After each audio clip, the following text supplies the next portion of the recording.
Agenda: City Council Regular Meeting, Folsom City Hall, City Council Chambers, 1st floor, 50 Natoma Street, Folsom, California, 95630, January 14, 2025, 6:30 p.m. Welcome to your City Council meeting. We welcome your interest and involvement in the city's legislative process. This agenda includes information about topics coming before the City Council and the action recommended by city staff. You can read about each topic in the staff reports, which are available on the city website and in the office of the city clerk. The city clerk is also available to answer any questions you have about City Council meeting procedures. Participation: if you would like to provide comments to the City Council, please fill out a blue speaker request form, located at the back table. Submit the form to the city clerk before the item begins. When it's your turn, the city clerk will call your name and invite you to the podium. Speakers generally have 3 minutes, unless the presiding officer, usually the mayor, changes that time. Reasonable accommodations: in compliance with the Americans with Disabilities Act, if you are a person with a disability and you need a disability-related modification or accommodation to participate in this meeting, please contact the city clerk's office at 916-461-6035, 916-355-7328, fax, or City Clerk Department at folsom.ca.us. Requests must be made as early as possible and at least 2 full business days before the start of the meeting. How to watch: the City of Folsom provides 3 ways to watch a City Council meeting: in person, online, on TV. City Council meetings take place at City Hall, 50 Natoma Street. Watch the live stream and replay past meetings on the city website, www.folsom.ca.us. Watch live and replays of meetings on SAC Metro Cable TV, Channel 14. More information about City Council meetings is available at the end of this agenda. 1 City Council Regular Meeting, Folsom City Hall, City Council Chambers, 1st floor, 50 Natoma Street, Folsom, California, 95630. www.folsom.ca.us. Tuesday, January 14, 2025, 6:30 p.m. Mike Kozlowski, Council Member Justin Rathel, Vice Mayor Sarah Aquino, Mayor Barbara Leary, Council Member Anna Rohrbaugh, Council Member. Agenda: call to order. Roll call. Council Members: Kozlowski, Leary, Rathel, Rohrbaugh, Aquino. The City Council has adopted a policy that no new item will begin after 10:30 p.m. Therefore, if you are here for an item that has not been heard by 10:30 p.m., you may leave, as the item will be continued to a future council meeting. Pledge of Allegiance. Agenda update: business from the floor. Members of the public are entitled to address the City Council concerning any item within the Folsom City Council's subject matter jurisdiction. Public comments are generally limited to no more than 3 minutes. Except for certain specific exceptions, the City Council is prohibited from discussing or taking action on any item not appearing on the posted agenda. Consent calendar. Items appearing on the consent calendar are considered routine and may be approved by one motion. Council members may pull an item for discussion. 1. Approval of December 9, 2024 special meeting minutes. 2. Approval of December 10, 2024, 12 p.m. City Council special meeting minutes. 3. Approval of December 10, 2024 special, regular, and joint meeting minutes. 4. Approval of December 16, 2024 special meeting minutes. 5.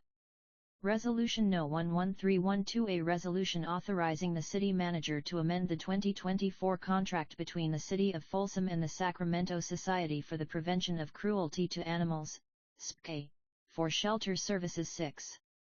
Resolution number 11313, a resolution authorizing submission of Folsom Transportation Development Act claim for pedestrian and bicycle facilities fiscal year 2024-25 to the Sacramento Area Council of Governments. 7.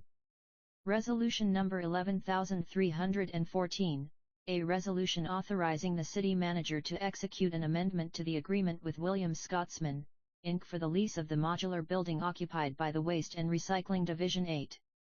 Resolution number 11315, a resolution authorizing the city manager to execute a construction agreement with Precision Emprise LLC, DBA Precision Concrete Cutting for the District 4 Sidewalk Offset Repair Project 9. Resolution number 11316, a resolution authorizing the city manager to execute an agreement with Schaefer Plastics North America, LLC, for the purchase of residential solid waste containers. 10. Resolution number 11317, a resolution approving a license agreement between the Sacramento-Placerville Transportation Corridor Joint Powers Authority and the Placerville and Sacramento Valley Railroad, Inc. for excursion rail operations. 11. Resolution No. 11321, a resolution initiating proceedings for the formation of a landscaping and lighting assessment district to be known as the Natoma Station Maintenance Assessment District. No. 2025-1 public hearing. 12. Alder Creek West Large Lot Tentative Subdivision Map Project, vicinity of White Rock Road and Oak Avenue Parkway in the Folsom Plan Area, Sub 24-00233, I Resolution number 11318, a resolution determining that the Alder Creek West Large Lot Tentative Subdivision Map Project is exempt from CEQA and approving said Large Lot Tentative Subdivision Map. New business. 13. Resolution No. 11320, a resolution of the City Council appointing Brian Wittamier as City Manager and approving an employment agreement for said appointment. 14. Resolution No. 11319, a resolution receiving report from the Community Development Department on the approval of a parcel map waiver for the Sendero Residential Condominium Project. 15. At-large appointments to the Arts and Culture Commission, Historic District Commission, Landscaping and Lighting District Advisory Committee, Library Commission, Parks and Recreation Commission, Planning Commission, Traffic Safety Committee, and Utility Commission. 16. Consideration of draft City Council travel policy and direction to staff. 17. Appointment of City Council representatives to regional boards/commissions. 3. City Manager reports. Council comments. Adjournment notice. Members of the public are entitled to directly address the City Council concerning any item that is described in the notice of this meeting, before or during consideration of that item. If you wish to address Council on an issue, which is on this agenda, please complete a blue speaker request card, and deliver it to a staff member at the table on the left side of the Council chambers prior to discussion of the item. When your name is called, stand to be recognized by the Mayor and then proceed to the podium. If you wish to address the City Council on any other item of interest to the public, when the Mayor asks if there is any business from the floor, follow the same procedure described above. Please limit your comments to 3 minutes or less. Notice regarding challenges to decisions, pursuant to all applicable laws and regulations, including without limitation, California Government Code Section 65009 and/or California Public Resources Code Section 21177, if you wish to challenge in court any of the above decisions, regarding planning, zoning and/or environmental decisions, you may be limited to raising only those issues you or someone else raised at the public hearing, described in this notice/agenda, or in written correspondence delivered to the city at, or prior to, the public hearing. As presiding officer, the Mayor has the authority to preserve order at all City Council meetings, to remove or cause the removal of any person from any such meeting for disorderly conduct, or for making personal, impertinent, or slanderous remarks, using profanity, or becoming boisterous, threatening or personally abusive while addressing said council, and to enforce the rules of the council. Persons interested in proposing an item for the City Council agenda should contact a member of the City Council. This meeting of the City Council is recorded with closed captioning. The recording will be cablecast on Metro Cable Channel 14, the Local Government Affairs channel on the Comcast and DirecTV Uverse cable system, and will be shown in its entirety on the Friday and Saturday following the meeting, both at 9 a.m. The recording will also be video streamed at metro14live.saccounty.government. The city does not control scheduling of this telecast, and persons interested in watching the televised meeting should confirm this schedule with Metro Cable TV, Channel 14. The City of Folsom provides live and archived webcasts of regular City Council meetings. The webcasts can be found on the online services page of the city's website www.folsom.ca.us.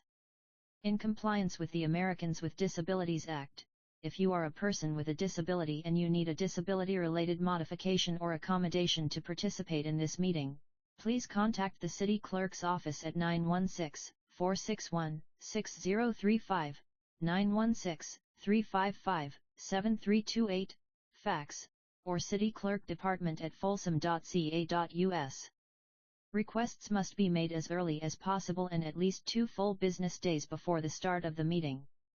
Any documents produced by the City and distributed to the City Council regarding any item on this agenda will be made available at the City Clerk's counter at City Hall located at 50 Natoma Street, Folsom, California, and at the Folsom Public Library located at 411 Stafford Street, Folsom, California during normal business hours.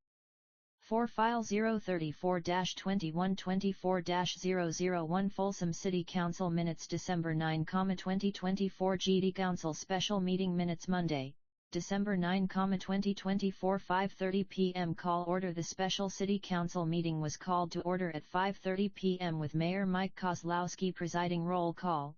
Council members present. Council members-elect present: Sarah Aquino, Vice Mayor Y.K. Kalamkerla, Council Member Rosario Rodriguez, Council Member Anna Rohrbaugh, Council Member Mike Kozlowski, Mayor Barbara Leary, Council Member-elect Justin Rathel, Council Member-elect. Council members absent, none. Pledge of Allegiance. The Pledge of Allegiance was recited. New business. Point 1. Resolution number 1306. A resolution reciting the fact of the general municipal election held on November 5, 2024 and declaring the result. Motion by Vice Mayor Aquino, second by Council Member Kalamkerla, to approve resolution number 11306. Motion passed by the following roll call vote: ayes, Aquino, Kalamkerla, Rodriguez, Rohrbaugh, Kozlowski. Noes, none. Absent, none. Abstain, none. Draft not official. L. Jane Till. Approved by City Council. Page 1. File 034-2124-001 Folsom City Council Minutes December 9, 2024 Scheduled citations. 2. Resolution of commendation honoring Rosario Rodriguez for her distinguished service on the City Council. Mayor Mike Kozlowski presented the resolution to Council Member Rodriguez. 3. Resolution of commendation honoring Y.K. Kalamkerla for his distinguished service on the City Council. Mayor Mike Kozlowski presented the resolution to Council Member Kalamkerla. Swearing in of Council members. 4. Newly elected Council members Barbara Leary, District 4, and Justin Rathel, District 2, take the oath of office. City Clerk Krista Fremantle administered the oath of office to the newly elected Council members Barbara Leary and Justin Rathel. Elections. 5. Selection of Mayor and Vice Mayor. City Clerk Krista Fremantle tabulated the ballots for the Mayor and Vice Mayor and read the results as follows: Mayor Sarah Aquino, Vice Mayor Justin Rathel. Council comments. Vice Mayor Rathel thanked the voters of Folsom. Council Member Leary thanked the residents of Folsom and spoke about former Mayor Glenn Fate's influence on her public service. Council Member Rohrbaugh thanked City Manager Elaine Anderson for her service. She also spoke about the city starting a new chapter by welcoming and working with the new city manager and city council members.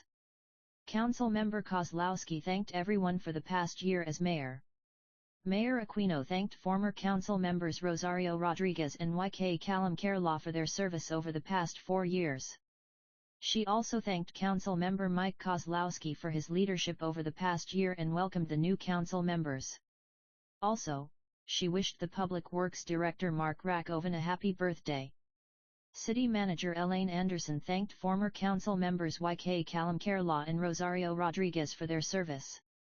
Draft not official. L. Jane Till. Approved by City Council. Page 2. File 034-2124-001 Folsom City Council Minutes December 9, 2024 Adjournment. There being no further business to come before the City Council, the meeting was adjourned at 6:01 p.m. Attest: Michael Kozlowski, Mayor. Submitted by Krista Fremantle, City Clerk. Draft not official. Jane Till. Approved by City Council. Page 3. This page is intentional. Y'all left BLCNK to facilitate double-sided printing. SND minimize popertzy. Foles, L/FL City of Distinctive BY Nature File 034-2124-001 Folsom City Council Minutes December 10, 2024 GD Council Special Meeting Minutes Tuesday, December 10, 202412:00 p.m. Call to order. The special City Council meeting was called to order at 12 p.m. with Mayor Aquino presiding. Roll call. Council members present: Sarah Aquino, Mayor Michael Kozlowski, Council Member Barbara Leary, Council Member Justin Rathel, Vice Mayor. Council members absent: Anna Rohrbaugh. Council member. Adjournment closed. Session for the following purposes: 1. Public employee appointment, recruitment to fill the position of City Manager following retirement. Announcement of current City Manager pursuant to Government Code Section 54957, BX1, motion by Council Member Kozlowski, second by Mayor Aquino to adjourn to closed session. Motion passed by the following roll call vote: ayes, Aquino, Kozlowski, Leary, Rathel, noes, none. Absent, Rohrbaugh. Abstain, none. Council Member Rohrbaugh arrived during closed session. Reconvened. City Attorney Stephen Wong announced that no final action was taken during closed session. Draft not official I. Jane Till approved by the City Council. Poj 1 File 034-2124-001 Folsom City Council Minutes December 10, 2024 Adjournment. There being no further business to come before the City Council, the meeting was adjourned at 3:42 p.m. Submitted by Attest: Krista Fremantle, City Clerk Sarah Aquino, Mayor. Draft not official until approved by the City Council. Poj 2 File 034-2124-001 Folsom City Council Minutes December 10, 2024 GD Council Special Meeting Minutes Tuesday, December 10, 2024 5:30 p.m. Call to order. The special City Council meeting was called to order at 5:30 p.m. with Mayor Aquino presiding. Roll call. Council members present: Sarah Aquino, Mayor Barbara Leary, Council Member Justin Rathel, Vice Mayor Anna Rohrbaugh, Council members absent: Michael Kozlowski, Council Member. Adjournment to closed session for the following purposes: 1. Conference with Labor Negotiator, pursuant to Government Code Section 54957.6. Agency Negotiator, Vance Piggott. Employee Organization, Folsom Police Officers Association. Motion by Council Member Leary, second by Vice Mayor Rathel to adjourn to closed session.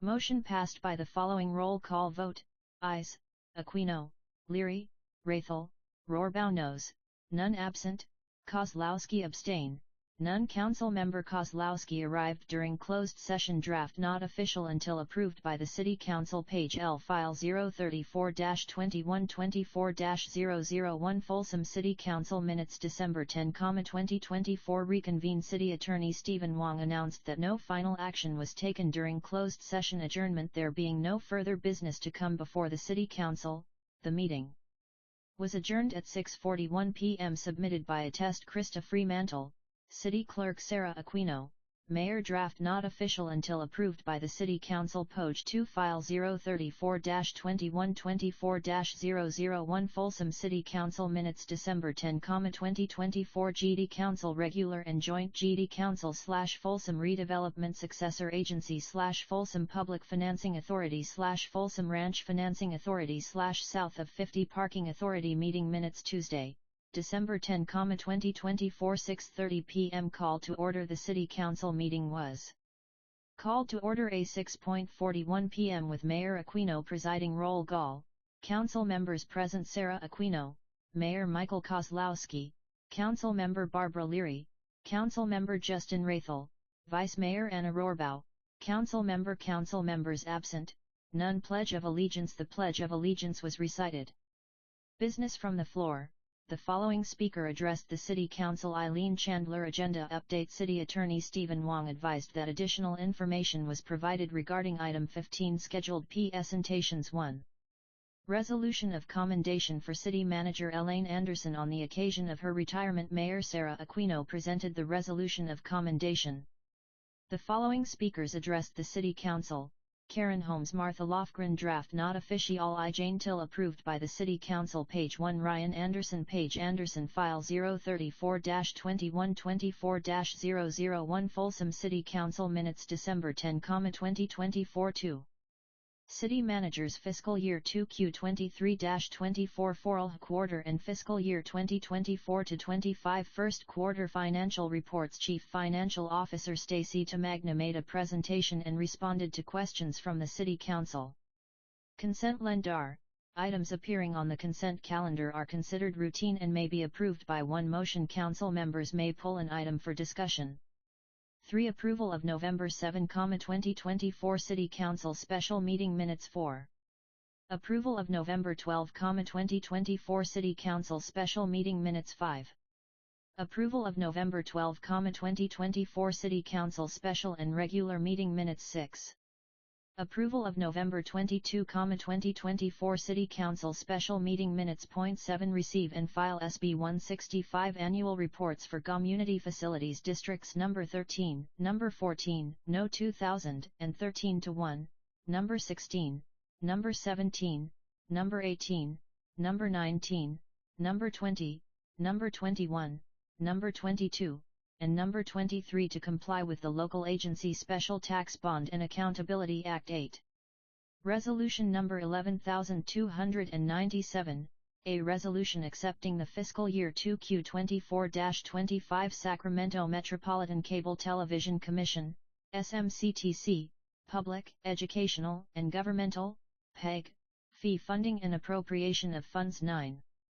Resolution Number 11298, a resolution accepting both fiscal year 2023-24 growth funding and LISHL funding for fiscal year 2024-25, Citizens Option for Public Safety, COPS, grants for the purchase of technology, recruiting/promotion services and equipment to improve police operations in accordance with state requirements and appropriation of funds 10.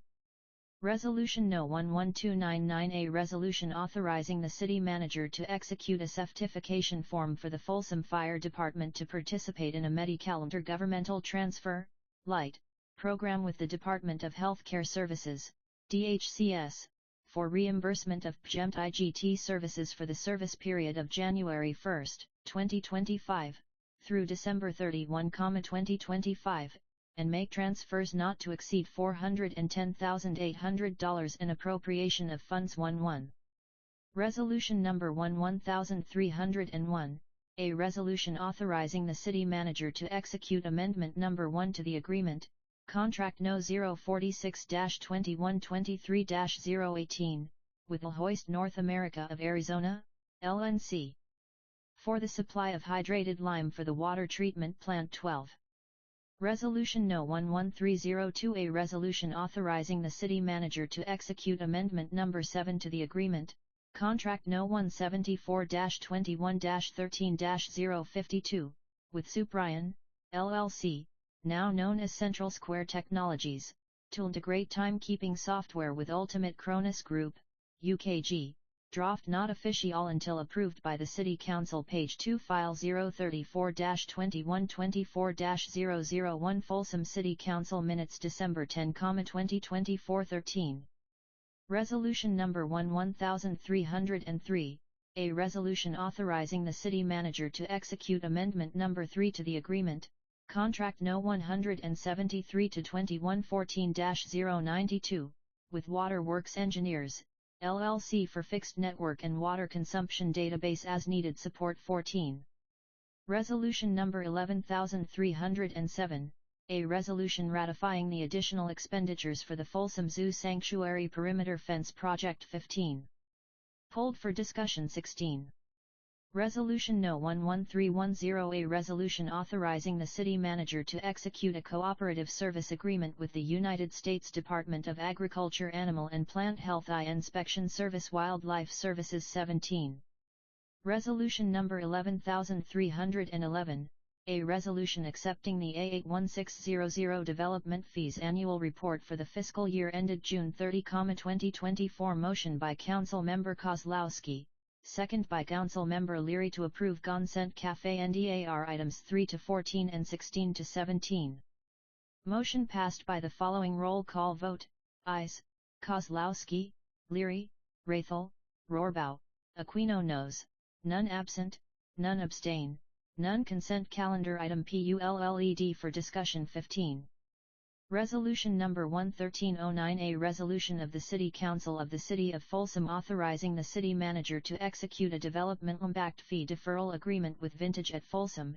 LP Speaker Joanne Browse pulled this item to ask about the impacts of fee deferrals. Community Development Director Pam Johns responded. Motion by Vice Mayor Rathel, second by Council Member Kozlowski, approve resolution number 11309. Motion passed by the following roll call vote: Ayes. Kozlowski, Leary, Rathel, Rohrbaugh, Aquino noes, none absent, none abstain, none. Public hearing, 18. Sacramento County Transportation Fee Program Update. Resolution number 11304, a resolution adopting the Measure A Sacramento County-wide Transportation Mitigation Fee Program 2024 Nexus Study Update Report 2.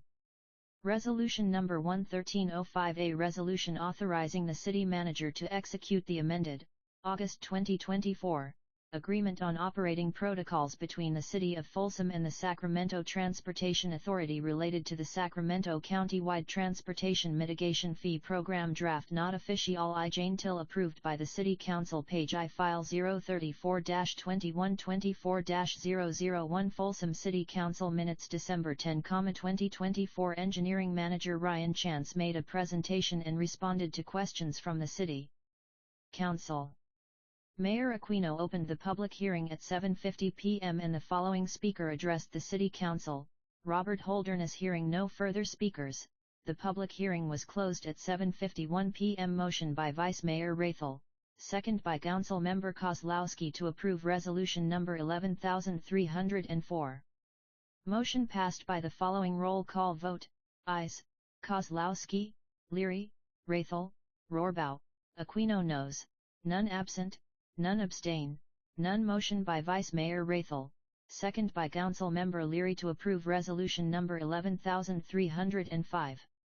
Motion passed by the following roll call vote: Ayes. Kozlowski, Leary, Rathel, Rohrbaugh, Aquino noes, none absent, none abstain, none. 19. Hillsborough Area 40 Large Lot Subdivision Map, vicinity of Prairie City Road and Mangini Parkway in the Folsom Plan Area, Sub 22-00159, I Resolution number 11308, a resolution to adopt an addendum to the Folsom Plan Area Specific Plan EIR/ELS and approve a large lot tentative subdivision map for the Hillsborough Area 40 Large Lot Subdivision Map Project. Principal Planner Jessica Brandt made a presentation and responded to questions from the City Council. Mayor Aquino opened the public hearing at 8:12 p.m. and the following speaker addressed the City Council, Roy Brewer, representing Easton Development Company. Hearing no further speakers, the public hearing was closed at 8:13 p.m. Motion by Council Member Kozlowski, second by Council Member Leary to approve resolution number 11308, with the addition of the December 10, 2024 date on COA number 15 and the addition of COA number 29 requiring that, prior to the approval of the large lot final map, a public information meeting shall be scheduled and noticed to provide a progress update related to the completion of remediation of this Area 40. Motion passed by the following roll call vote: Ayes.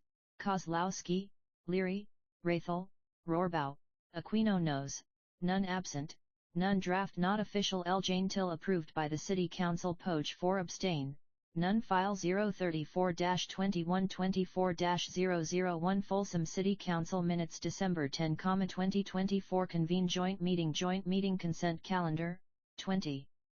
Receive and file the City of Folsom, the Folsom Redevelopment Successor Agency, the Folsom Public Financing Authority, the Folsom Ranch Financing Authority, and the South of 50 Parking Authority monthly investment reports for the month of September 2Q24. Motion by Vice Mayor Rathel, second by Council Member Leary to approve the consent calendar. Motion passed by the following roll call vote: Ayes. Kozlowski, Leary, Rathel, Rohrbaugh, Aquino noes, none absent, none abstain, None adjournment. The special joint meeting was adjourned back to the regular meeting at 8:14 p.m. Reconvene City Council meeting. City Manager reports. City Manager Elaine Anderson introduced interim City Manager Dan Havery and spoke of upcoming events including the Zoo Holiday Lights event, Santa Sleigh program, skate park event, and the Holiday Lights contest. Councilwoman's Council Member Leary thanks staff. Council Member Rohrbaugh asked for an update about Kids Play Park. Vice Mayor Rathel noted he was looking forward to the coming year. Council Member Kozlowski spoke of the tree lighting event and the California International Marathon, and Mayor Aquino spoke of the upcoming Metro Chamber cap-to-cap trip. Adjournment. There being no further business to come before the City Council, the meeting was adjourned at 8:21 p.m. Submitted by Krista Fremantle, City Clerk. Draft not official. L. Jane Till approved by the City Council. Poj 5 attest. Sarah Aquino, Mayor. File 034-2124-001 Folsom City Council Minutes December 10, 2024 Draft not official. L. Jane Till approved by the City Council. Poj 6 File 034-2124-001 Folsom City Council Minutes December 16, 2024 City Council Special Meeting Minutes Tuesday, December 16, 2024 2 p.m. Call to order. The special City Council meeting was called to order AL 2:00 p.m. with Mayor Aquino presiding. Roll call. Council members present: Sarah Aquino, Mayor Barbara Leary, Council Member Anna Rohrbaugh, Council members absent: Michael Kozlowski, Council Member Justin Rathel, Vice Mayor adjournment to close session for TE following PU purposes. 1. Public employee appointment. Recruitment to fill the position of City Manager following retirement. Announcement of current City Manager pursuant to Government Code Section 54E57, BX1, 2. Conference with Labor Negotiator, pursuant to Government Code Section 54957.6. Agency Negotiator, Vance Piggott. Employee Organization, Folsom Police Officers Association. Motion by Mayor Aquino, second by Council Member Leary to adjourn to closed session. Motion passed by the following roll call vote: ayes, Leary, Rohrbaugh, Aquino noes, none absent, Kozlowski, Rathel abstain, none. Council Member Kozlowski and Vice Mayor Rathel arrived during closed session. Reconvene. Mayor Aquino announced that no final action was taken during closed session. Draft not official. L. Jane Till approved by the City Council. Page 1 File 034-2124-001 Folsom City Council Minutes December 16, 2024 Adjournment. There being no further business to come before the City Council, the meeting was adjourned at 4:26 p.m. Submitted by attest Krista Fremantle, City Clerk Sarah Aquino, Mayor. Draft not official. T. Jane Till approved by the City Council. Page 2 Folsom City Council Staff Reort Meeting Date, Agenda Section, Subject, from, UT 412025 Consent Calendar Resolution Number 1L3I2. A resolution authorizing the City Manager to amend the 2024 contract between the City of Folsom and the Sacramento Society for the Prevention of Cruelty to Animals, SPCA. For Shelter Services. Police Department Recommendation/Council Action. Staff recommends that the City Council adopt Resolution LL3I2, a resolution authorizing the City Manager to amend THE 2024 contract between the City of Folsom and the Sacramento Society for the Prevention of Cruelty to Animals, SPCA, for Shelter Services. Background/issue: The SPCA has been providing animal sheltering services to the City of Folsom since July 1, 2015. Staff desires to continue this successful contractual partnership and seeks approval to authorize the City Manager to execute the new agreement for the next 2 years, from January 2025 through December 2026. Policy/rule: In accordance with Chapter 236 of the Folsom Municipal Code, professional services costing $73,209 or greater shall be contracted for by the City Council. Analysis: The SPCA is a non-profit organization dedicated to providing shelter for homeless, lost, or abused pets, low-cost spay and neuter services, and public education. The organization's mission is to foster a loving and compassionate community for animals and people by providing assistance, creating lifelong relationships, and saving lives. The city has successfully worked in partnership with the SPCA for the city's animal sheltering needs since July 2015 and desires to continue that contractual partnership. Please note that the SPCA contract is only for animal sheltering services. The city will continue to provide a full-time animal services officer to serve the community. The animal services officer will continue to enforce state and local laws and ordinances to protect both the animal and human customers, respond to animal issues in the field, and provide public education, among other duties.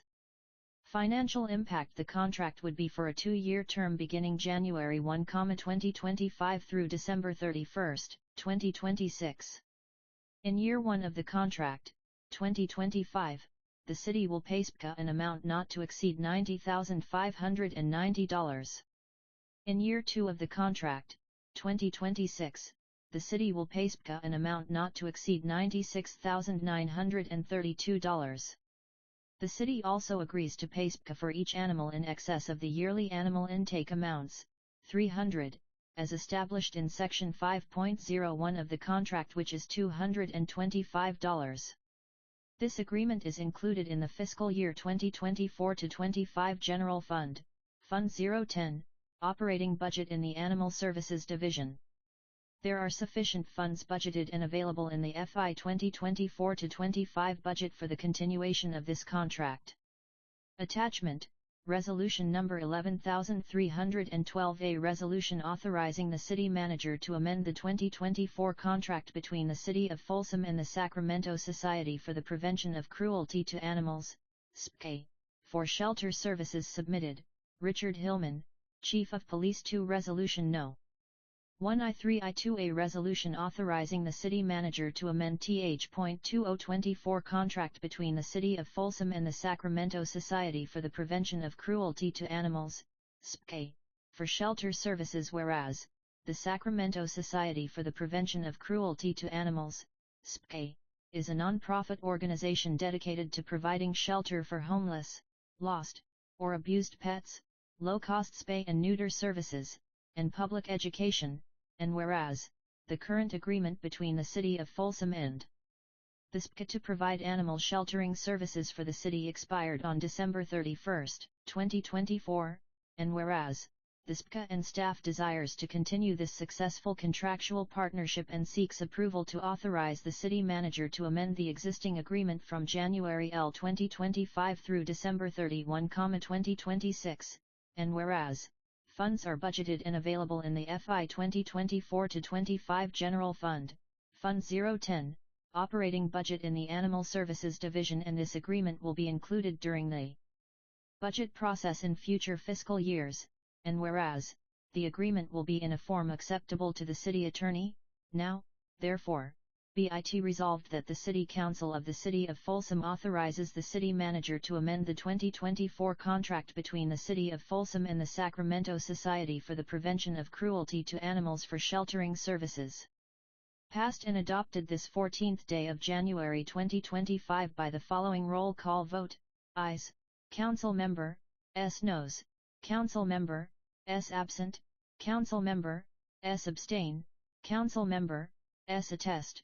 Sarah Aquino, Mayor Krista Fremantle, City Clerk. Resolution number 1312, page 1 of 1. This page is intentional y'all left blank to facilitate double-sided print and minimize Popertsa FOLSOL / City of Distinctive TS.Y Nature. Folsom City Council Staff Ort Meeting Date, UR 412025. Agenda Section Subject: Consent Calendar. Resolution number 1I3I3, a resolution authorizing submission of Folsom Transportation Development Act claim for pedestrian and bicycle facilities fiscal year 2024-25 to the Sacramento Area Council of Governments from Parks and Recreation Department TION/City. The Parks and Recreation Department recommends that the City Council approve Resolution No. I-1313, a resolution authorizing submission of Folsom Transportation Development Act claim for pedestrian and bicycle facilities fiscal year 2024-25 to the Sacramento Area Council of Governments. Background/issue: the Sacramento Area Council of Governments, SACUG, requires annual submission of funding claims regarding the use of Transportation Development Act, TDA, funds in the form of Local Transportation Funds, LTF. These funds are used by the City of Folsom for pedestrian and bicycle facilities. Policy/RIIF, SACAG requires City Council approval for Transportation Development Act claim submissions. Analysis: the portion of LTF funds for pedestrian and bicycle facilities available to the City of Folsom is calculated each year on a percentage of sales tax based on population. The amount of $105,356, which includes all LTF pedestrian and bicycle funds, is the amount estimated by SACAG to be available for fiscal year 2024 to 25.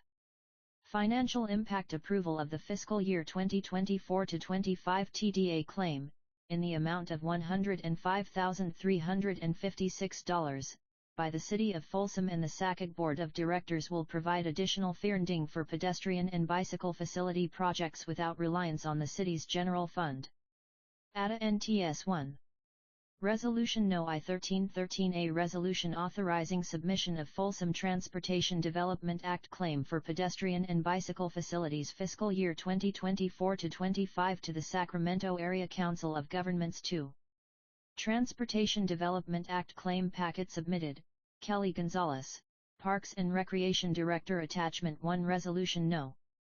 11313A Resolution authorizing submission of Folsom Transportation Development Act claim for pedestrian and bicycle facilities FY 2024.25 to the Sacramento Area Council of Governments. Whereas, the Transportation Development Act, TDA, of 1974 allows 2%, of the local transportation fund apportionment to be made available exclusively for pedestrian and bicycle facilities, and whereas, the City desires to utilize these authorized TDA fund for construction, maintenance, and repair of existing and future bicycle and pedestrian facilities throughout the City of Folsom, and whereas, the Sacramento Area Council of Governments has estimated the amount of TDA funds available to the City of Folsom for bicycle and pedestrian facilities in fiscal year 2024 to 25 to be $105,356, and whereas, the Sacramento Area Council of Governments requires a claim package be submitted to receive the TDA allocation, including a resolution approved by the City Council authorizing the filing of the claim, and whereas, the agreement will be in a form acceptable to the City Attorney. Now, therefore, be it resolved that the City Council of the City of Folsom authorizes submission of Folsom Transportation Development Act claim for pedestrian and bicycle facilities fiscal year 2024 to 25 in the amount of $105,356, along with any subsequent amendments should the amount of requested funds be adjusted. Passed and adopted this 14th day of January 2025 by the following roll call vote: ayes, noes, absent, abstain, Council Member, S. Council Member, S. Council Member, S. Council Member, S. Attest, Sarah Aquino, Mayor Krista Fremantle, City Clerk. Resolution No.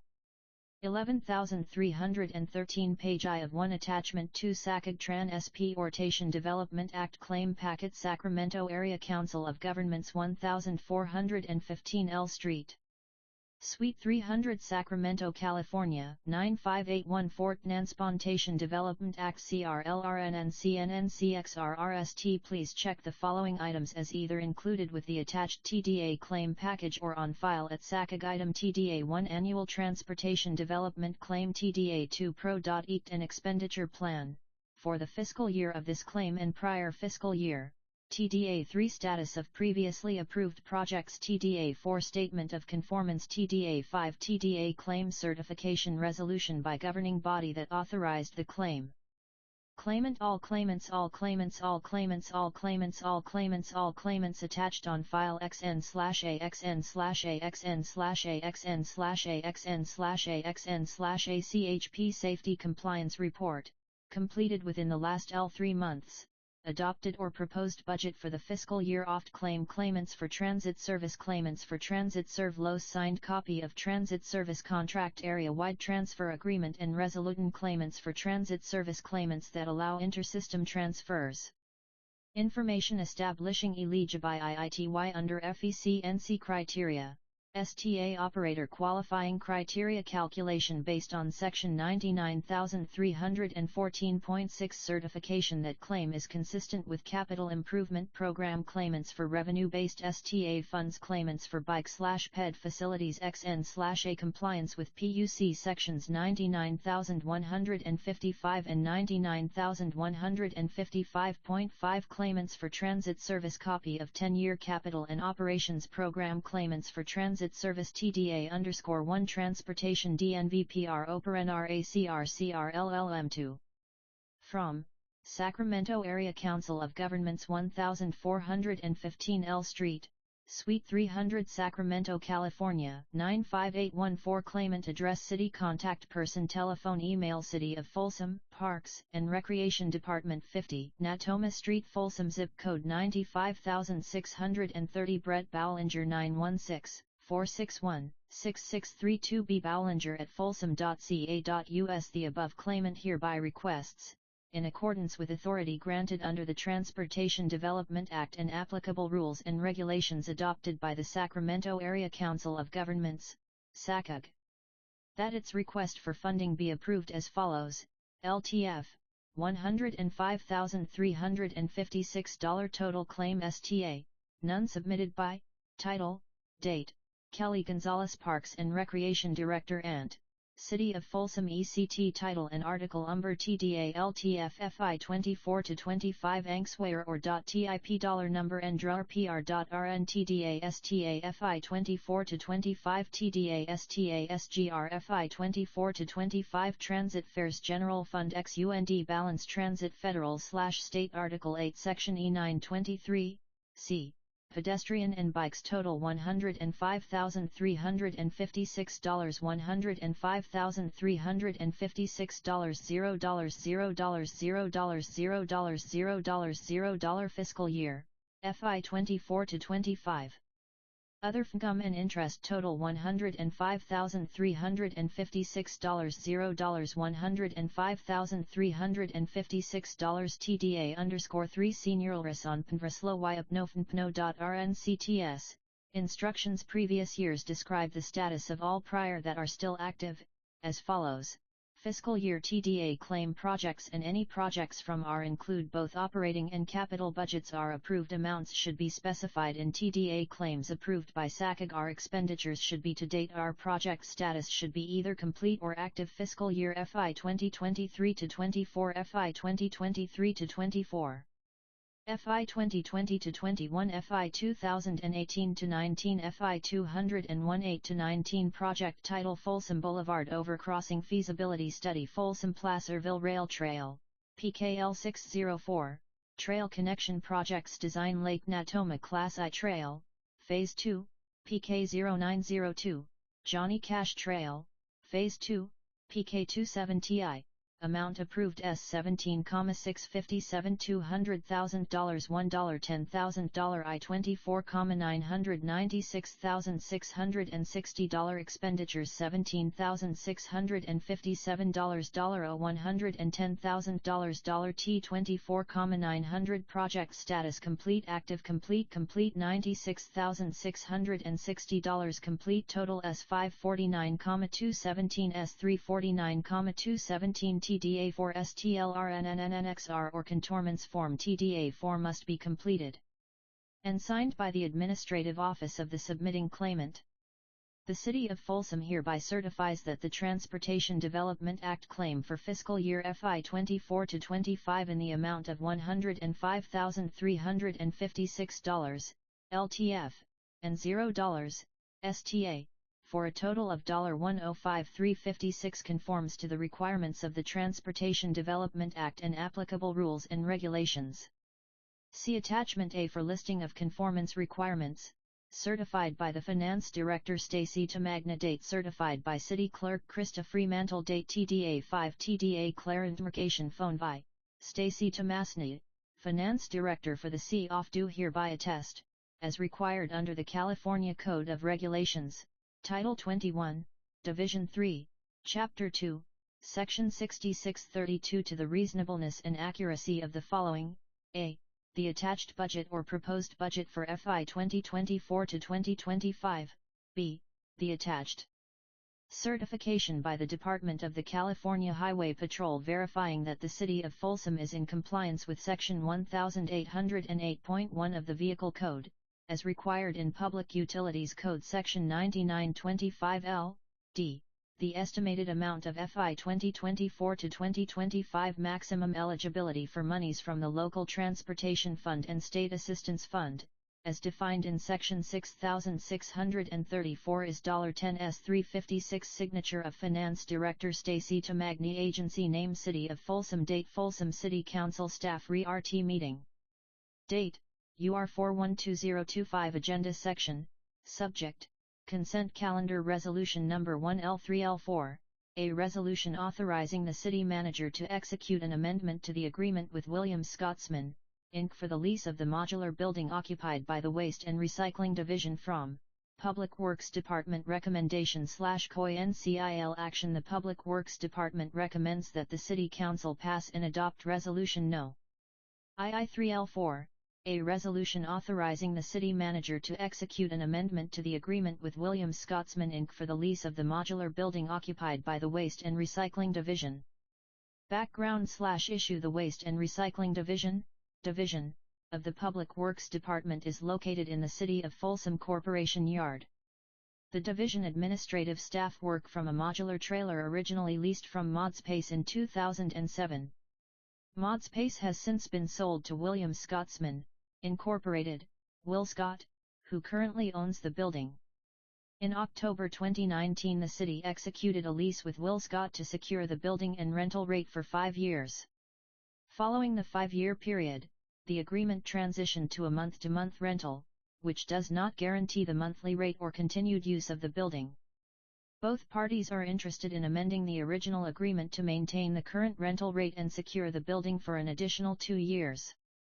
The short-term lease allows for an easier transition when the division is moved to the future location of the corporation yard. This resolution will authorize the City Manager to execute an extension to the lease agreement with WillScott for 2 additional years. 1. Policy/RIIIF, in accordance with Section 2.36.080 of the Folsom Municipal Code, supplies, equipment, services, and construction with a value of $75,049 or greater shall be approved by City Council. Analysis. In consideration of the future transition to a new corporation yard, the department recommends a short-term extension of the lease on the administrative building it has occupied for 17 years. A lease fixes monthly costs and establishes the party responsible for building maintenance and repairs. If the current corporation yard were going to be used long-term, a longer-term office solution would be evaluated through a bid process. However, taking into consideration the cost and operational disruption of removing the current building and installing a new building, entering into a new lease to seamlessly continue operations is the most practical course of action. Another consideration was purchasing the building. The cost before tax is $256,320, equating to nearly 14 years of rent at the current rate. Additionally, the city would be responsible for maintenance costs currently included in the lease. The monthly rental rate is $1,550 per month, therefore the additional 2 years adds $37,200 to the lease. The city also remains responsible for the final return charges at the end of the lease, which were estimated at $15,530.20 IN 20L9. Financial impact. The amendment to the agreement is for 2 years of rent, which equates to $37,200. The lease of the Waste and Recycling Administration Office is included in the adopted fiscal year 2024-25 operating budget and funded through the Solid Waste Operating Fund, Fund 540. The remaining cost to the Solid Waste Operating Fund, Fund 540, in fiscal year 2024-25 to continue utilizing this building is $13,361, including taxes. Sufficient funds for this amendment are available in the current fiscal year in the Solid Waste Operating Fund, Fund 540, and will be made available through the budget process for the remainder of the period of the agreement. AL review. This action is exempt from environmental review under the California Environmental Quality Act, CEQA. Attachments Resolution Number 1L3L4, a resolution authorizing the city manager to execute an amendment to the agreement with William Scotsman, Inc. for the lease of the modular building occupied by the Waste and Recycling Division submitted, to Mark Rakoven, Public Works Director. Resolution No. II3I4, a resolution authorizing the city manager to execute an amendment to the agreement with William Scotsman Inc. for the lease of the modular building occupied by the Waste and Recycling Division. Whereas, the administrative operations of the Waste and Recycling Division of the Public Works Department currently utilize a rented modular trailer located at the City of Folsom Corporation Yard, and whereas, the current modular trailer is meeting the operational needs of the Waste and Recycling Division, and whereas, the lease for the existing modular trailer has expired, and whereas, the City and William Scotsman, Incorporated, WillScott, have continued to operate under the terms of the lease, and whereas, staff has considered the limited term use of the current corporation yard in the recommendation to continue leasing the existing building rather than solicit bids for a replacement building, and whereas, a lease agreement secures the building for use by the Waste and Recycling Division over the next two years, and whereas, staff recommends amending the agreement with WillScott to continue leasing the modular building for 2 additional years, which equates to $37,200, and whereas, sufficient funds are budgeted and available in the Solid Waste Fund, Fund 540, in the current fiscal year and will be made available for the remainder of the agreement through the budget process, and whereas, the agreement will be in a form acceptable to the city attorney now, therefore, BIT. Resolved that the City Council of the City of Folsom authorizes the city manager to execute an amendment to the agreement with William Scotsman, Inc. for the lease of the modular building occupied by the Waste and Recycling Division. Passed and adopted this 14th day of January 2025 by the following roll call vote: ayes, noes, absent, abstain, S council member, S council member, S council member, S resolution no.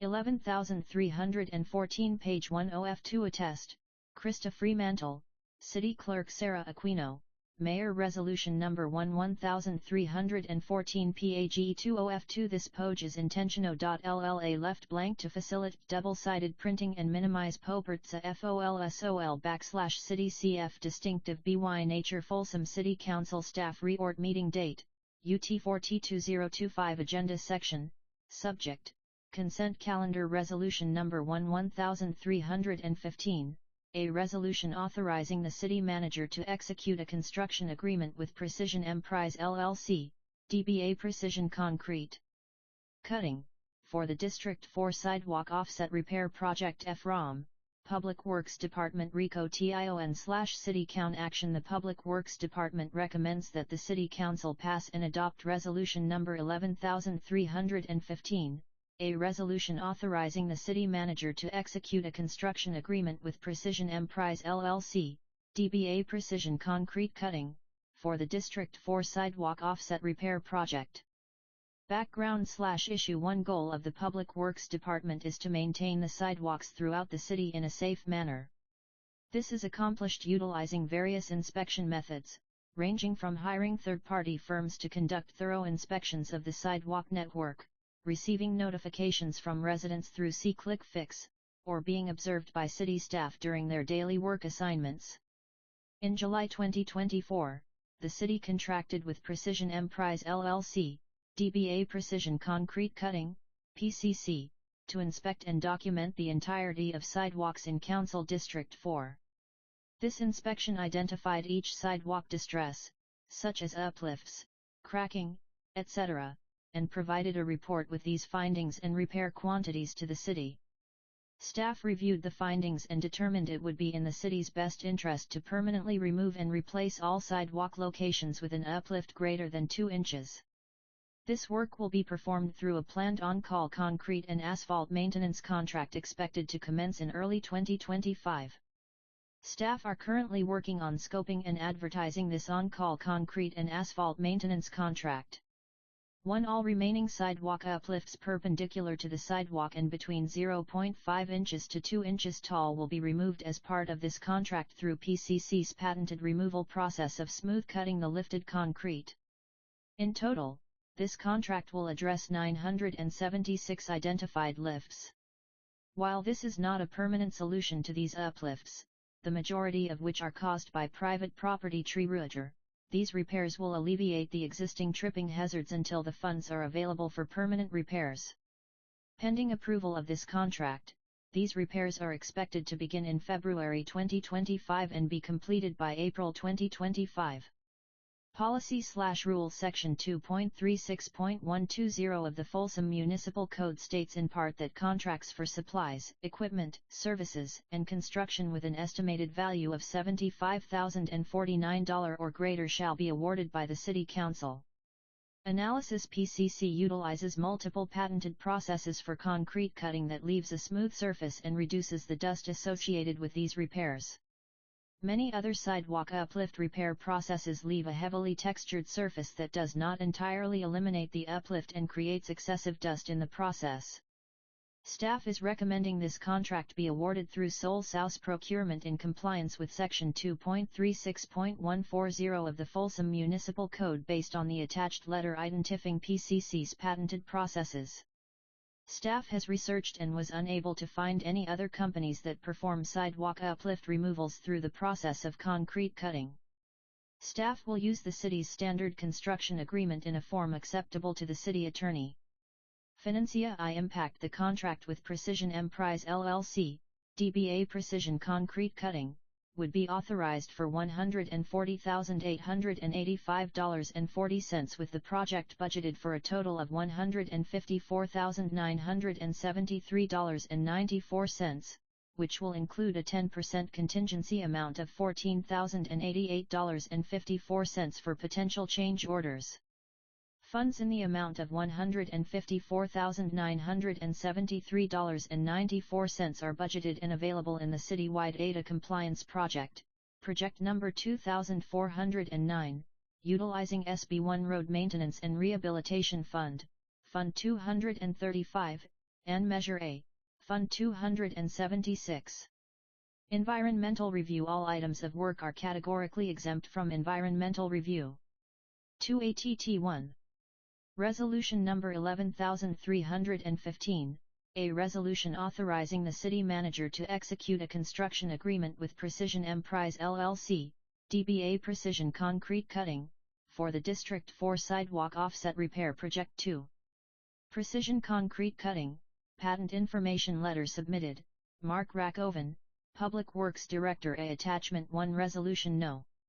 11315, a resolution authorizing the city manager to execute a construction agreement with Precision Emprise LLC, DBA Precision Concrete Cutting, for the District 4 Sidewalk Offset Repair Project. Whereas, the City of Folsom desires to remove sidewalk uplifts in Council District 4 as identified in the report titled Folsom District 4 Assessment Report/R2 by Precision Concrete Cutting, and whereas, the contract will be executed in compliance with Folsom Municipal Code Section 2.36.140, sole source procurement based on the patented method of repair, and whereas, staff was unable to locate another vendor that performs these types of repairs with the preferred methodology that Precision Concrete Cutting utilizes, and whereas, funds in the amount of $154,973.94 are budgeted and available in the citywide ADA compliance project,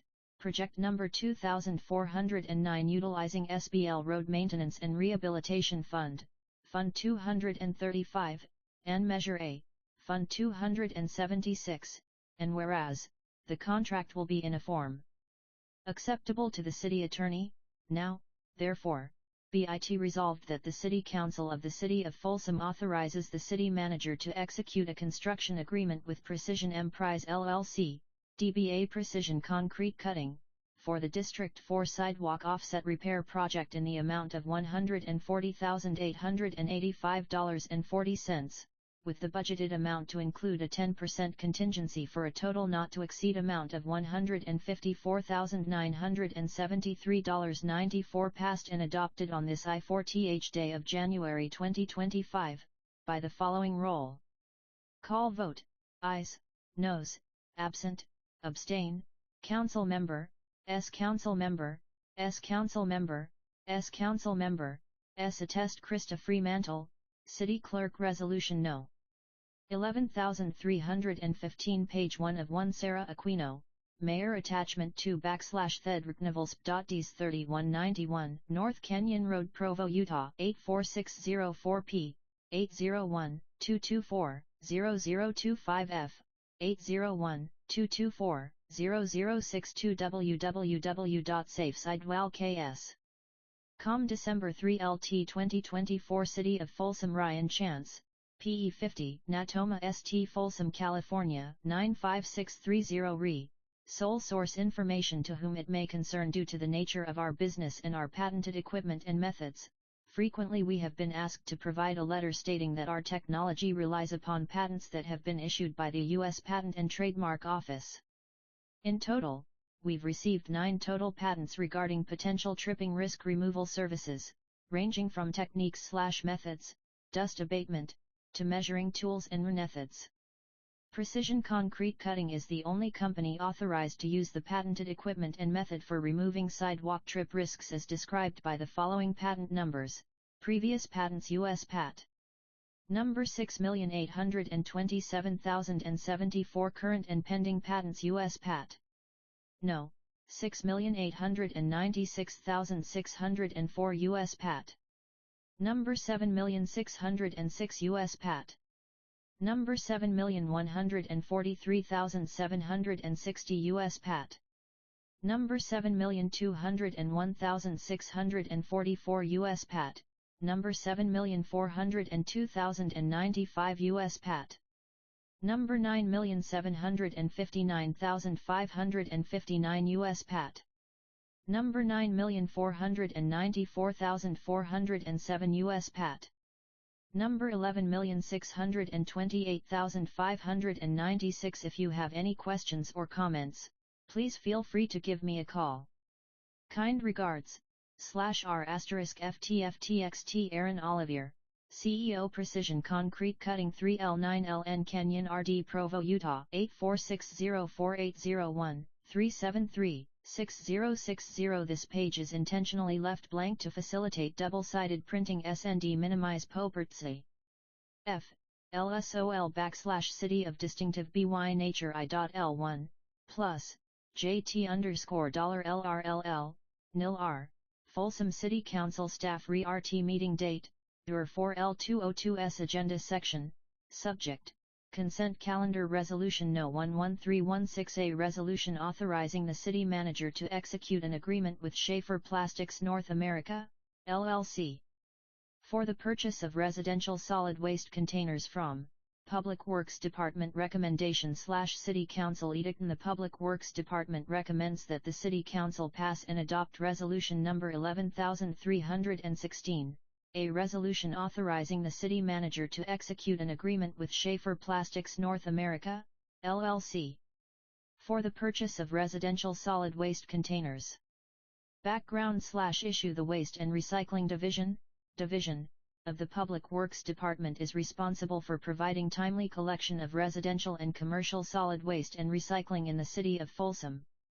The division needs to purchase recycling, trash, and organics containers, cans, on a continuing basis to maintain a working inventory of 7 different can types for curbside collection. Most cans purchased are used to replace damaged cans currently in service.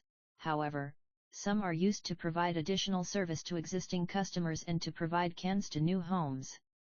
Prompt replacement of damaged cans and providing additional cans where needed enables the city to provide reliable and efficient service for the collection of the CRTY's residential waste. In addition, properly functioning cans help prevent fire and protect material from water intrusion, which increases disposal costs and reduces the recyclability of some materials. In fiscal year 2017-18, the city entered into an agreement with Schaefer Plastics North America, LLC, Schaefer, for the purchase of curbside collection containers.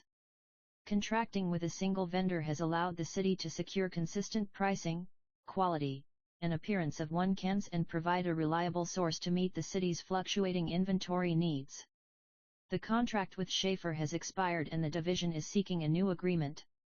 Schaefer has proven to be a reliable partner and offers competitive pricing through a cooperative purchase agreement.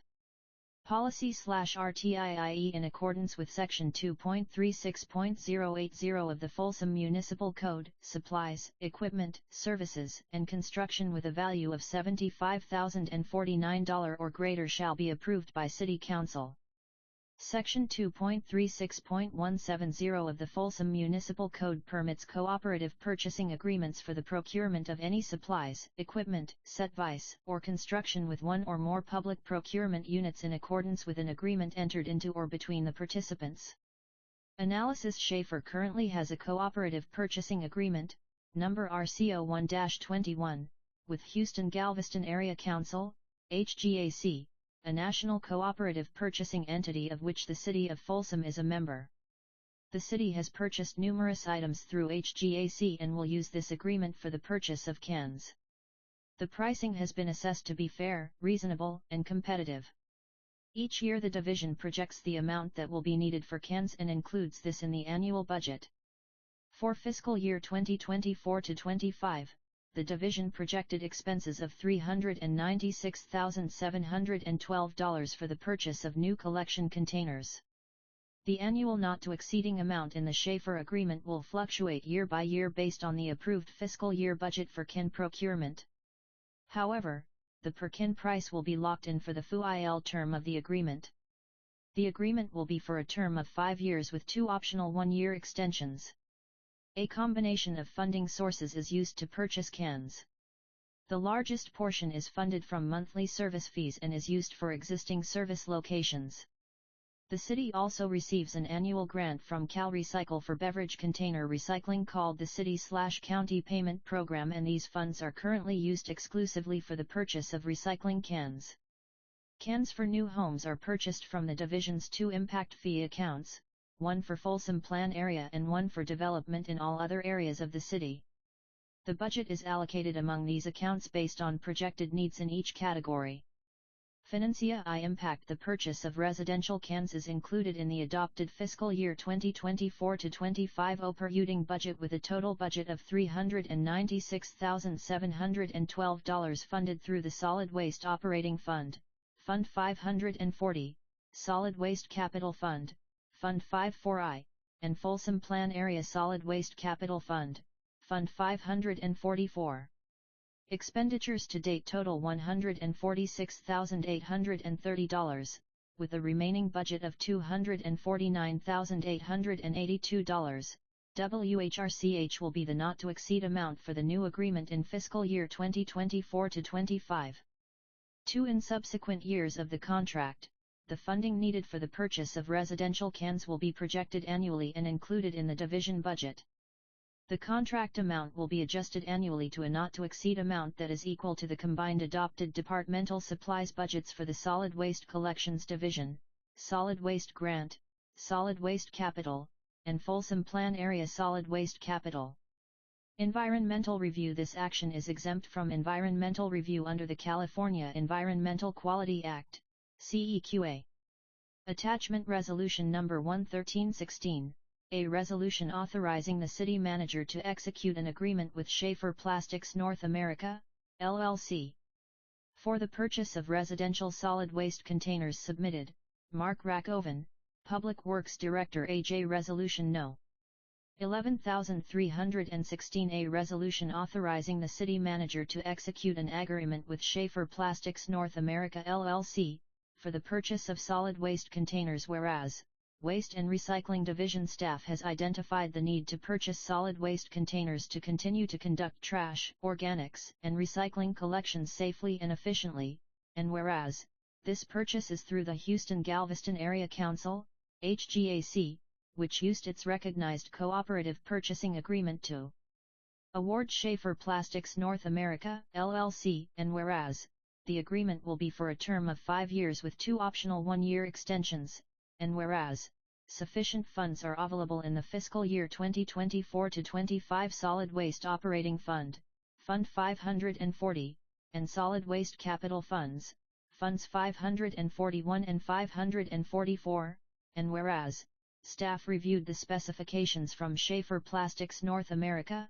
LLC, and determined that they meet the City Folsom specifications for both the type of material used and the method of construction, and whereas, the agreement will be in a form acceptable to the City Attorney now, therefore, be it resolved by the City Council of the City of Folsom authorizes the City Manager to execute a contract with Schaefer Plastics North America, LLC, for the purchase of residential solid waste containers in an amount not to exceed $249,882 in fiscal year 2024 to 2025 and an annual not to exceed amount equal to the adopted departmental supplies in the annual solid waste budget for subsequent years of the contract.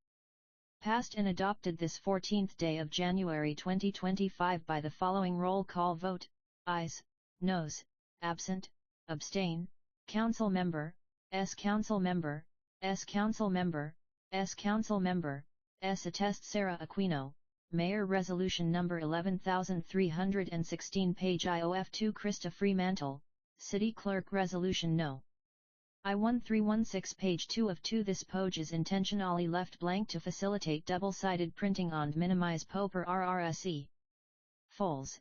L/City of Distinctives BY Nature IJRI RIL /I Folsom City Council Staff Ort Meeting Date, U14122025 Agenda Section, Subject, Consent Calendar Resolution Number 1L3L7, a resolution approving a license agreement between the Sacramento-Placerville Transportation Corridor Joint Powers Authority and the Placerville and Sacramento Valley Railroad, Inc. for excursion rail operations from Public Works Department Recommendation/City Council Action. The Public Works Department recommends that the City Council pass and adopt Resolution No. II-3L7, a resolution approving a license agreement between the Sacramento-Placerville Transportation Corridor Joint Powers Authority and the Placerville and Sacramento Valley Railroad, Inc. for excursion rail operations.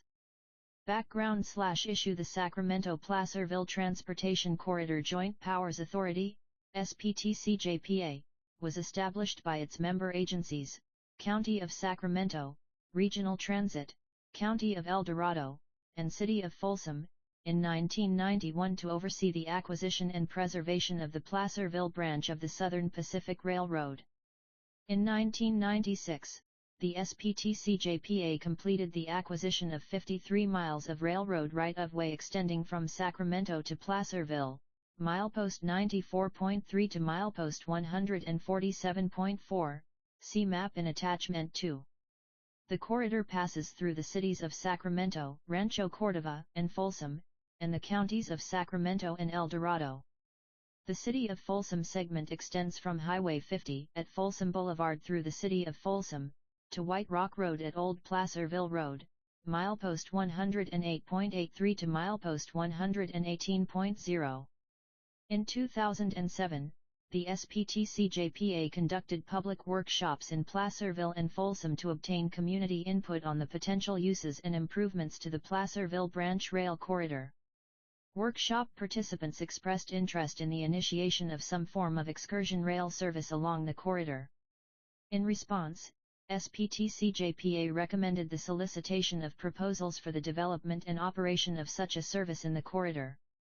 In 2007, the City Council approved the parameters for the preparation of a request for proposals, RFP, for excursion rail service, including the evaluation and selection of proposals submitted in response to the RFP, and authorized the SPTCJPA to prepare and release the RFP.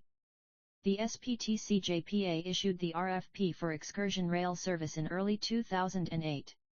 On May 12, 2008, the SPTCJPA Board of Directors directed its staff to commence discussions with the Folsom, El Dorado, and Sacramento Historical Railroad Associations, FEDS, to determine the feasibility of the excursion rail proposal submitted by the FEDS, and to ultimately negotiate a 2-year lease with the FEDS for a portion of the rail line.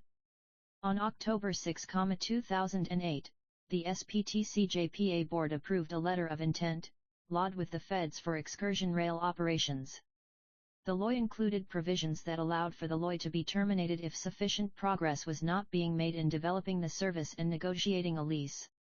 On February 7, 2011, in response to the SPTC-JPA staff PS assessment that the feds had not made sufficient progress in developing excursion rail services, the SPTC-JPA board directed that its excursion rail committee be convened to assess alternatives to the previously proposed 2-year lease for excursion rail operations.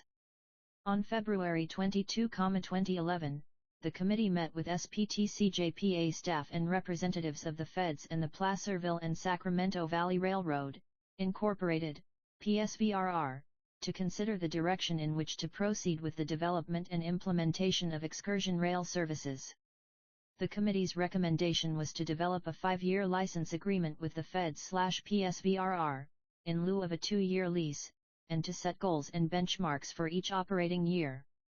On May 2, 2011, the SPTC-JPA board approved the 5-year license agreement, authorized the Chief Executive Officer to submit the license agreement to each affected member agency for approval and, following ratification by each affected member agency, to execute and deliver the license agreement for excursion rail operations. The City of Folsom, Sacramento Regional Transit, and Sacramento County all approved the license agreement. However, El Dorado County did not vote in support of the license agreement. The license agreement was then revised to exclude El Dorado County, thereby preventing PSVRR from operating in that jurisdiction, with the exception of special events authorized by county staff. The amended license agreement took effect in February 2013, with PSVRR providing excursion rail services in Folsom and Sacramento County. During the term of this license agreement, PSVRR was able to successfully work with El Dorado County to perform occasional excursions to the town of Latrobe under a specific permit. The 2013 license agreement expired in February 2018. In preparation for potential license renewal, PSVRR made a presentation to the SPTC-JPA board at their August 2017 meeting, outlining PSVRR's progress over the current license agreement, and their goals for the future if the license agreement were renewed. Part of those goals included re-establishing regular excursion operations in El Dorado County. At the November 6, 2017, SPTC-JPA board meeting, the board voted unanimously to approve a license agreement, but with the exception that the status quo was to be maintained in El Dorado County, meaning no PSVRR activities except for special events and capital improvements if approved by the county. This amended license agreement was to take effect in February 2018, pending approval by the member agencies. However, some El Dorado County staff and PSVRR2 still had significant disagreements regarding the SPTC-JPA's intent and El Dorado County's goals, so a renewed agreement was delayed, and the existing license agreement was extended by the SPTC-JPA board to May 2018. El Dorado County staff advised their board to deny the request for a new license agreement, and effectively maintain the status quo within El Dorado County. On April 24, 2018, the Folsom City Council unanimously approved a resolution authorizing the SPTC-JPA to execute the renewed license agreement. El Dorado County staff initially expressed concerns about the license agreement but were able to make revisions that were acceptable to both the agency and to PSVRR, and as a result the El Dorado County Board of Supervisors approved the revised agreement in September 2018. The current license agreement for excursion rail operations between the SPTC-JPA and the PSVRR was approved as a renewable, 5-year agreement that expired at the end of 2023. Policy/rule per the Folsom Municipal Code, the City Council is the sole authority to rate $1 agreements on behalf of the City of Folsom. Analysis: a copy of the license agreement between the SPTC-JPA and the PSVRR for excursion rail operations is included in Attachment 3. The license agreement grants the PSVRR the right to operate excursion rail services along specified portions of the rail corridor, between the City of Folsom and the Sacramento/El Dorado County line, and sets forth terms and conditions associated with the operations carried out by the PSVRR. The agreement minimizes liability to the SPJPA and its member agencies, ensures that no public subsidy from the SPTC-JPA or its member agencies will be provided for excursion rail services including capital, operating and maintenance costs, and reserves the SPTC-JPA's right to implement and grant licenses for other uses in the rail corridor that do not materially compete or conflict with the PSVRR excursion rail operations. The license agreement permits excursion rail operations on the segment of the rail corridor between Iron Point Road in Folsom, approximately milepost 116, and the El Dorado County line, approximately milepost 119.4. Sacramento County's portion of the corridor, milepost 118 to milepost I-19.4, is within the operating segment.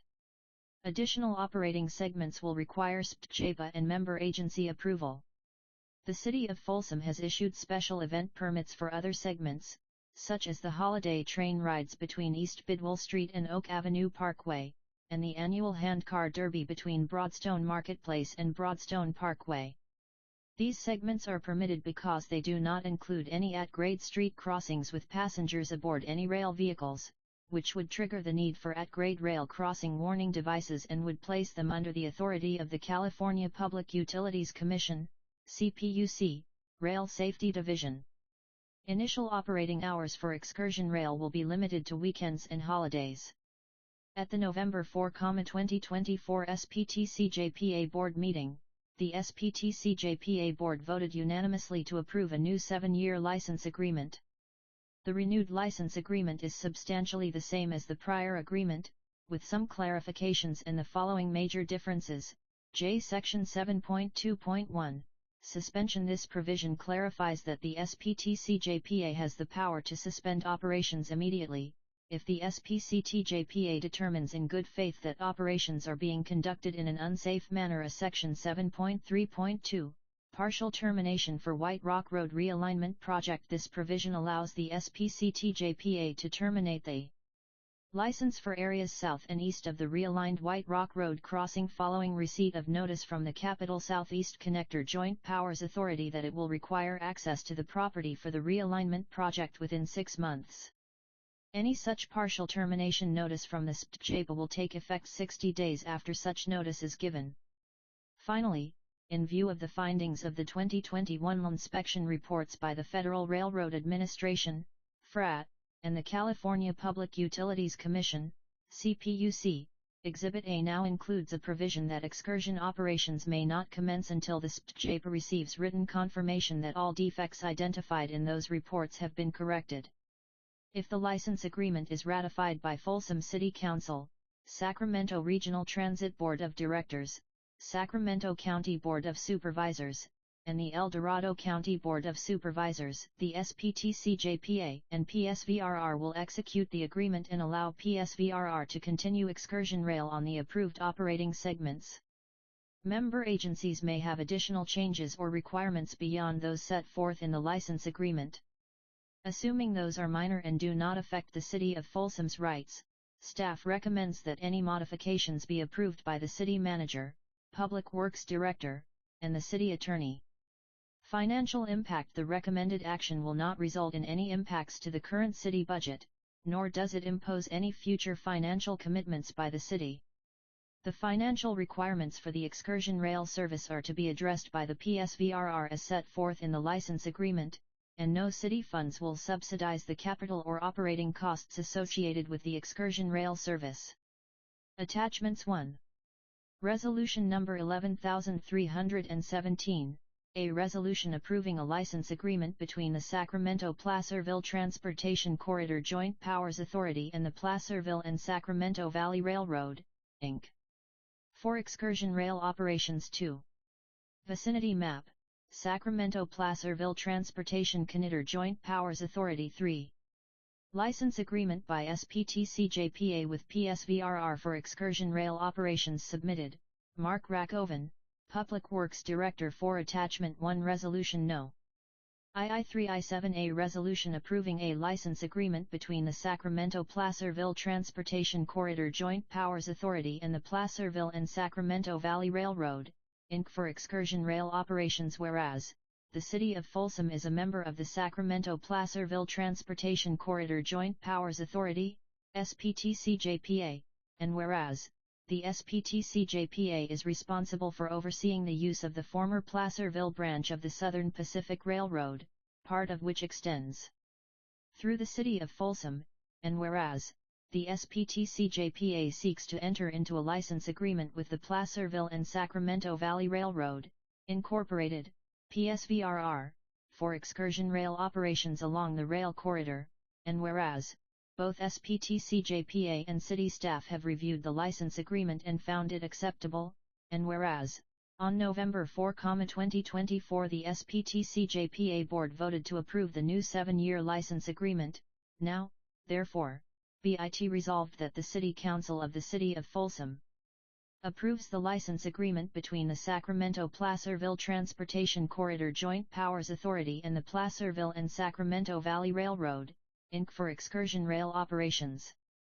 Passed and adopted on this L4th day of January 2025, by the following roll call vote: ayes, noes, absent, abstain, council member, S council member, S council member, S council member, S attest Krista Fremantle, City Clerk Sarah Aquino, Mayor Resolution Number 11317 Page 1 of I Attachment 2 Attachment 3 Attachment 3 License Agreement for excursion rail operations. This license agreement is made effective as of December 1, 2024, by and between the Sacramento-Placerville Transportation Corridor Joint Powers Authority, U. California Joint Powers Agency, JPA, and the Placerville and Sacramento Valley Railroad, Inc. a California nonprofit public benefit corporation, PNSVRR, recitals A. On or about January 28, 2008, the JPA issued a request for proposal, RFP, to solicit proposals from firms and individuals with experience, knowledge, and qualifications necessary to operate an excursion rail service on a portion of the rail corridor covering approximately 26 miles situated between the Folsom Y, approximately milepost 1 LL, and Shingle Springs Station, approximately milepost 137. The RFP required that the excursion rail service be operated without public subsidy and in such a manner as to preserve the excess width of the rail corridor for other potential uses, including natural trails, bicycle trails, and equestrian trails. Be pursuant to the RFP, on or about May 12, 2008, the JPA's Board of Directors selected the Folsom, El Dorado, and Sacramento Historic Railroad Association, FEDTRA, as the entity with which to negotiate the operation of the excursion rail service. See FEDTRA. Representatives subsequently incorporated PNSVRR to act as the non-profit entity responsible to develop and operate excursion rail service on the rail corridor, and, by its signature below, the JPA hereby approves PNSVRR as the operator of excursion rail service. In January 2013, PNSVRR and the JPA entered into a renewable license agreement for excursion rail services, with a 5-year, renewable term. The operating limits of the license agreement adjusted to remove the El Dorado County section of the SPTC after the Board of Supervisors voted against the license agreement. The license agreement was renewed IN 2018 and the renewed license expired IN 2023. The JPA and PNSVRR desire to continue into this agreement to set forth the terms and conditions under which excursion rail service will be operated. The parties therefore agree as follows. Agreement 1. Definitions L.T. The term FRAT is defined as the United States Federal Railroad Administration or its regulatory successor. 1122.24 PNSVRR License Agreement T.2 The term hazardous materials is defined as any substance, a, that now or in the future is regulated or governed by, requires investigation or remediation under, or is defined as any hazardous waste, hazardous substance, biohazard, medical waste, pollutant, or contaminant under any governmental statutio codio ordinance, regulation, rule, or order, or any amendment thereto, including the Hazardous Material Transportation Act 49 U.S.C. 5101 ETSEQ.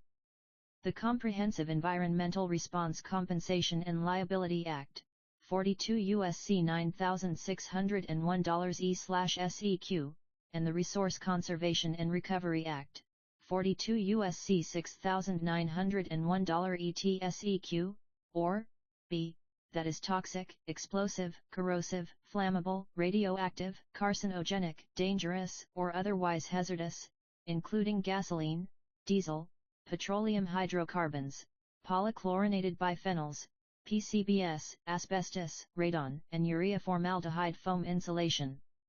1.3 The term hazardous materials laws means all present and future governmental statutes, codes, ordinances, regulations, rules, orders, permits, licenses, approvals, authorizations and other requirements of any kind applicable to hazardous materials. 1.4 The terms include, glujc, and including are to be read as if they were followed by the phrase without limitation. 1.5 The term 66 JPA is defined in the introductory paragraphs of this agreement and includes its member agencies, and their respective directors, officers, employees, agents, and all others acting under its or their authority. 1.6 The term ULADI is defined as all laws, rules, and regulations promulgated, or amended, by any governmental authority having jurisdiction over the license property or activities permitted hereunder, including, without limitation, the California Public Utilities Commission and Federal Railroad Administration.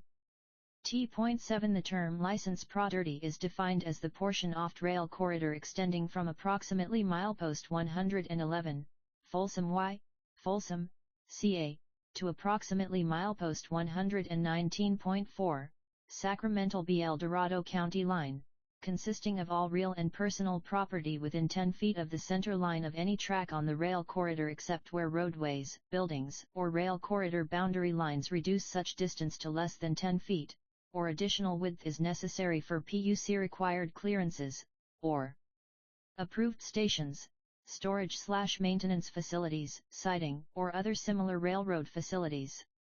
1.8 The term 66 LOSS is defined as any loss, damage, claim, demand, action, cause of action, penalty, fine, payment, cost o liability, or expense of whatsoever nature including court costs and reasonable attorney's fees, resulting from or related to, a. any injury to or death of any person, including officers, agents, and employees of the JPA or PNSVRR, or, b. damage to or loss or destruction of any property, including the rail conductor, any adjacent property, and the roadbed, tracks, equipment, other property of the JPA or PNSVRR, and any property in the JPA's or PNSVRR's care or custody. 1122.242 PNSVRR License Agreements. 1.9 The term operating segment is defined as any segment of the license properly for which the JPA has given its written approval for excursion service operations pursuant to Section 2.1. 1.10 The term rail corridor is defined as the entire width of the Placerville Branch Railroad right-of-way between approximately milepost 111, Folsom, CA, and approximately milepost 144.9, Missouri Flat Road, Diamond Springs, CA, purchased from Southern Pacific Transportation Company by the JPA, including all improvements thereto, whether now existing or hereafter constructed. 1.11 The term railroad facilities is defined as all tracks and other railroad property and fixtures, including rail, ties, switches, ballast, track beds, bridges, trestles, retaining walls, culverts, railroad signs, switch mechanisms, signals, grade crossings, active and passive grade crossing warning devices and other appurtenances located on the rail corridor. T.R2 The term PNSVRR is defined in the introductory paragraphs of this agreement and includes its directors, officers, employees, agents, parents, subsidiaries, affiliates, commonly controlled entities, any other related persons and entities, and all others acting under its or their authority. 1.13 The term Excul 5IO, SE1V, 9E is defined as the transportation of tourists by rail. Excursion service does not include regularly scheduled passenger transit or commuter service. 2 JPA grants rights. 2.1 Excursion service.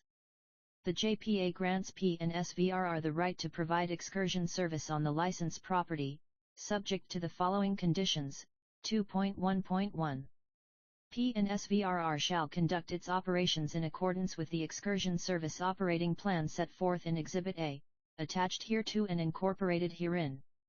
2.1.2 Operating hours will be limited to weekends and holidays only.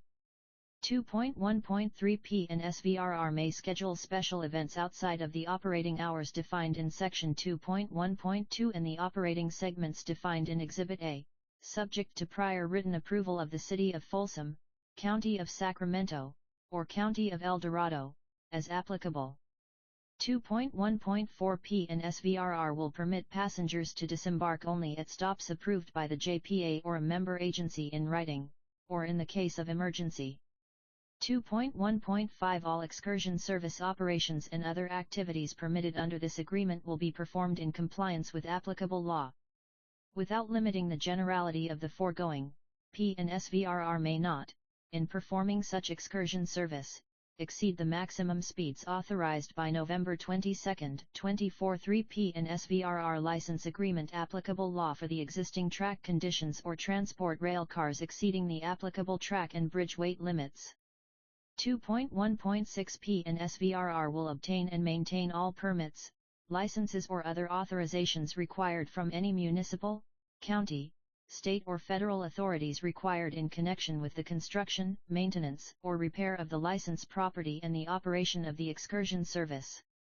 2.1.7 The portion of the licensed property situated between milepost 1I1, Folsom Y, Folsom, CA, and milepost 116, Iron Point Road Crossing, Folsom, CA, will be used only for movement of equipment and supplies and not for excursion service operations, except for special events authorized in writing by the City of Folsom as noted in Exhibit A attached. 2.1.8 PNSVRR will comply with any other operating rules deemed necessary or advisable by the JPA from time to time. In the event of any conflict between operating rules issued by the JPA and operating rules issued by a member agency, the operating rules issued by the member agency shall control. 2.2 Other third-party licenses. 2.2.1 Third-party licenses. The JPA reserves the right to grant additional licenses over the licensed property and the railroad facilities, provided that the JPA determines that any such licenses, a. do not materially compete or conflict with PNSVRR's excursion service license to the extent of any regular excursion service operations, or special excursion service events, set forth in the excursion services operating plan defined in Exhibit A attached herein, b. require the licensee to pay a reasonable share of PNSVRR's costs to provide dispatching, and to maintain and repair the portion of the licensed property and railroad facilities used by the licensee, and c. require the licensee to I. provide insurance and 2. indemnify and hold harmless PNSVRR and the JPA as to any loss arising out of or related to licensee's operations. The JPA will consult with PNSVRR to determine the cost of dispatching services and a good faith apportionment of maintenance and repair costs for the portion of the licensed property and railroad facilities used by the licensee. 2.2.1.1 PNSVRR will provide dispatching services as necessary to facilitate the activity of any third-party licensee and to ensure the safety thereof. 2.2.1.2 For purposes of Section 2.2.1, a. the term materially compete or conflict applies only to excursion service operations previously approved hereunder and not to PNSVRR's maintenance or repair activities, the scheduling of which shall be subordinate to events authorized under any third-party license granted by the JPA. R1.22.24 for PNSVRR Licensee Agreement 2.2.1.3. The JPA or its designee will have the right to review, obtain, and copy all books, records, computer records, accounts, documentation and any other materials, collectively recordable, pertaining to PNSVRR's costs, including any records in the possession of any subcontract or so for the purpose of monitoring, auditing, or otherwise verifying said costs. PNSVRR will provide the JPA or its designees with any records requested for this purpose and will permit the JPA or its designees access to its premises, upon reasonable notice, during normal business hours, for the purpose of inspecting and copying such records. PNSVRR further agrees to maintain such records for a period of 3 years. The JPA acknowledges and agrees that these records constitute PNSVRR's confidential information and will not be disclosed to any third party without PNSVRR's prior written approval, except as otherwise required by applicable law. 2.2.1.4 PNSVRR will reasonably cooperate with any third party holding rights to use the rail corridor. 2.3 Investigation. PNSVRR hereby acknowledges that a. It has satisfied itself at the time of this agreement with respect to the condition of the licensed property and railroad facilities and their suitability for PNSVRR's intended use. B. It has made such investigations as it deems necessary with respect to the licensed property and railroad facilities, as they exist at the time of this agreement, and assumes responsibility therefore as to its occupancy and use thereof, and c. Neither the JPA nor any of the JPA's agents has made any oral or written representations or warranties with respect to the licensed property or railroad facilities. 2.4 As is where is. PNSVRR will take the licensed property in an as is, where is condition and without any express or implied warranties, including, but not limited to, any warranties of merchantability, fitness for a particular purpose or volume or quality of traffic on the licensed property, and subject to I. Encroachments or other existing conditions, 2. All existing ways, alleys, privileges, rights, appurtenances, and servitudes, howsoever created, and 3. The JPA's rights hereunder. 2.5 Release.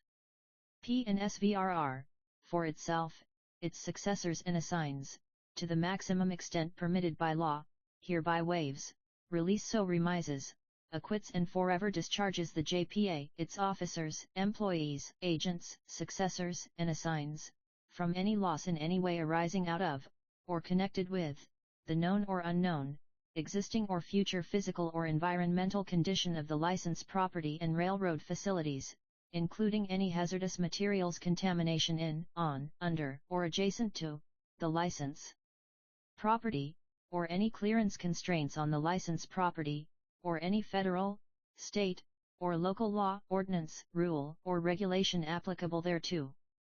2.5.1 PNSVRR hereby grants to JPA, on behalf of any insurer providing property, general liability, or automobile liability insurance to either PNSVRR or JPA with respect to the operations of PNSVRR, a waiver of any right to November 22, 24/5 PNSVRR license agreement subrogation which any such insurer of PNSVRR may acquire against JPA by virtue of the payment of any loss under such insurance. 2.6 The rights granted by the JPA under this agreement are subject to all existing licenses so leases, easements, restrictions, conditions, covenants, encumbrances, liens and claims of title that may affect the rail corridor and the word ogrant as used herein will not be construed as a covenant against the existence of any thereof. J. Limitation and subordination of rights granted 3.1 JPA's use of rail corridor. The foregoing granted rights are subject and subordinate to the JPA's prior and continuing right to use and maintain the rail corridor for any purpose that is not inconsistent with this agreement. Without limiting the generality of the foregoing, the JPA may construct, maintain, repair, renew, use, operate, change, modify or relocate public projects of any kind, railroad tracks, signals, communication equipment, fiber optics, pipelines, or other facilities upon, along, or across any or all of the rail corridor and licensed property, all or any of which the JPA may freely do at any time or times without liability to PNSVRR for compensation or damages, provided the JPA does not materially interfere with PNSVRR's rights and operations under this agreement. The JPA will, to the extent possible, notify PNSVRR as soon as practicable of any such planned or actual interference and take reasonably practicable measures to minimize any such interference. PNSVRR shall reasonably cooperate with the JPA in implementing the foregoing uses of the rail corridor. Notwithstanding the foregoing, the JPA reserves the right to terminate this agreement pursuant to the provisions of Section 7, below. 3.2 JPA's inspection access, access for maintenance. The JPA may, as reasonable and as coordinated in advance with PNSVR and I, inspect the licensed property and the railroad facilities, including any rail yard or maintenance facility used in connection with excursion service, and 2. Access the licensed property and railroad facilities, including access with JPA or third-party rail vehicles, as necessary to maintain areas of the rail corridor outside of the licensed property that are not otherwise reasonably accessible. 3.3 Future at-grade crossings, improvements to existing crossings. The parties acknowledge that local governments may desire to create or improve at-grade public crossings of the licensed property. PNSVRR will, at no cost or expense to itself, cooperate with the efforts of any applicable local governments to secure PUC approval of such crossings, provided, however, that PNSVRR shall be entitled to air any reasonable safety concerns related to such crossings. PNSVRR will also cooperate with the construction of crossing improvements, as necessary. November 22, 2046 PNSVRR License Agreement for Maintenance and Operation of Railroad Facilities 4.1. Maintenance of Licensed Property and Railroad Facilities. 4.1.1 Licensed Property and Railroad Facilities. PNSVRR, at its expense, will keep the licensed property and railroad facilities in good repair and in a good and safe condition in conformity with applicable law, including, without limitation, 49 CFR Part 213, track safety standards, any standard and permits required by the member agencies, and approved operating plans. PNSVRR is not obligated to maintain or repair the rail corridor outside of the licensed property for other uses or purposes, including without limitation bike trails, hiking trails, or other recreational activities. PNSVRR acknowledges and agrees that areas outside of the licensed property are used for other recreational activities and that use of the licensed property by PNSVRR will not obstruct or interfere with such recreational use. 4.1.2 Crossings. In addition to the foregoing, for each crossing located within any operating segment, PNSVRR will maintain the surface of such crossing in accordance with CPUC General Order No. 72-B.VI, rail joints in crossing area, 7, maintenance of crossing in track area, and, to the extent reasonably within PNSVRR's control, X, surface of crossings. If unsafe conditions or disrepair are noted in any public road crossings, the JPA and its member agencies reserve the right to perform any maintenance or repair they deem necessary within the envelope of PNSVRR's maintenance responsibility set forth in the preceding sentence. 4.1.3 Optional maintenance outside of licensed property. PNSVRR may, at its option and only subject to a request approved by the applicable member agency, enter portions off-rail corridor outside the licensed property that is located within the requesting member agency's jurisdiction to collect trash, maintain drainage, abate weeds or graffiti, clear fallen trees and branches, or address other conditions, as necessary to ensure the safety of PNSVRR's operations. The JPA grants PNSVRR a license to enter all portions of the rail corridor as necessary to perform such work. PNSVRR will repair any damage caused as the result of PNSVRR's performance of any such maintenance and shall perform the work in compliance with any standards and permits required by the member agencies. 4.1.4 Scope of maintenance. For purposes of this section 4.1, the maintenance and repairs to be performed by PNSVRR include, as required by applicable law, a. Inspections, testing, track profiling, adjustments, lubricating, welding, respiking surfacing, tamping, and any other tasks constituting customary and routine maintenance of track structures, b. Repair, renewal, replacement, or other customary and routine work required to ensure the safety of railroad facilities, including maintenance of track to at least Class 1 standards where required by law, and compliance with any applicable November 22, 24/7 PNSVRR license agreement Bridge Safety Management Program regulations that may be promulgated by the Secretary of Transportation pursuant to Public Law I-10-432, Section 417, including the regulations set forth in 49 CFR Part 237, c. Drainage Management, and d. Compliance with all mandated reporting. The JPA will have no responsibility to maintain the trackage, structures, or any other railroad facilities. PNSVRR shall contract with a qualified track inspector reasonably acceptable to the JPA to perform an inspection off trackage, structures, and railroad facilities in the then current operating segment at least annually. PNSVRR shall deliver the inspection reports to the JPA promptly after receipt thereof by PNSVRR. All such inspection reports shall be public information. 4.1.5 Notice of Assignment. Concurrently with the execution of this agreement, both parties will execute and deliver to the FRA a written notice of the assignment of track inspection and maintenance responsibilities, and bridge safety management responsibilities, to PNSVRR in accordance with 49 CFR $2I 3.5, c. and 49 CFR $237.30. The notice of assignment will attach a copy of this agreement.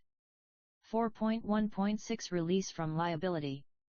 PNSVR and for itself, its successors and assigns, to the maximum extent permitted by law, hereby waives, releases, remises, acquits and forever discharges the JPA, its officers, employees, agents, successors, and assigns, from any loss in any way arising out of, or connected with, existing or future, I. design flaws of public improvements, whether outside the license property or within, or, 2. failure of JPA or its member agencies to maintain areas outside of the license property. PNSVRR's exclusive remedy for any such loss will be to abandon excursion operations as set forth in Section 7.4. 4.2 Ownership of track materials. All track materials installed by PNSVRR as part of the railroad facilities will be of equal or better quality than those track materials existing at the time of execution of this agreement and will become the JPA's property. All materials removed by PNSVRR from the railroad facilities and replaced as part of maintenance, repairs, or capital improvements will become the property of PNSVRR, except for iron and hardware items such as rail, plates, switch signals, spikes and items of historical or archaeological interest, which shall remain the property of the JPA. PNSVRR will not, without the prior written approval of JPA, remove track materials or other improvements from the rail corridor unless they are replaced as provided in this section. PNSVRR will keep a written record of track materials and other improvements removed from, or installed upon, the rail corridor and will provide an updated copy of the record to the JPA on an annual basis. 4.3 Clearing of obstructions. Derailments and wrecks. PNSVRR will as soon as practicable clear any obstructions, derailments, and wrecks of railroad equipment or railroad facilities. November 22, 2048 PNSVRR License Agreement 4.3.1. To the extent that any such obstruction, derailment, or wreck damages the rail corridor, PNSVRR will as soon as practicable restore the rail corridor to the condition it was in prior to the obstruction, derailment, or wreck. 4.3.2 If PNSVRR fails to comply with the provisions of this section, the JPA may perform the required action and charge PNSVRR the reasonable cost thereof.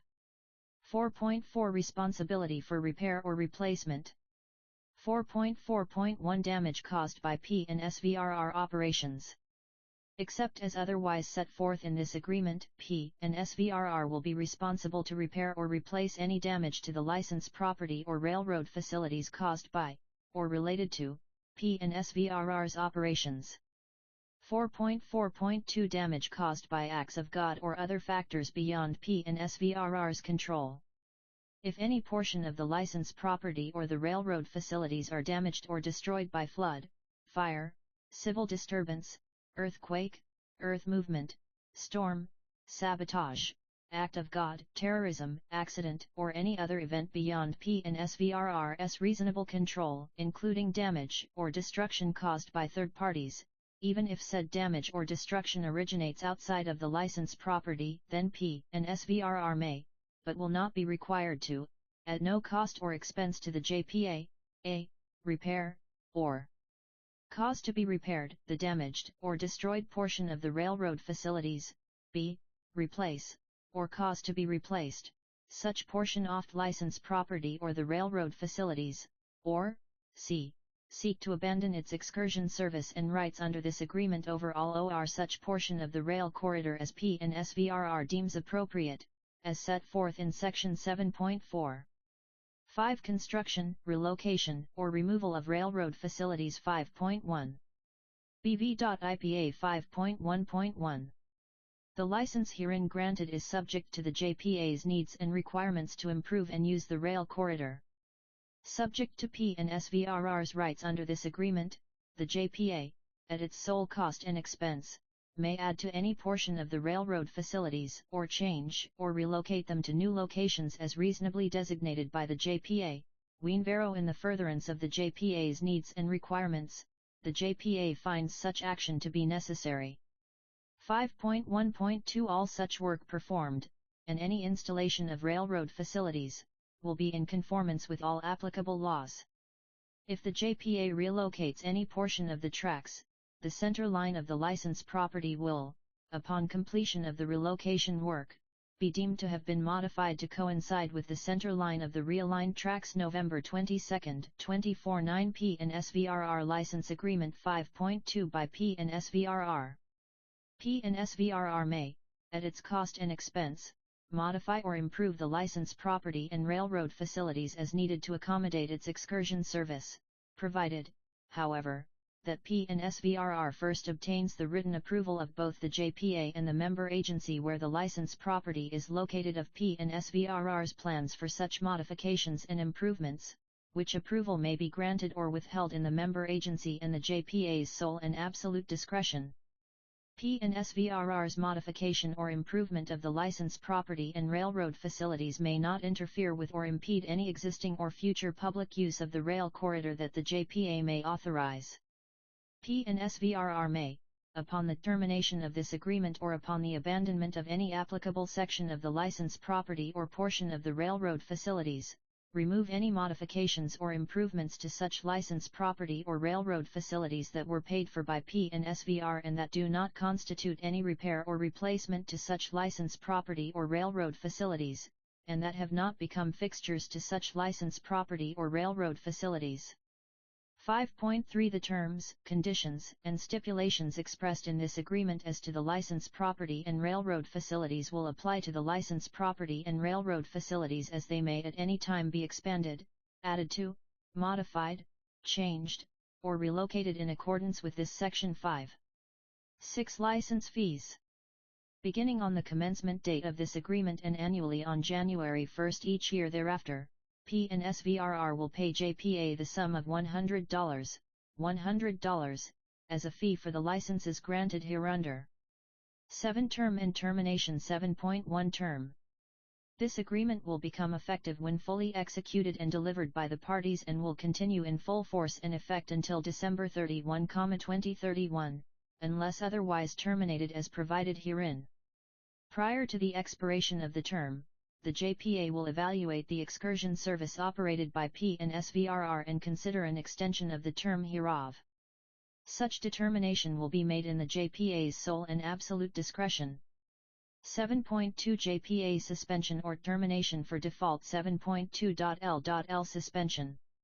If the JPA determines in good faith that excursion service or other PNSVRR operations under this agreement are being performed in an unsafe manner, the JPA may suspend all operations under this agreement with immediate effect until all safety issues are corrected to JPA's satisfaction. JPA will have no liability or obligation to PNSVRR by reason of any such suspension. 7.2.L.2. Termination. If PNSVRR does not substantially comply with the operating plan defined in Exhibit A, or the operational goals defined in Exhibit B, or 2. P&SVRR remains in default in its performance of any covenant or agreement contained herein for a period of 60 days after written November 22, 2010 P&SVRR license agreement notice from the JPA to P&SVRR specifying such default. The JPA may, at its option, terminate this agreement by written notice, provided however, that if such default cannot reasonably be cured within 60 days after such notice, the JPA may not terminate this agreement provided that P&SVRR begins to cure the default within the 60-day notice period and proceeds diligently to complete such cure. JPA will have no liability or obligation to P&SVRR by reason of any termination for default.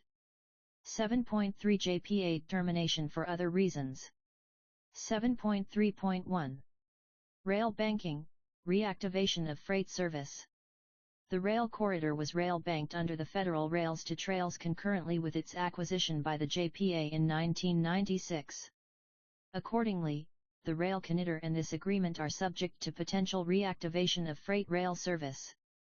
In the event an authorized freight rail operator reactivates freight service on the rail corridor, JPA and P&SVRR will consult and cooperate with one another in regard to the impacts and effects thereof. If this agreement is terminated as to all or a portion of the license property due to the reactivation of freight rail service, or if P&SVRR's rights are materially adversely affected as a result thereof, JPA will pay to P&SVRR any amounts JPA receives from freight operator on account of the unamortized cost associated with a. any improvements made to the license property by P&SVRR, or b. defined maintenance performed by P&SVRR to make the license property operable for excursion service. Apart from the foregoing, JPA will have no liability or obligation to P&SVRR by reason of reactivation of freight rail service. 7.3.2 Partial termination for White Rock Road Realignment Project. The Capital Southeast Connector Joint Powers Authority, the Connector Authority, and its member agencies intend to realign White Rock Road and improve its crossing with the rail corridor as part of a major regional connector parkway. Upon receipt of notice from the Connector Authority that it will require access to the rail corridor within 6 months in connection with the White Rock Road crossing project, the JPA may, by giving 60 days written notice to P&SVRR, a. temporarily prohibit use of the portions of the license property as reasonably necessary to prevent conflict with the Connector Authority's White Rock Road crossing project, and b. terminate this agreement with respect to areas of the license property south and east of a point that is 100 feet north of the northern edge of the realigned White Rock Road crossing. JPA will have no liability or obligation to P&SVRR by reason of any such actions in connection with the White Rock Road crossing project. 7.3.3 Termination for other public project.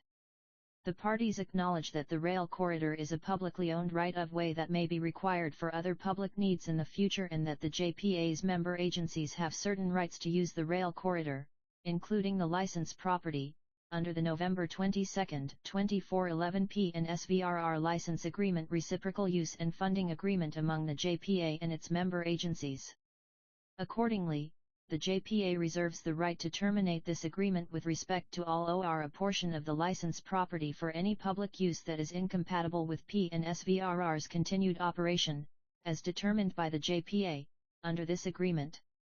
Such termination will be effective no earlier than 12 months following JPA's written notice to P&SVRR.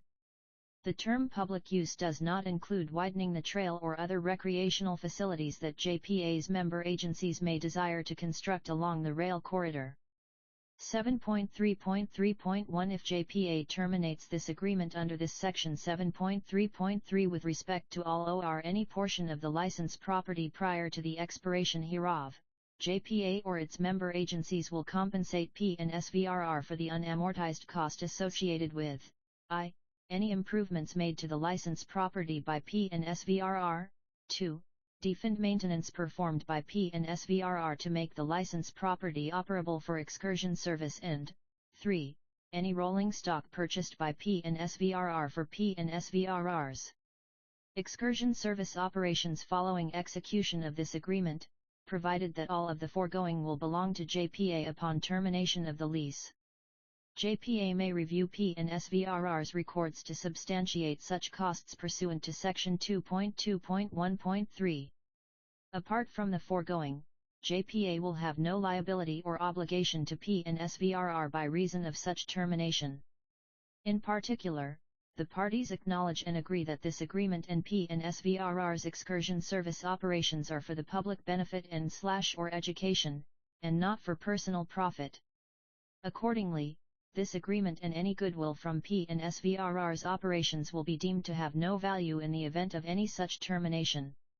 7.3.3.2 The provisions of this Section 7.3.3 apply only to a termination for a public project other than the White Rock Road Crossing Project, discussed in Section 7.3.2, above, and are not applicable to a termination for default or a partial termination in connection with the White Rock Road Crossing Project. 7.4 Abandonment of license rights. P&SVRR may at any time, in its sole and absolute discretion, immediately and without any liability to the JPA, abandon its excursion service and terminate this agreement upon delivery of written notice thereof to the JPA. 7.5 All obligations incurred by the parties prior to the termination of this agreement will be preserved until satisfied. November 22, 2412 P&SVRR License Agreement 7.6. Upon the effective date of termination of this agreement, P&SVRR will, if so requested by the JPA, execute any documents reasonably necessary to evidence such termination and to effectuate the purpose and intent of this agreement. 8. Insurance. P&SVRR will obtain the insurance set forth below, to be kept in force during the life of this agreement. All insurance policies must be written by a reputable insurance company reasonably acceptable to the JPA, or with a current Best's Insurance Guide rating of A and Class 7 or better, and authorized to do business in California. 8.1 P&SVRR Insurance. P&SVRR will, at its own cost and expense, provide and procure commercial general liability, CGL, and, as applicable, Workmen's Compensation or Federal Employers Liability Act, FELA, insurance. 8.1.1 The CGL insurance policy providing bodily injury, including death, personal injury, and property damage coverage will have a limit of not less than $L million each occurrence and $2 million in the aggregate. The deductible or self-insured retention may not exceed $510,000. The parties acknowledge that the prudent level of insurance required for rail operations will change throughout the term of this agreement. The JPA reserves the right to require that P&SVRR raise its coverage limits to a level that conforms to the level of insurance commonly provided to short-line and regional railroads with operations similar to those of P&SVRR on the licensed property. 8.1.2 The CGL insurance policy must be written on a form at least as broad as ISO Occurrence Form CG0001.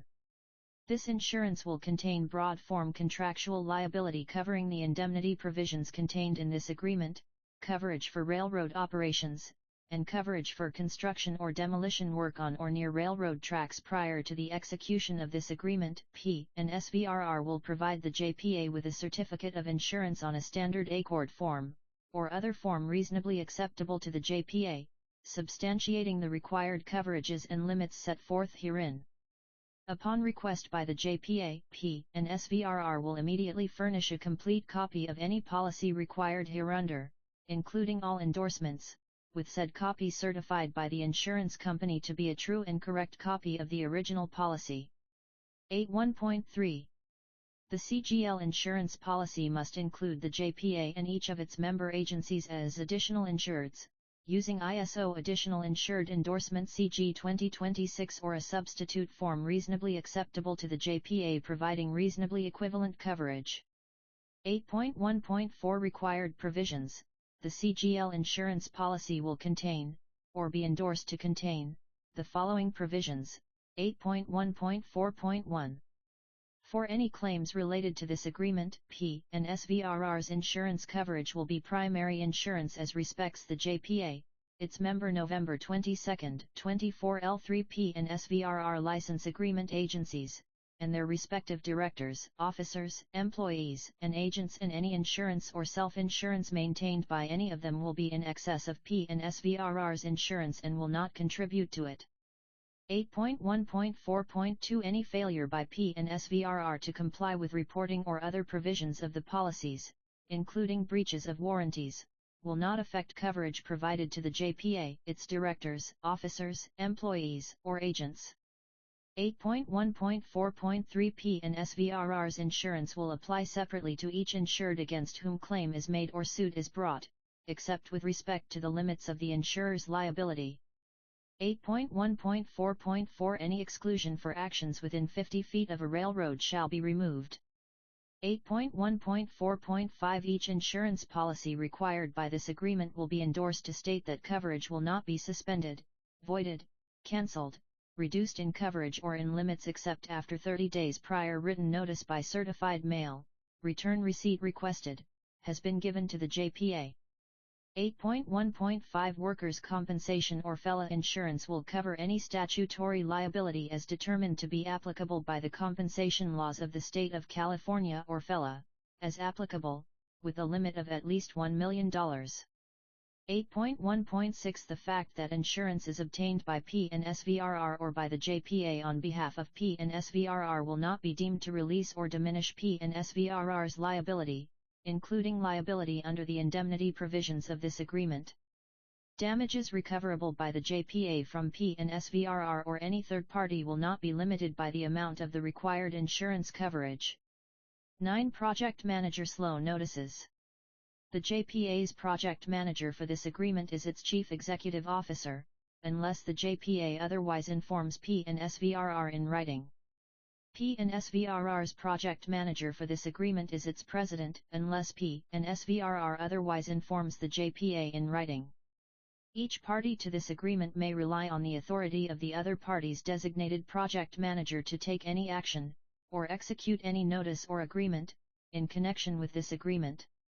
Any notice, report, or other communication required by this agreement shall be mailed by first-class mail, or, if receipt thereof is acknowledged by the recipient, by facsimile or email.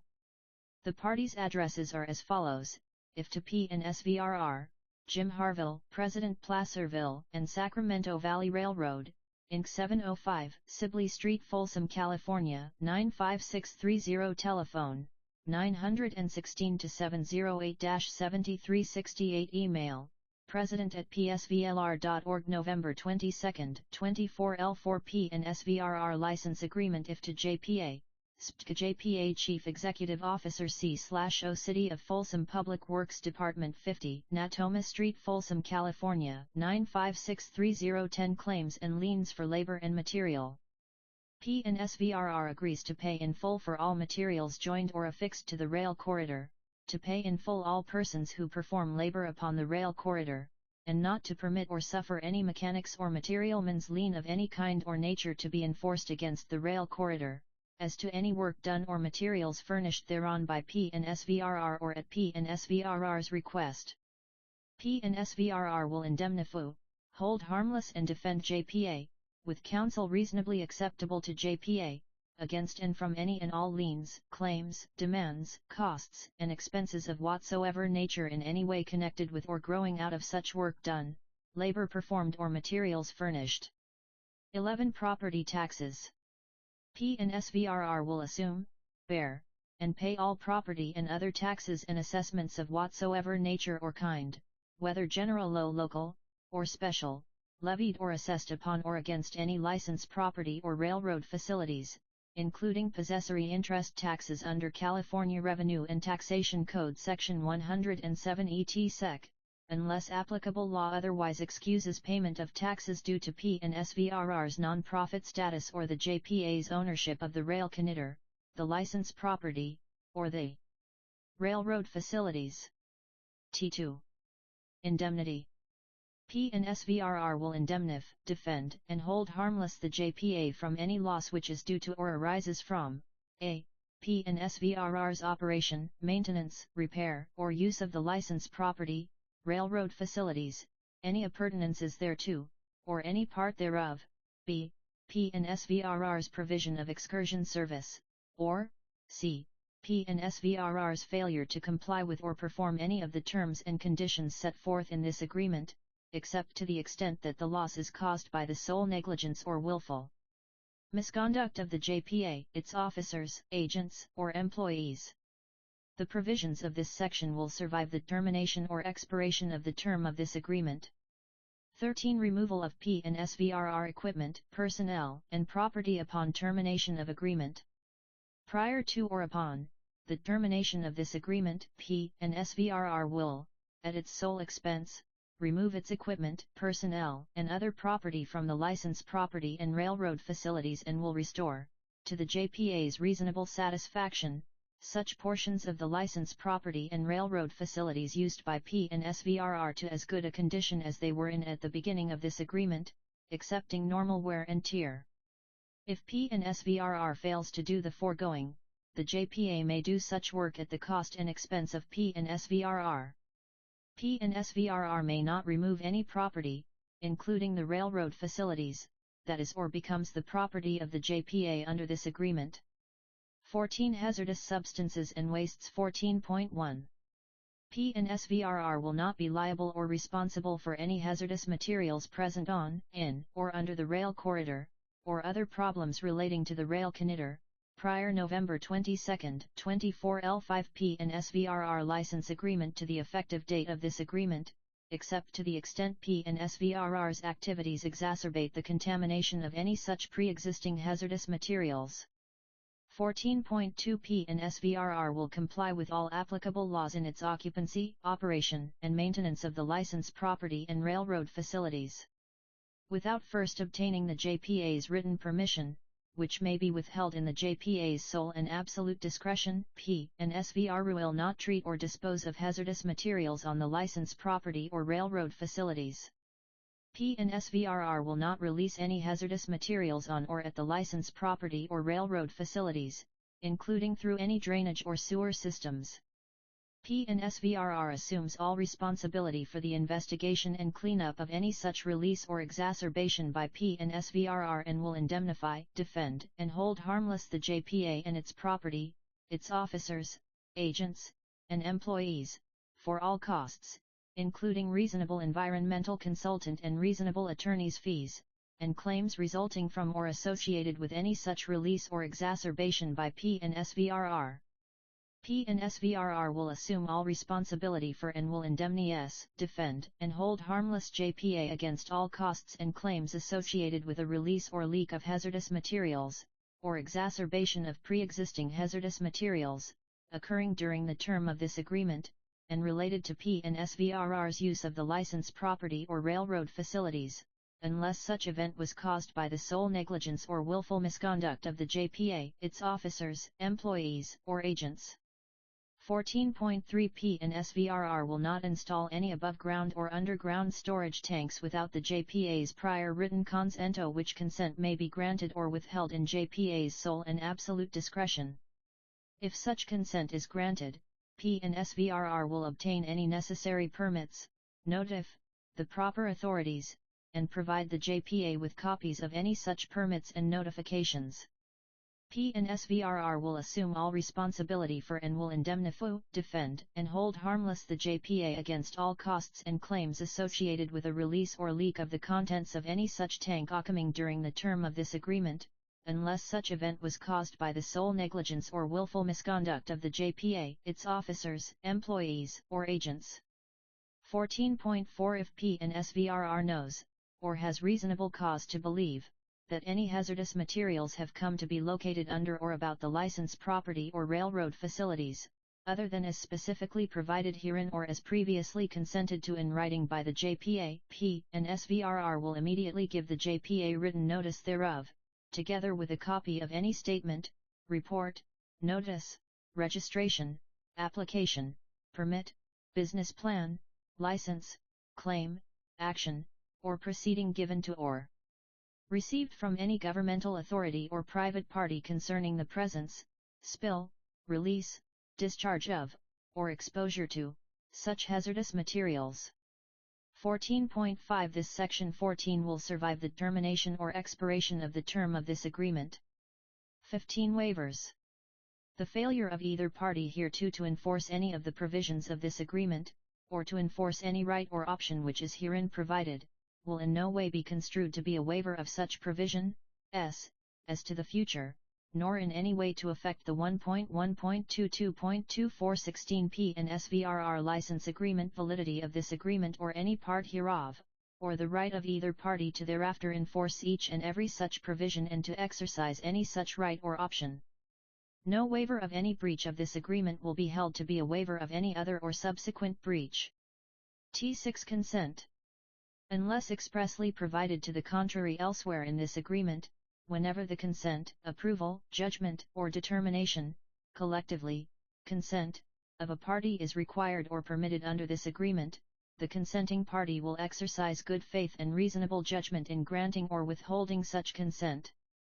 No party may unreasonably withhold or delay its consent. Consent will be deemed to have been withheld if a party fails to consent to the other party within 30 days of having been given written notice of the other party's intention to take any action as to which consent is required or permitted. 17 Entire Agreement.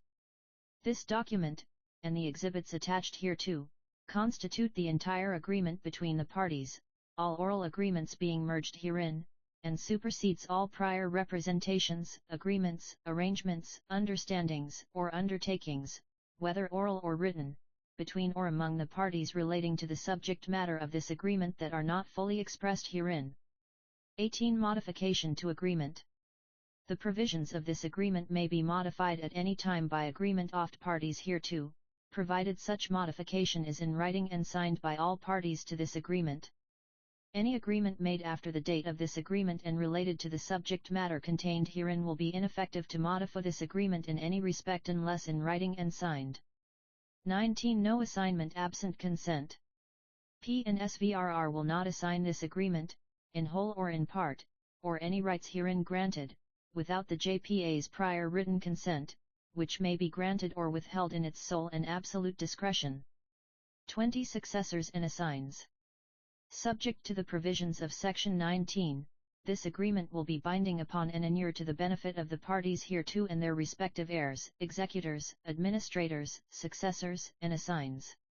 21 Venue and Choice of Law. 21.1 Any and all disputes, controversies, or claims arising out of, relating to, or in connection with this agreement will be instituted and maintained in a competent court in Sacramento County, California, and the parties hereby consent to the jurisdiction of any such court and to service of process by any means authorized under California law. 21.2 This agreement will be governed, construed, and enforced in accordance with the laws of the state of California, without reference to its conflicts of laws provisions. The prevailing party in any claim or action arising out of or connected with this agreement will be entitled to recover all reasonable attorney's fees and related costs, in addition to any other relief that may be awarded by any court or other tribunal of competent jurisdiction. November 22, 2417 P and SVRR License Agreement. 22 Acts of God and other disruptions of service. Neither party will be deemed to be in default of this agreement if any failure to meet any condition or to perform any obligation or provision hereof is caused by, a result of, or due to strikes, insurrections, acts of God, or any other causes beyond the party's control, provided, however, that performance will only be excused for as long as the disruption persists. 23 Miscellaneous. 23.1 In the event that any of the provisions of this agreement are held by a court or other tribunal of competent jurisdiction to be invalid or unenforceable, the remaining portions hereof will remain in full force and effect, and any invalid or unenforceable provisions will be enforced to the maximum extent possible so as to effect the intent of the parties and will be reformed to the extent necessary to make such provisions valid and enforceable. Without limiting the generality of the foregoing, if the requirement in Section 4.1.4 that P and SVRR comply with applicable Bridge Safety Management Program regulations, under Public Law I-10-432, Section 417, is held to be a non-delegable duty of the JPA, the JPA may, at its option, I, undertake this obligation and charge P and SVRR for the cost thereof or, 2, terminate this agreement. 23.2 Each party has participated in negotiating and drafting this agreement, so if an ambiguity or a question of intent or interpretation arises, this agreement is to be construed as if the parties had drafted it jointly, as opposed to being construed against a party because it was responsible for drafting one or more provisions of this agreement. 23.3 Each party acknowledges that the officer executing this agreement has the authority to enter into this agreement on behalf of the party, and in so doing is authorized to bind the party on whose behalf he is signing, to the terms and conditions of this agreement. 23.4 This agreement may be executed in one or more counterparts and by facsimile signature, each of which will be deemed an original, but all of which together constitute one and the same instrument. Signatures on the next page. November 22, 24 L8P and SVRR license agreement in witness whereof, the parties hereto have caused this agreement to be executed as of the date first herein written. Sacramento. Placerville Transportation Joint Powers Authority, a joint powers agency by Vicki Sanders, CEO, approved as to legal form, by Paul Chrisman, Legal Counsel, Placerville and Sacramento Valley Railroad Inc., a California nonprofit public benefit corporation, by James M. Harville, President by Marcus Farrell, Secretary. November 22, 2014 9P and SVRR License Agreement for Excursion Rail Operations Exhibit A Excursion Service Operating Plan Useful definitions. Maintenance of way. MO is the repair and maintenance of railroad infrastructure. Milepost, MP, a wayfinding fixture on most railroads. The SPTC uses the historic Southern Pacific Railroad numbers, which denote the rail miles from 1 Market Street, San Francisco. Motorcars are defined as smaller vehicles not restricted by weight from the right-of-way in its current condition. Typically former maintenance of way vehicles, these include the Weyerhaeuser Skagit motorcar number 30 and similar pieces of equipment, and can be as small as a 2-seat inspection car. Trains are defined as standard railroad equipment, including but not limited to locomotives, passenger coaches and freight cars, either converted to passenger service or used for maintenance of way. This equipment typically requires a slightly higher track maintenance standard for passenger service. Seeing shorthand for an at-grade railroad crossing of a public or private road or trail. Important locations and their abbreviations. Location: Folsom Junction / East Bidwell Street, seeing Willow Springs Station, Oak Ave Parkway, seeing Iron Point Road, seeing Hampton Station, White Rock Road, seeing County Line, Wetzel Oviates per Deer Creek, seeing Latrobe Road, seeing Latrobe West. Stop abbreviation: FJEBWSOPIPHSWRCLWODCLRLW. Milepost TTT.2 T13.7 113.7 114.4 116.0 116.4 118.01 T9.4 120.4 T22.5 126.1 T26.4 November 22, 2420 P and SVRR License Agreement Operating Segments, Segment Number 12J45. From Milepost 111.2, FJ, 113.7, EB, to Milepost 113.7, EB, 114.4, OA, TT 4.4, OA, 116.4, HS, 11E.4, CL, 116.4, HS, 119.4, CL, 126.4, LW. Approved Operations Non-Revenue Moves / Maintenance Revenue Operations, Special Events Only, SCTN 2.T.3 Non-Revenue Equipment Moves / Maintenance Only Revenue Scheduled Service Revenue Operations, Special Events, Light, SCTN 2.1 Operating Schedule.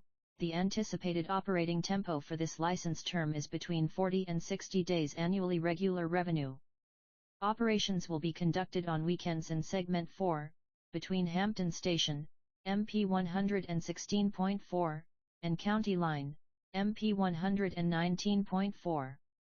These operations will be a mix of motorcar and LR train excursions, depending on the season, weather conditions, and customer demand.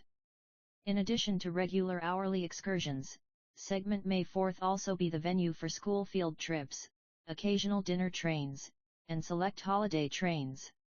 Hampton Station is also the site of our annual Railfest celebration. A variety of events will also be held in Segment 2, MP 113.7 MP 114.4, under the Special Events Clause of the License Agreement, SCTN 2.1.3, and are approved using the City of Folsom's special event process. Typical of these are popular programs such as our Mother's Day Brunch, Pumpkin Patch Flyer, and Santa's Whistle Stop Adventure.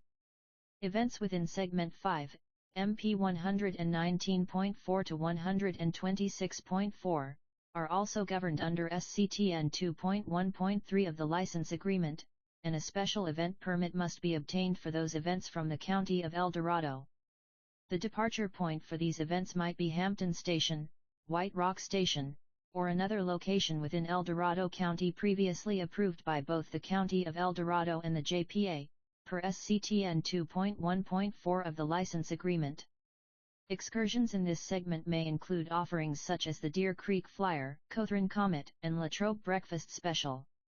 Consistent with past approvals, P and SVRR requests the JPA and member agencies acknowledge and approve the following locations as established boarding points: Willow Springs Whistle Stop, IVP 113.7, Segment 2, Oak Station, MP 114.4, Segment 2, Hampton Station, IVP 116.4, Segment 4, White Rock Station, I/IIP 118.0, Segment 4, November 22, 24 2 tons P and SVRR License Agreement Aerodrome Whistle Stop, MP 119.3, Segment 4, Cothran Station, MP 123.1, Segment 5, Latrobe Station, MP 126.1, Segment 5. Latrobe Whistle Stop, MP 126.4, Segment 5, Capital Improvements. P and SVRR has plans to complete the following capital improvement projects during this license term. The listed capital improvements may be performed by P and SVRR only with the RFIN permission of the JPA and the respective member agencies. O. Install a runaround sidings at Hampton Station and County Line. O. Construct Hampton Station to City of Folsom standards. The following capital improvements may also be performed by P and SVRR if and only if they are authorized by the El Dorado County Board of Supervisors at any point during the term of this license agreement. Upgrade track and bridges to FRA Class 1 standard between County Line and Latrobe. O. Repair shingle lime mine gap to allow equipment exchange with El Dorado West MRR. O. Construct Latrobe Station to El Dorado County standards. O. Install crossing gates, signs, and markings at Latrobe Road crossing. The listed capital improvements may be performed by P and SVRR only with the written permission of the JPA, the respective member agencies, and the property owner.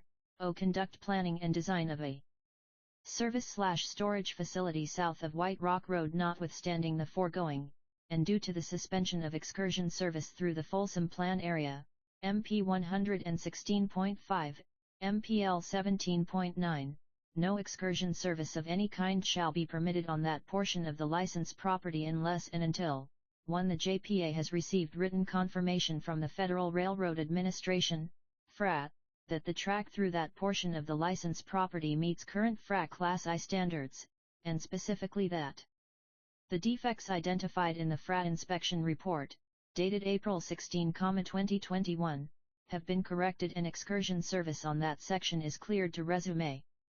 2. The JPA has received written confirmation from the California Public Utilities Commission, CPUC, that a. the track through that portion of the licensed property meets current FRA Class 1 standards, b. the defects identified in the CPUC Railroad Safety Inspection Report, dated April 22, 2002, have been corrected, and c. all road crossings in that portion of the licensed property have adequate crossing protection, or that in November 22, 2422 P and SVRR License Agreement Alternative Arrangement 4. The protection of said crossings has been approved by the CPUC, the JPA, and City of Folsom. The JPA and/or the City of Folsom may, but shall not be required to, seek to cause crossing arms or other protection to be installed in said crossings at no cost to the JPA or the City of Folsom. Both parties understand that CPUC approval of any alternative arrangement for such crossings is temporary in nature and that, for excursion service to continue in that portion of the licensed property, the Type 9 crossing protection called for in the original CPUC approval needs to be installed in a time frame acceptable to CPUC. If for any reason that time frame cannot be met, the JPA and/or City of Folsom may suspend this license agreement indefinitely under the provisions of Section 7.2.l. Copies of both inspection reports have been affixed to this Exhibit A on the following pages: November 22, 2423 P and SVRR License Agreement FRA/CPUC Inspection Reports November 22, 2424 P and SVRR License Agreement Department of Transportation. TSDERAL Railroad Administration, FRA, Inspection Report OMB Approval No. 2130-0509 Inspectors No Inspectors Senator LD No Report No, Date MMDD Pendleton, Timothy M 68160 33-2021 04 L6 Railroad/Company NERC and Address Placerville and Sacramento into Valley. RR, Inc. 50 Natoma Strecht R/TRRR/Co Cod Drvlosren SYS Tem Subdivision RR/Co Rkbergskenletrvk L. CCCLPT Akrolkagad, Nanark Mark Rakoven F. Idolksili OL Folsom California 95630 PSVR SYSIM. Email mrakoven@folsomca Signatuk Lirinair, City I Alsam State CA County Sassiagemento Milk Post, from 0 liters 16.40 Activity Codc, Unib, MTW Subunits. 0 Todd T. 06 Explanation City and County Sit Folsom Codx I 300 RO 0119.40 MTHC 06 County Sasilami NTOC 067 Inspectrian Point Walk and Motor Car Main Track 20 from Elatilid Feedum Longitude to Latitude to Lugilda LTCM Lishal/Mills Post I0 L16.55 M Number MCTR/213 0L2 LC1 SPCCDL 0 JL Sitkan N Description Center Cracked next to Trike Crossing Applict or TSROKEN Joint Bar, Jointed Rekernov TMCK. Luzard Klars Ijanat ID FOF 0cc plus I Activity Codc MTW Viola Lion Recommended Written Notification to FRA of Remedial Action is ICMLEPOST 20L16.70 MLVCSMOF Requirked M Optionate Railroad Action Codc LLYPT Kield 49 CFR/SM2T3L, ULS Low 0109 Subrulo B2 DATC. MM/DD/YYYY Speed CLMS Lorraine LLL Site L0 Comments on back SNFR *NRCIR *N/LOL Activity OCC Code IMTW Description Cross ties not effectively distributed to ST Port A3G Foot Segment of Track App ICD Remove Kit LHMRD Class Una AID Violation Recommended Written Notification to FRA of Remedial Action is LVCSETO Inquirk McKelptionate Latitude, Railroad Action Cod Date, NRM/DD/YYYY Comments on BCCK I, ORM FRA F6 liters 8096, Rkvisk 07/14, SNR SPXI Yulntasi for Repairs Railroad/Company Copy Paggai 02 LLCL Rkndik Con LRRL Iokamaaf and RD of CC Number of Akirtnrka Department of Transportation Federal Railroad Administration, FRA, ONSPCLO/SLD No. Rkdon No. Rkbod DATC 68160 33 T 16 T 2021 FL 30116.80 mm Inspection Report, Continuation, CFR/2R30109B3 Speed L0I Number/SITCOMB Approval No. 2130-0509 RCL *I number of VDNN effective Jeportius within the prescribed distance from Ajuang also a cluster of defective ties at this location. Seal applied removed LNZNJ class LL, recomitant FVES MTU of remedial action is, initials/milepost 4F required Flotienst FLCFR/USC DCFCCT DATC. MM/DD/YYYY, number/silk commitments on back. NN of Aklaviti Kod 0 *cum T Railroad V Company *TL locations for long stretches are without shoulder ballast due low construction work to dump ballast on all empty shoulder locations. As the weather winds up and PSVR resolres operations, it will be NSW applic to be in non with FRA and CPUC standards and is und per remove Kidlrard classet. Violation requirement written notification to of remedial action is VCSM *OLL workrol M option at railroad action cod dark mid/YYYY long inerdg Karunks on back IORM FMF 6180 96 Rkvisk 0/14 SNFR Spxiel Nolis for RRF Airs Railroad /company copy and ARCL Rkmalkenroll page 2 of Zeal Memotive URI and L of CC Nunk Tolakuknk CPUC Railroad Safety Inspection Report California Public Utilities Commission Railroad Operations and Safety Branch Lgodlnapector KC Kova Record LD Gotun 202-104-0032 LN $Pector Slonaderk RR/CO Representative Name Inspection Date Railroad Formatlon Mark Rakoven Railroad LD 0412212021 RRSPJXRR County Representative Title RR/Go Representative Slow Nature Chief Executive Officer Sacramento Placerville LE Railroad Name Address Grisac Placerville JPA 9451 Atkinson Street Roseville 95747 PRI Ferry or Startong Location City Folsom 2nd Street or Endong Location CLTY Folsom County Sacramento County Sacramento Dvlotion or Line Placerville Division or Line Placerville Subdivision or Line Subdvloslan or Namlaput 116.50 Milepost 117.90 Napectlon Notes CPUC Crossing Inspectors Stewart and Kova performed a walking inspection between MP 116.5 and MP 117.9. Activity God 118826D Activity Unlt 33 ICM MP Activity Code Defect God Remedial Quotation Defect ILOCC Action Recommended 1116.5118A Inspections on 104 Walkway Yes No Walkway's slope is excessive, a gradual slope not to exceed 1 inch to 8 inches Track No. /name I Crocs Long Bike Path Road Crossing Description of Defects or COMMN Printed 041-231-2021 Design Rev. October 1, 2019 Record LD, Goin 202-104-0032 Report LD, 4 page 1 of 3 last edit. 04123122021 Drain installed near tracks has created an excessive S from racks and road crossing in the walkway MP God Defect Code DCFCCT number OCC Act Lawn 2 117 118 ALNSS 104 Yes No walkway's slope is excessive, a gradual slope not to exceed 1 inch to 8 inches Track No.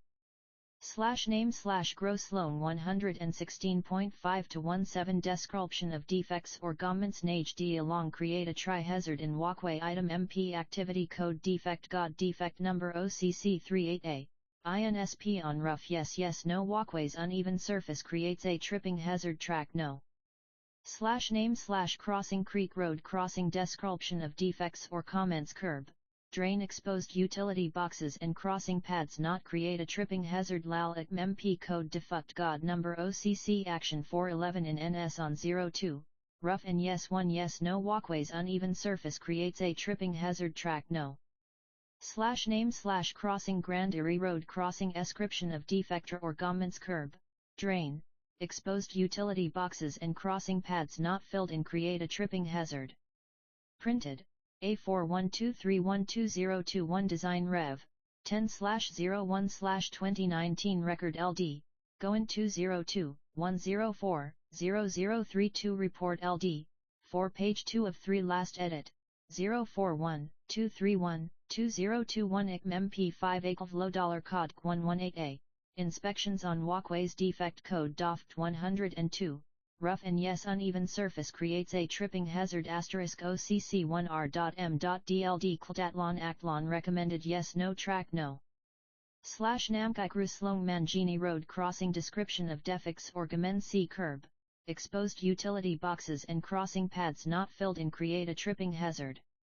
Item MP6 Active Lodi Code 26D, Inspections on clearances issues defect code 201, structures impair the side clearance creating a contact hazard dift yes number OCC1 rkmklalkaldatlon actlon recommended yes no track no. /name / Gross Loan Grand Prairie Road NG Derkulption of defects or comments signpost installed within 8 feet 6 inches creates a contact hazard. Printed, 041-231-2021 Design Rev, October 1, 2019 Record LD, Goin 202-104-0032 Report LD 4 Page 3 of 3 Last Edit 04123120221L_. Drain installed next ta TRDCKS creates an excessive slope in walkway shoulders cut OLL ties for drainage create o tripping hazard in the walkway _ new crossings installed yot multiple tripping hazards in the walkway, raised utility boxes, curb raised above sidewalks and roadway, crossing pads not filled in with ballast, and large rocks. Signpost installed within 8 feet 6 inches of TRCCK Sentet creates a contact hazard. State of California Public Utilities Commission 180 Proms Circlo, Suite 115. Sacramento.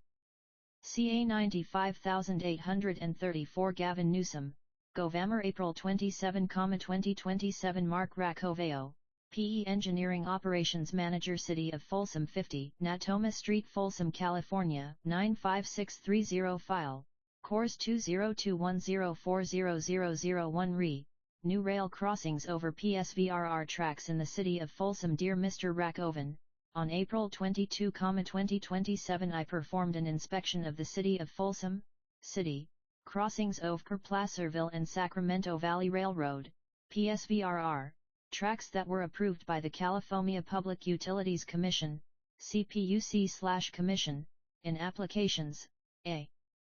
15-04-005, L5-04-006, and 15-04-007. A.L504-004 was also approved by the Commission but the crossing has not been constructed. Results and recommendations from my inspection are listed below. A4.15-04-005, approved as C Street, named Grand Prairie. CPUC crossing number, RIO 130A117.40 and U.S. Department of Transportation, No 968335R. A MISIRG required Commission Standard 9 warning devices. B. Missing RXR and stop bars pavement markings. C. Missing emergency notification system, ENS, signs. D. Tripping hazard in northeast and southeast quadrants. B. A.15-04-006 approved as *A Street, named Mangini Parkway. CPUC crossing B. No. 130A117.7 and DOT No 968334J. A. Missing required Commission Standard 9 warning devices. Missing RXR and stop bars pavement markings. C. Missing ENS signs. D. Tripping HAV.ATD in northeast and southeast quadrants. E. Missing California Manual on Unified Traffic Control Devices, CAMUCD. WL0-3 advanced warning signs on both approaches of Old Placerville Road. CA.15-04-007, approved as O Easton Valley Parkway Street, named Alder Creek. CPUC.B crossing No 130A117.00 and No 968332V. A. Missing required Commission Standard 9 lambing devices. Missing IXR and stop bars pavement markings. Missing ENS signs. D. Tripping hazard in northeast and southeast quadrants. E. Missing CAMUCD WL0-1 advanced warning signs in westbound direction. Mark Rackoven, PE Course 202R0400LAP2L27, 2021. The unregistered trail crossing needs to be closed. Commission staff recommends that the city incorporate THC trail crossing into the design of the proposed new Placerville Road crossing for both crossings. Commission approval. These crossings need to be brought into compliance with the CAMUCD NUs 26D, 75D, and I-18A as soon as possible. Please prepare a schedule to remedy these conditions and respond to the CPUC within 15 days of receipt of this letter.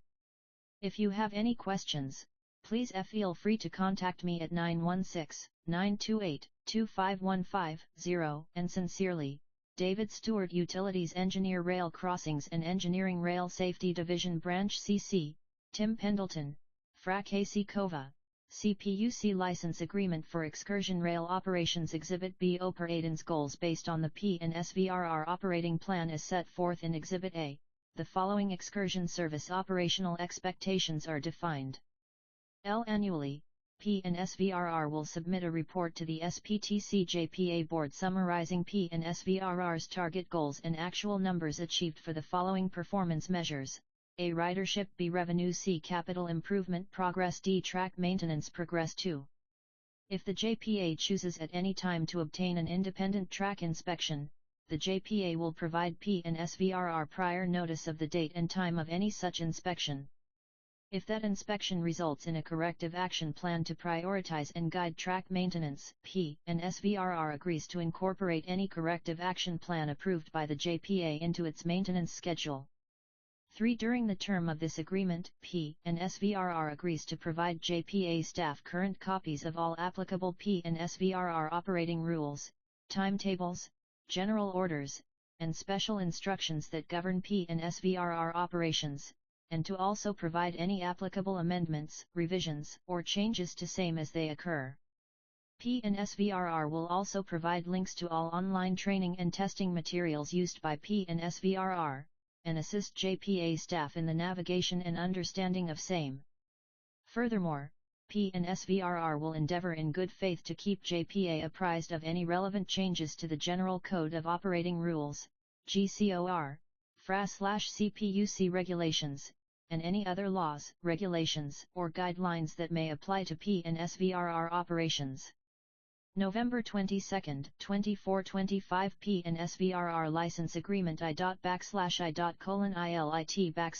Folsom City Council Staff RT Meeting Date, U14120025 Agenda Section, Consent Calendar Subject, Resolution Number 11321, A resolution initiating proceedings for the formation of a landscaping and lighting assessment district to be known as the Natoma Station Maintenance Assessment District No. 2025-1 from Parks and Recreation Department Recommendation/Council Action. Staff recommends the City Council approve Resolution No. 1132I, A. Resolution initiating proceedings for the formation of a landscaping and lighting assessment district to be known as the Natoma Station Maintenance Assessment District No. 2025-1. Background/issue: This action is for authorization to prepare the reports that will address the formation of a new landscaping and lighting district for the area known as Natoma Station. The new district would become Natoma Station Maintenance Assessment District No. 2025-1. If approved by a vote of the property owners, the new district would replace the existing Natoma Station Landscaping and Lighting District. The Natoma Station Landscaping and Lighting District was formed in 1990 and is one of the older districts within the city. There has not been an increase in the assessment since its formation, and there is no escalator authorized on the assessment as well. There are 1,272 single-family dwelling units within the district, and it was formed to maintain the landscaping and associated improvements along Iron Point, Blue Ravine, Turnpike, Black Diamond, and Natoma Station, as well as the subdivision's street lights, landscape lighting, irrigation systems, open space, monument entry signage, sound walls, and mini parks. To comply with Proposition 218 pertaining to new or increased assessments, the city's engineer for assessment district proceedings, NBS Government Finance Group, recommends the formation of a new landscaping and lighting district to fund the improvements and services that will convey a special benefit to the district's residents. The proposed district, which will replace the existing one district upon voter approval, will cover the entire Natoma Station Landscaping and Lighting District. Policy/RIIE Formation of a new landscaping and lighting district is governed by the procedure set forth in Division 15, Part 2, Chapter 2, Sections 22,585 ET. SEQ of the Streets and Highways Code. Analysis: Over the last several years, the city has been monitoring the revenue and expenses in the district. The current annual assessment of $91.70 per single-family equivalent, SFE, unit does not have an escalator built into it, nor has it been increased since 1990. In addition, the current annual assessment rate has been unable to keep up with inflation or provide adequate revenue to maintain and service the improvements within the district. The city initiated a public outreach program for the Natoma Station community with 2 public meetings that were held on June 17, 2022 and March 73, 2024. The intent of the meetings was to discuss the options and ideas for addressing the district's financial condition and develop a viable option that will ultimately be voted on and approved, or denied, by the property owners within the district. Staff presented 4 potential options for this district that are as follows: 1. Reduce level of service based on current funding. 2. Create a new district that would just cover budget deficit. 3. Create a new district to address budget deficit and address some deferred maintenance. And 4. Create a new district to cover deficit and address all deferred maintenance and provide some enhancements. There was thoughtful discussion to ensure those in attendance had their questions answered. As a result of these 2 public meetings, those in attendance were supportive of option 4. As such, this will be the preferred option to appear on the ballot for the entire community to vote on. The primary objective of forming a new district, which would have the same boundary as the existing district, is to specifically address deferred maintenance of the improvements within the district, plan for life cycle replacements and repairs for years into the future, and provide for an annual inflationary adjustment as needed. Such deferred items include outdated and uncentralized irrigation systems, replacement of missing landscaping, addressing tree care and implementation of water conservation measures such as replacing dead/dying trees and shrubs with water-wise plantings, and LED street light retrofits. Should the new landscaping and lighting district be formed, it is proposed to complete many of the deferred maintenance improvements over the first few years, as well as embark on the phased replacement plan for the older landscape areas. The city has successfully created 6 new overlay districts with similar objectives and a similar process within the last 14 years for American River Canyon North No. 3 created IN 2007, Blue Ravine Oaks No. 2 created IN 2011, Folsom Heights No. 2 created IN 2013, Broadstone No. 4 created IN 2015, Willow Creek Estates East in 2017, and Prairie Oaks Ranch No. 2 in 2021. These past assessment districts were overlay districts in addition to the original district. This district is proposed to replace the original district. This will allow us to reduce the costs of engineers' reports annually and work from one appropriately funded budget for all district assets. The attached resolution proposes the initiation of a formation proceeding for a new landscaping and lighting district and directs the engineer to prepare and file the report outlining the proposed assessment. The next steps are preparation of the preliminary engineer's report scheduled for City Council on January 28, 2025, and the mailing of a notice which contains information about the formation of the proposed district and the levy proposed, as well as the time and place of the public hearing. The notice along with a ballot will be mailed to all property owners on or around February 7, 2025. The final engineer's report is scheduled for public hearing on March 25, 2025. Prior to the approval of the final engineer's report, the ballots received will be counted, which is a process overseen by the city clerk and open to the public. If there is not a majority protest, which is 50% plus 1 of the ballots received, then the City Council may adopt a resolution to approve the final engineer's report and order the improvements and formation of the new district. Financial impact: there will be a small fiscal impact to the general fund to provide for the proportion of the district that provides a general benefit. The majority of the costs associated with this district will be borne by the district and for the benefit of the district residents. Enviro-AL review: the formation of a financing district maintaining and servicing existing landscaping and lighting improvements is not a project under the California Environmental Quality Act. No environmental review is required. Attachment 1. Resolution number 11321, A resolution initiating proceedings for the formation of a landscaping and lighting assessment district to be known as the Natoma Station Maintenance Assessment District No. 2025-1. Submitted, Kelly G. Gonzalez, Director Parks and Recreation Department. AJ Resolution No. 1I32IA Resolution initiating proceedings for the formation of a landscaping and lighting assessment district to be known as the Natoma Station Maintenance Assessment District No. 2025.1. Whereas, the City of Folsom desires to form and levy annual assessments for the Natoma Station Maintenance Assessment District No. 2025I, District, pursuant to the Landscaping and Lighting Act of 1972, Part 2 of Division 15 of the California Streets and Highways Code, hereafter referred to as the Act, that provides for the levy and collection of assessments to pay the maintenance, operation, and servicing of all improvements and facilities related thereto in the district, and whereas, the City Council determines that the properties within the district boundaries will be specifically benefited by the maintenance and servicing of said improvements, and whereas, once formed, the district will replace the existing landscaping and lighting district known as the Natoma Station Landscaping and Lighting District, and whereas, the City of Folsom desires to retain an engineer of record to prepare an engineer's report for the purpose of assisting with the formation and annual levy of the district, and to prepare and file an engineer's report with the city clerk in accordance with the Act. Now, therefore be it resolved by the City Council of the City of Folsom as follows. 1.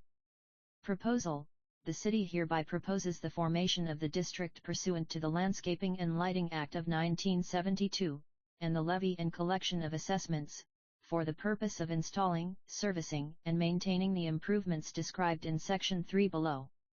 2. Senior T.S. Renort, the City Council hereby designates and appoints NBS Government Finance Group, NBS, as its engineer of record and orders NBS to prepare and file with the City Clerk a report in accordance with Article 4 of Chapter 1 of the Act. 3. Proposed improvements: generally, the improvements within the district may include, but are not limited to, 1. The maintenance, operation, and servicing of street trees and other landscaping throughout the boundary of the district, including but not limited to, ground cover, turf, trees, weed and pest management, shrubs, planters, street medians in the public right-of-way, as well as open space, trails, and green belt areas dispersed throughout the district, and may also include sidewalk and hardscape improvements, entry monuments, and associated appurtenant facilities. Eligible district costs may include, but are not limited to, personnel, furnishing electrical energy, utilities such as water, refuse and gas, materials, Resolution number 11321, page IOF, for contacting services, and other items necessary for the satisfactory operation of these serv-loses. 2. The maintenance, operation, and servicing of street lighting, including theme light poles, ornamental lighting and other appurtenant facilities in the public right-of-way areas throughout the boundary of the district. The improvements are generally described as maintenance, operation, and servicing of public street lighting facilities, including all works or improvements used or useful for the lighting of any public places, including ornamental standards, luminaires, poles, supports, tunnels, manholes, vaults, conduits, pipes, wires, conductors, guys, stubs, platforms, braces, transformers, insulators, contacts, switches, capacitors, meters, communication circuits, appliances, attachments, and appurtenances. 3. The maintenance, operation, and servicing of public art within the district. Costs include, but are not limited to, personnel, supplies, contracting services, and other expenses necessary for the satisfactory maintenance of these art pieces located at village entries and mini parks. 4. District designation: the proposed district shall be designated as Natoma Station Maintenance Assessment District No. 2025-1, City of Folsom, Sacramento County, California, and shall include that certain real property situated in the city generally shown and identified in Exhibit A attached to this resolution. Passed and adopted this 14th day of January 2025, by the following roll call vote: ayes, noes, absent, abstain, Council Member S. Council Member, S. Council Member, S. Council Member, S. Attest Sarah Aquino, Mayor Krista Fremantle, City Clerk Resolution Number 11321 PAG 2 of 4 Exhibit A Resolution Number 11321 page 30 F4 IIIS Assessment Diagram Crew OF Folsom Natoma Station Maintenance Assessment District No 2025.1 City of Folsom County of Sacramento State of California NB6 and of the CFL-CLR 4 ECTWDFOFU COUWD$CWEO SAEDFFRS MIOF, and 4 of DSDDS Beak _ 48 TRC 8 year off rat C, FFWOFFFFQDTHELOF. Pite 6 MP and Fu ens Fiderkuf RN 6 at K _ S Feffis Tobeam vicinity IVAP in WAO 375 751 5 MH Resolution Number 11321 page 4 of 4 WXAO 375 7 ILLR1 RUF.DGIMS. This page is intentionally left blank to facilitate double-sided printing and minimize poverty. Fols, and City of Distinctive BY Nature Folsom City Council Staff RT Meeting Date, U14/2025 Agenda Section, Subject, Public Hearing, Alder Creek West Large Lot Tentative Subdivision Map Project Vicinity of White Rock Road and Oak Avenue Parkway in the Folsom Plan Area, Sub 24-00233, Resolution Number 11318. A resolution determining that the Alder Creek West Large Lot Tentative Subdivision Map Project is exempt from CEQA and approving said Large Lot Tentative Subdivision Map from Community Development Department Recommendation/Coincy, Action Staff forwards the Planning Commission's recommendation that the City Council take the following action.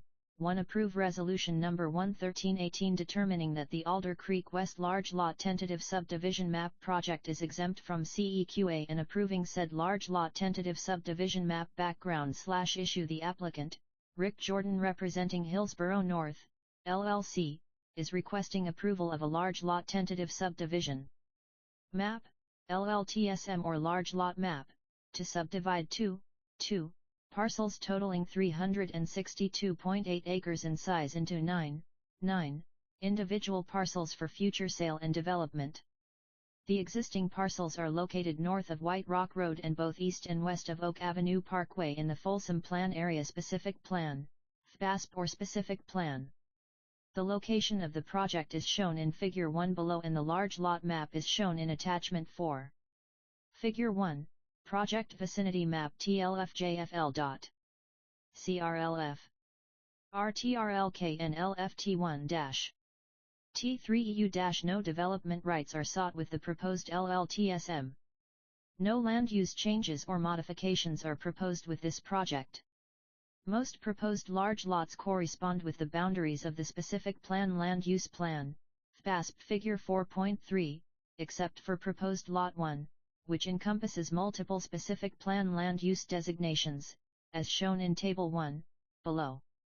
Table 1, Land Use Summary Parcel Number Project Summary Land Use 1 SPSF/SPSFHD/SPMLD/SPPQP/SPP2 SPSFHDL SPPQP4 SPOS5 SPOS6 SPOS7 SPOS8 SPOS9 Total SPP acres, net, 169.L16.S 60.64.8.4.288.77.5.1.20.2 362.8. The applicant states that future small lot maps will be consistent with the approved land use plan.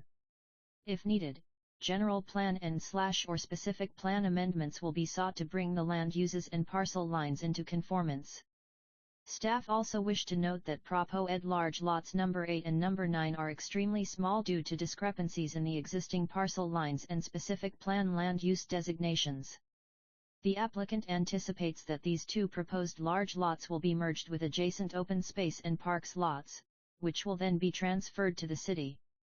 The Planning Commission considered this project at its December 18, 2024, meeting and unanimously recommended City Council approval. Policy/Rule The Folsom Municipal Code, FMC, requires that applications for tentative subdivision maps be forwarded to the City Council for final action. City Council actions regarding tentative subdivision maps are covered under Section 16.16.080 of the FMC Analysis General Plan and Zoning Consistency. The 362.8-acre project site has multiple general plan land use designations including OSF, Single Family, OSF HD, Single Family High Density, OMLD, Multi-Family Low Density. P. Parks. OS. Open Space, OPQP, Public and Quasi-Public Facility.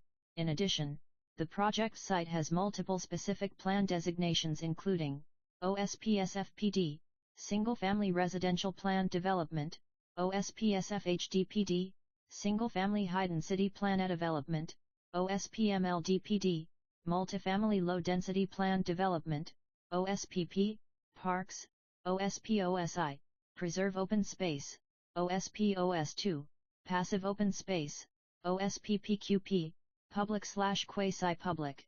The existing general plan and the specific plan land use designations are consistent with each other and are not proposed to change as part of these project. As no development is proposed with this specific application, the only relevant development standard applicable to the subdivision map is minimum lot area. The minimum required lot area for these properties ranges from 3,000 square feet for MLD designated parcels up to 7,000 square feet for SF designated parcels, with no minimum lot size requirements being applicable to the OS, P, or PQP parcels. Staff has determined that the proposed project meets the minimum lot area requirement as all 9 of the newly created parcels exceed the minimum lot size requirement based on their individual specific plan designations. In addition, staff has determined that the proposed project will not conflict with any known applicable plans or policies by agencies with jurisdiction over the project or the project site. Large lot tentative subdivision map. The primary purpose of the proposed project is to accommodate the sale, lease, and financing of the newly created large lots in accordance with the requirements of the Subdivision Map Act and designated land use as identified in the FASP. No development rights are being requested, and to that effect, there is a note on the large lot tentative subdivision map stating so. Large lots with multiple land use designations exist throughout the FASP. It is with individual small lot tentative maps that the smaller lots are created to be consistent with the FASP land use boundaries. Processing and approval of a small lot tentative and final map and/or planned development permit applications or other appropriate entitlements will be required prior to grading, construction, or any development of the parcels created by this large lot map. Staff has determined that the proposed large lot tentative subdivision map complies with all city requirements Munici LEX 4QL, Chapter 16.16, as well as with the requirements of the State Subdivision Map Act, Government Code Section 66410 ETSEQ. Financia impact. No financial impact is anticipated with the approval of the large lot map as the project will not result in any changes to the total number of residential units within the FASP. Enviro AL review projects that are consistent with a specific plan as well as the existing general plan and zoning are exempt from further environmental review unless there are new or more severe environmental effects that are unique to the project site and were not previously analyzed in a prior environmental document. The city has determined that the proposed project is consistent with the FASP. Staff also determined that the project would not result in any new or more severe environmental effects that which were not previously analyzed in the FASP EIR/EIS. As a result, the Alder Creek West LLTSM project qualifies for the exemptions in Public Resources Code Section 21083.3 and CEQA Guidelines Sections 15182, C, and 15183. Attachments. 1 Resolution No. I-1318. A resolution determining that the Alder Creek West Large Lot Tentative Subdivision Map Project is exempt from CEQA and approving said Large Lot Tentative Subdivision Map 2. Planning Commission Staff Report, dated December 18, 2024. 3. Vicinity Map 4. Alder Creek West Large Lot Tentative Subdivision Map, dated September 23, 2024. 5. Project Narrative, dated December 4, 2024. Submitted, Pam Johns, Community Development Director. Attachment 1A, Resolution determining that the Alder Creek West Large Lot Tentative Subdivision Map Project is exempt from CEQA and approving said Large Lot Tentative Subdivision Map Resolution No. 11318, a resolution determining that the Alder Creek West Large Lot Tentative Subdivision Map Project is exempt from CEQA and approving said Large Lot Tentative Subdivision Map. Whereas, the Planning Commission on December 18, 2024, held a public hearing on the proposed Large Lot Tentative Subdivision Map, considered public comment and found that the project is exempt from the California Environmental Quality Act, CEQA, in accordance with CEQA Guidelines Sections 15182 and 15183, and whereas, the Planning Commission on December 18, 2024, held a public hearing on the proposed Large Lot Tentative Subdivision Map, considered public comment and, based on the proposed configuration of the 9 large lot parcels, determined the proposed subdivision complies with all city requirements, as well as with the requirements of the State Subdivision Map Act, and whereas, notice has been given at the time and in the manner required by state law and city code, and now, therefore, be it resolved by the City Council of the City of Folsom that the Alder Creek West Large Lot Tentative Subdivision Map Project is exempt from environmental review under CEQA. Be it further resolved that the Large Lot Tentative Subdivision Map creating 9 large lots for the Alder Creek West Large Lot Tentative Subdivision Map, as shown in Exhibit A, is hereby approved. This approval is subject to the conditions of approval attached as Exhibit B, and this resolution is based on the following findings.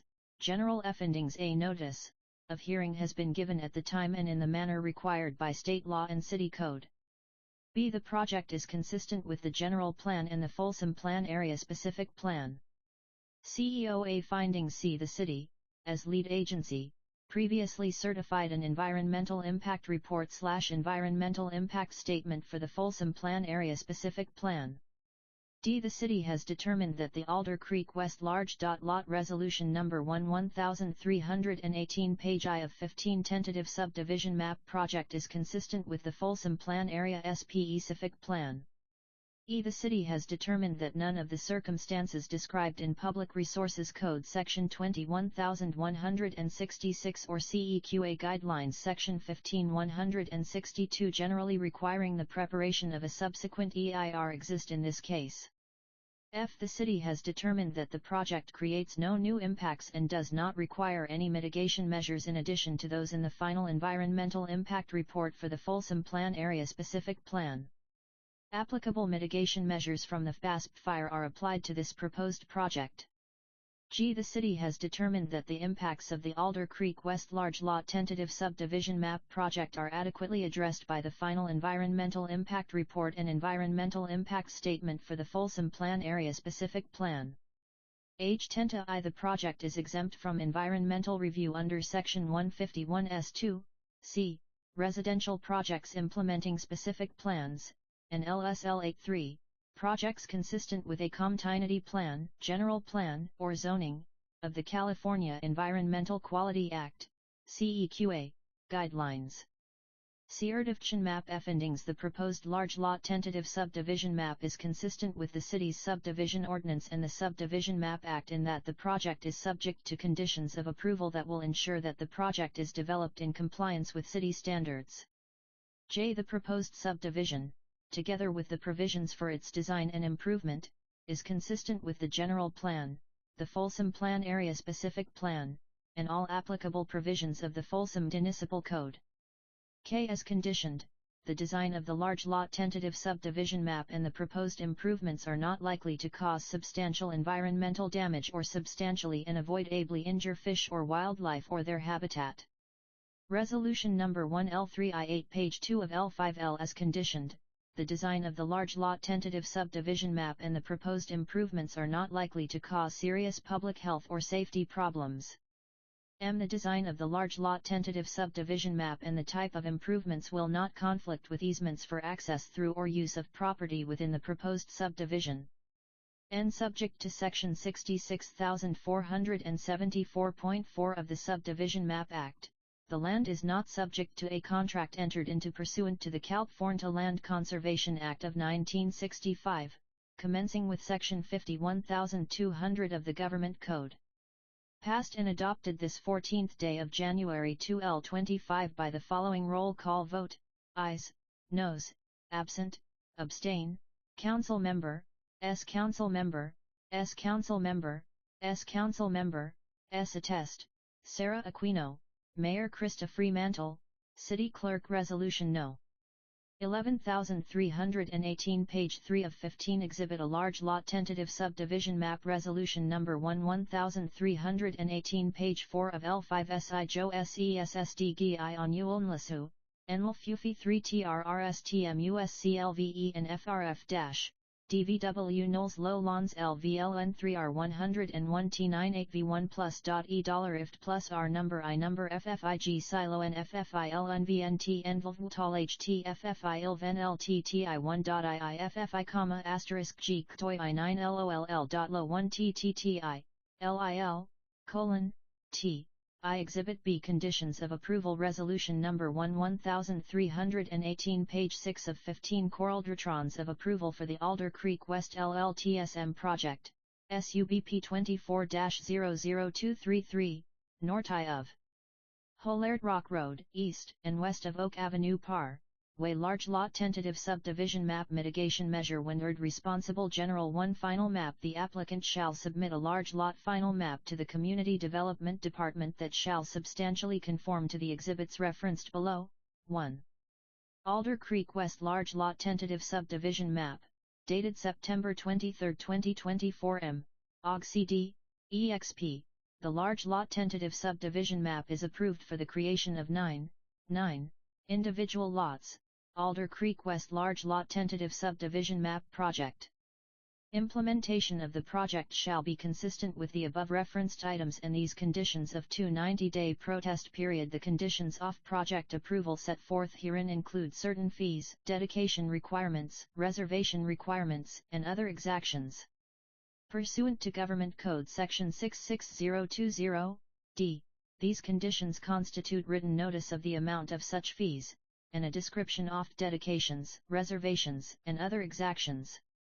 MCD, EXP, the applicant is hereby notified that the 90-day protest period, commencing from the date of approval of project, has begun.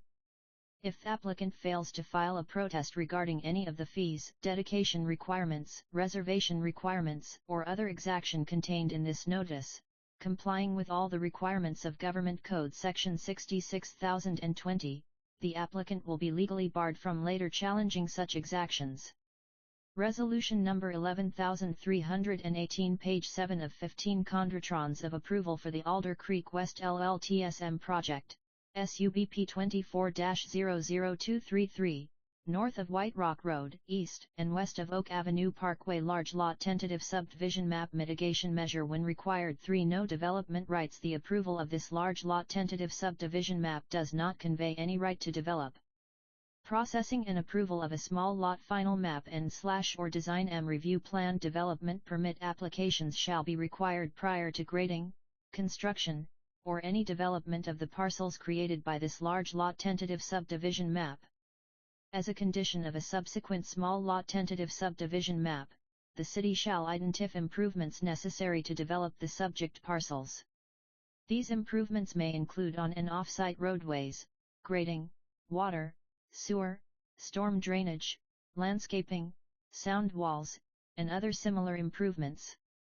For indemnity for city, the owner/applicant shall defend, indemnify, and hold harmless the city and its agents, officers and employees from any claim, action, or proceeding against the city or its agents, officers or employees to attack, set aside, void, or annul any approval by the city or any of its agencies, departments, commissions, agents, officers, employees, or legislative body concerning the project, which claim, action or proceeding is brought within the time period provided therefor. In Government Code Section 66499.37 or other applicable statutes of limitation, the city will promptly notify the owner/applicant of any such claim, action, or proceeding, and will cooperate fully in the defense. The city may, within its unlimited discretion, participate in the defense of any such claim, action, or proceeding if both of the following occur: the city bears its own attorney's fees and costs, and the city defends the claim, action, or proceeding in good faith. The owner/applicant shall not be required to pay or perform any settlement of such claim, action, or proceeding unless the settlement is approved by the owner/applicant. The owner/applicant's obligations under this condition shall apply regardless of whether a final is recorded with to this resolution number 11318, page 8 of 15. Responsible Department CD, EXP, CD, PSEXP, PW, PR, FD, PD. Conditions of approval for the Alder Creek West LLTSM PROJFCT, SUBP 24-00233. North of Holder Rock Road, east and west of Oak Avenue Parkway. Large lot tentative subdivision map mitigation measure when required. Responsible Department 5 Street names. The applicant shall use street names as shown in the Folsom Plan Area Specific Plan, MCD, EXP, and in the case of unnamed streets, select street names from the city's approved list or subsequently approved by the Planning Commission for the final subdivision map.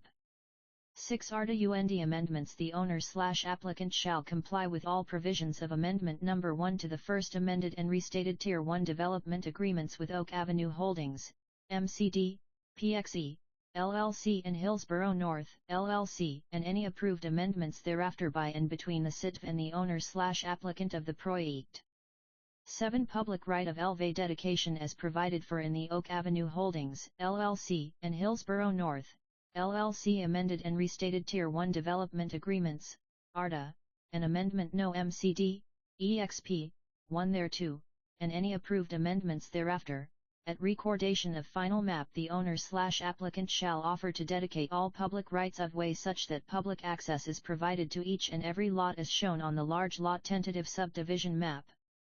8. Public AFIUA usements. The owner/applicant shall dedicate public utility easements for underground facilities MCD, E, on properties adjacent to public and private streets. A minimum of 12.5 foot, 12.5, wide public utility easements for underground facilities, i.e., SMUD PG, NE, cable television, telephone, shall be dedicated adjacent to all public and private street rights of way.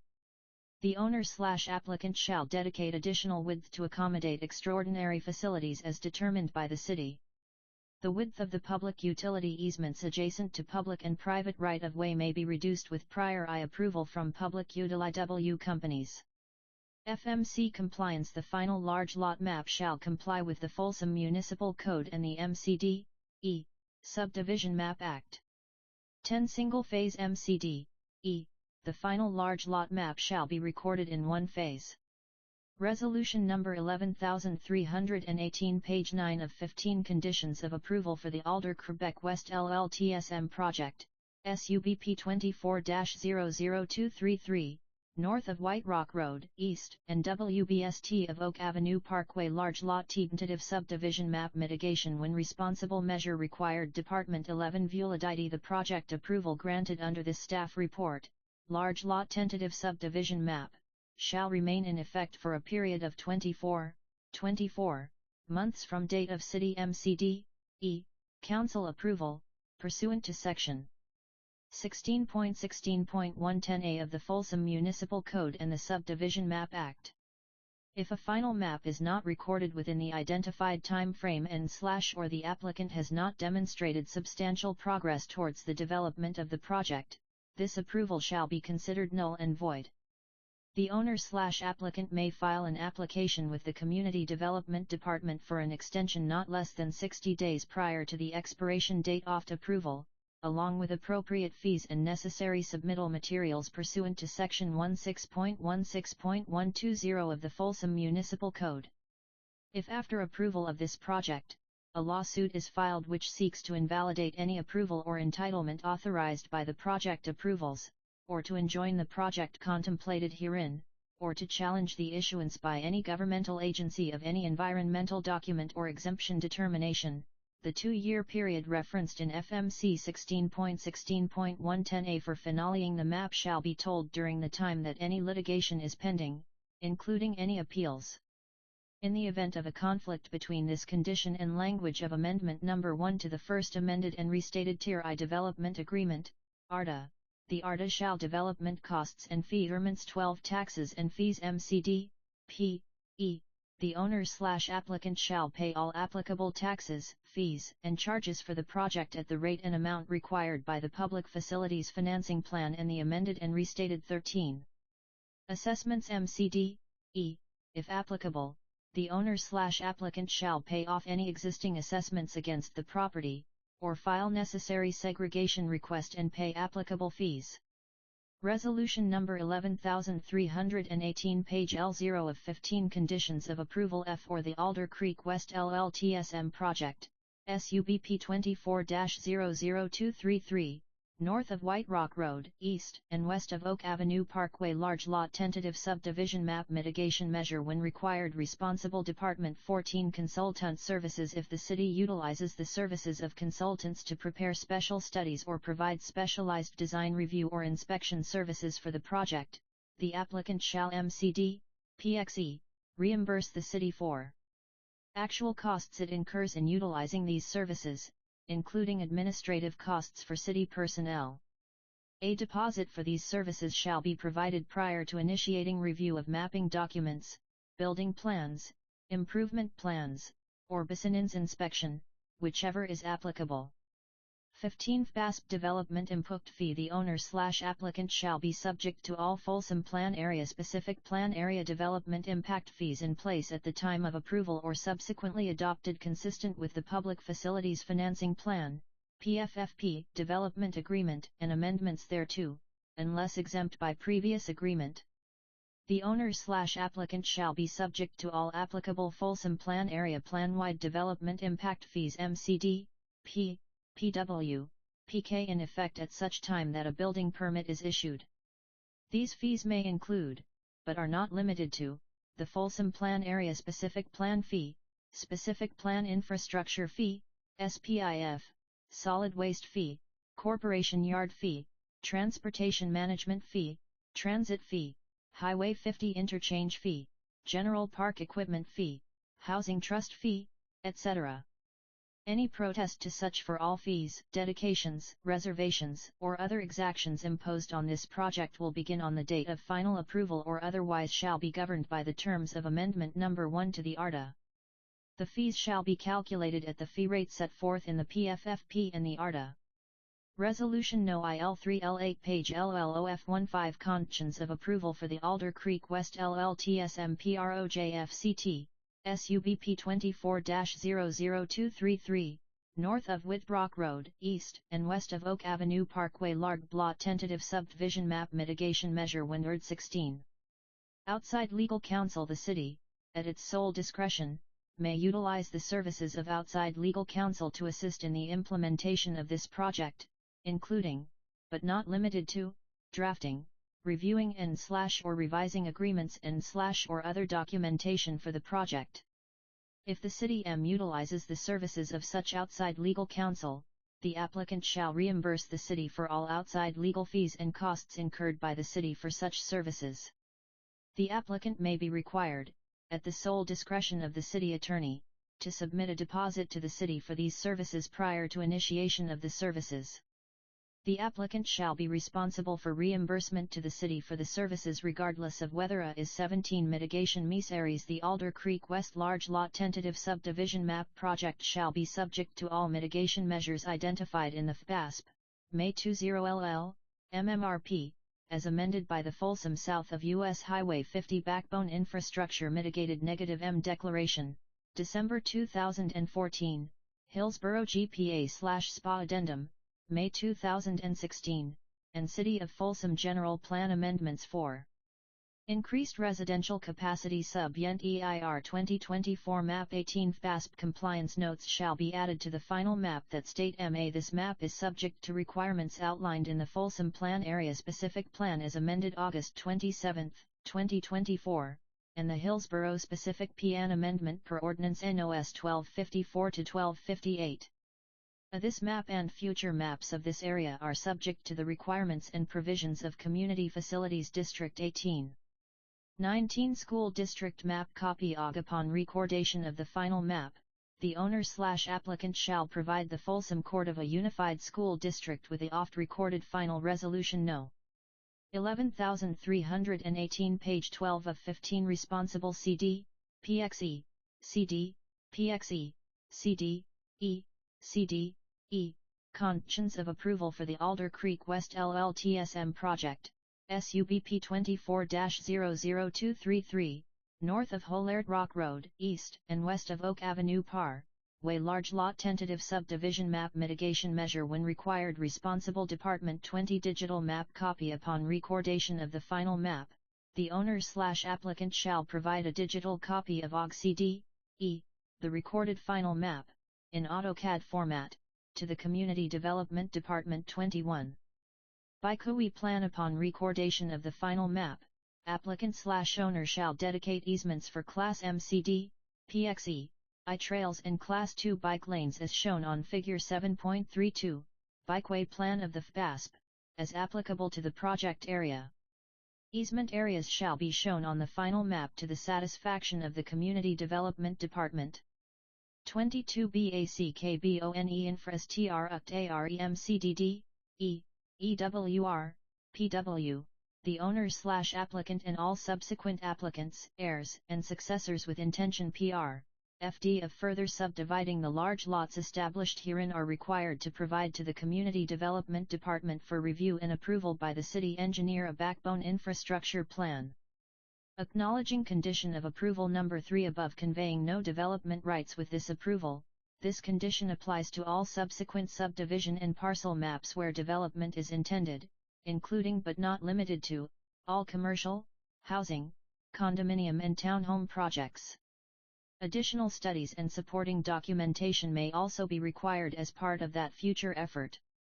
For such subsequent mapping, and as provided for in the ARDA, Amendment No. L, and the FBASP, the owner/applicant shall provide fully executed grant deeds, legal descriptions, and plats for all necessary rights of way, public utility easements, public water main easements, public sewer easements, oak woodland preserves, park dedications, future circulation elements, hydraulic infrastructure dedication, irrevocable offers of dedication and temporary construction easement. All required easements as listed necessary for the backbone infrastructure shall be reviewed and approved by the city engineer and recorded with the Sacramento County Recorder pursuant to the timing requirements set for in Section 3.8 of the ARDA and any amendments thereto. Resolution number 11318 page 13 of 15 Conditions of Approval for the Alder Creek West LLTSM Project, SUBP 24-00233, north of White Rock Road, east and west of Oak Avenue Parkway Large Lot Tentative Subdivision Map Mitigation when Responsible Measure Required Department 23 Phasing Plan MCDD, E, EWR, PW. This condition applies to all future small lot subdivision maps.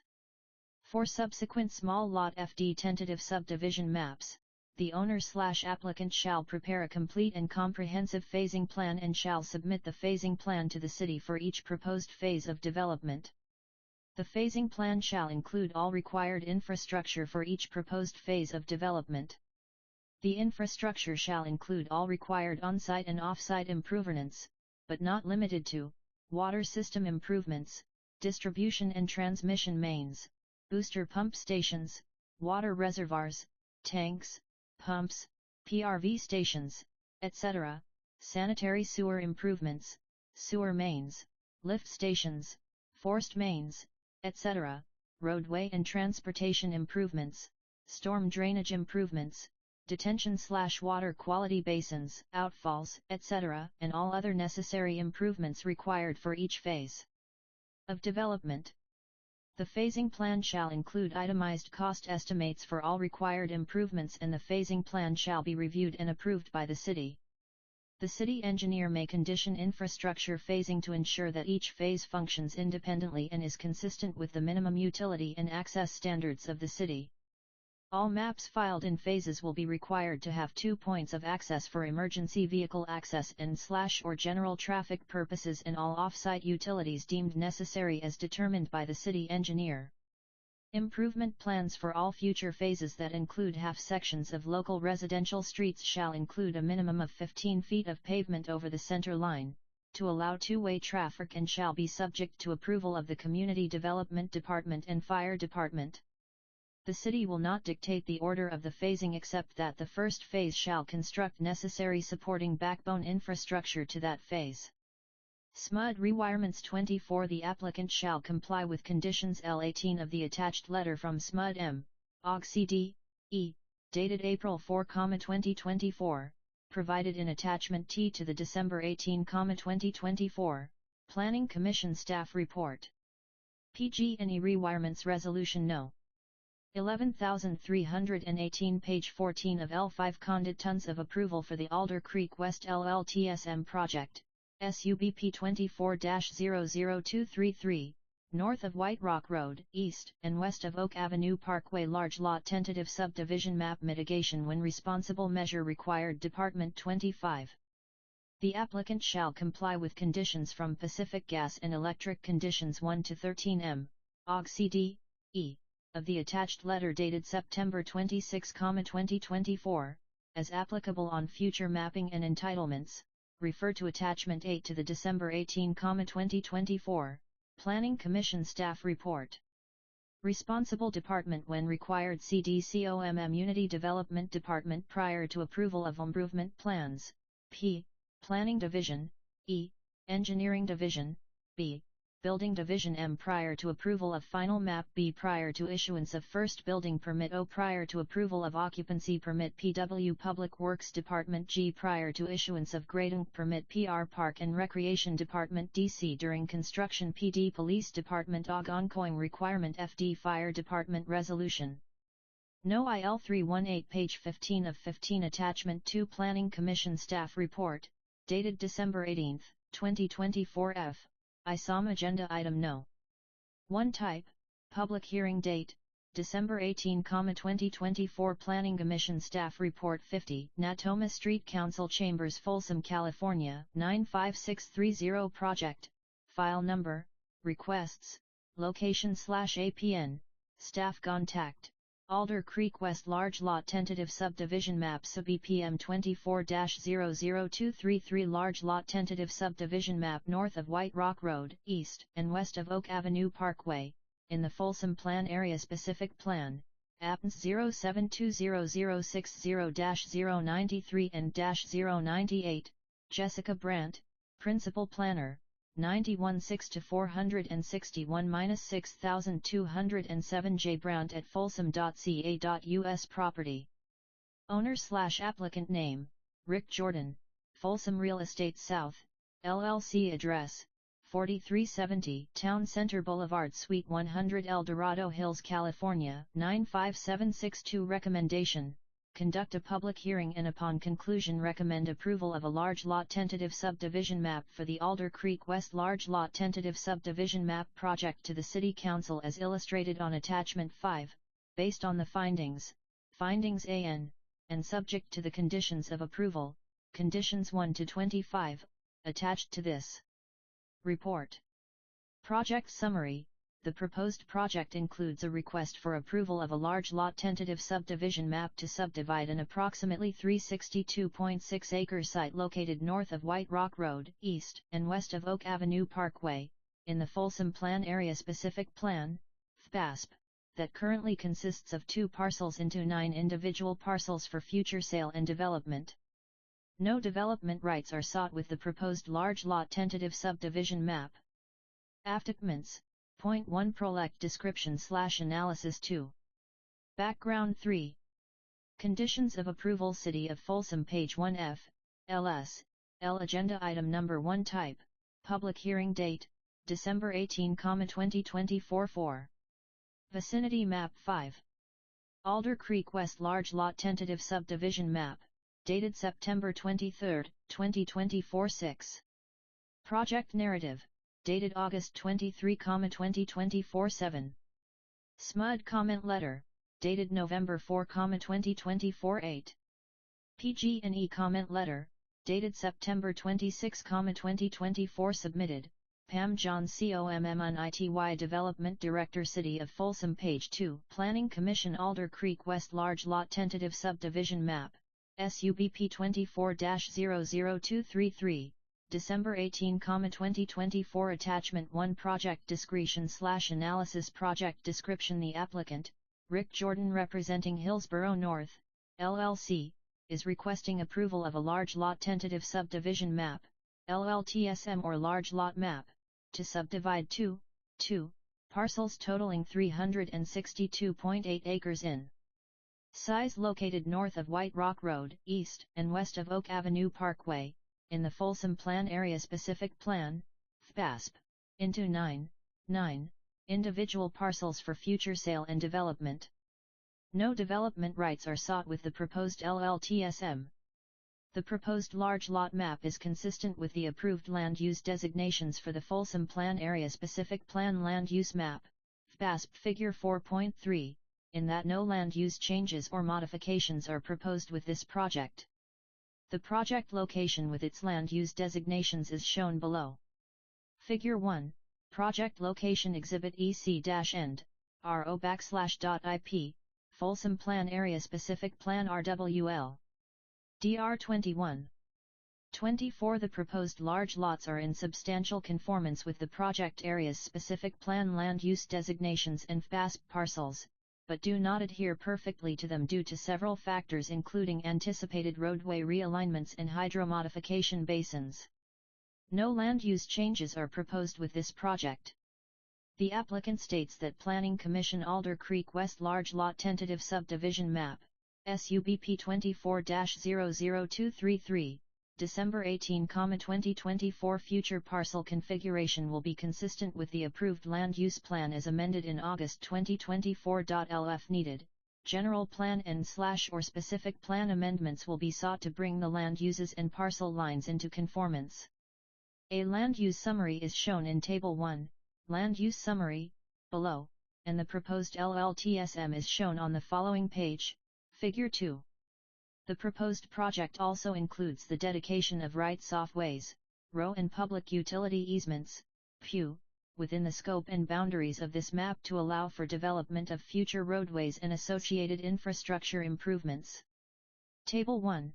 Land Parcel Number 1234567 I Total Use Summary Land Use SPSF/SPSFHD/SPMLD/SPP SPSFHD SPPQP SPOS SPOS SPOS SPOS SPOS SPP SPPQP/acres, net 169.116.560.64.84.288.717.51.20.2362.8 Planning Commission Alder Creek West Large Lot Tentative Subdivision Map, SUBP 24-00233, December 18, 2024 Figure 2, Large Lot Tentative Subdivision Map/T/M1I.I. LLI namspntomrtnf star.tifet1r.tll1, li.1i, 1, I underscore.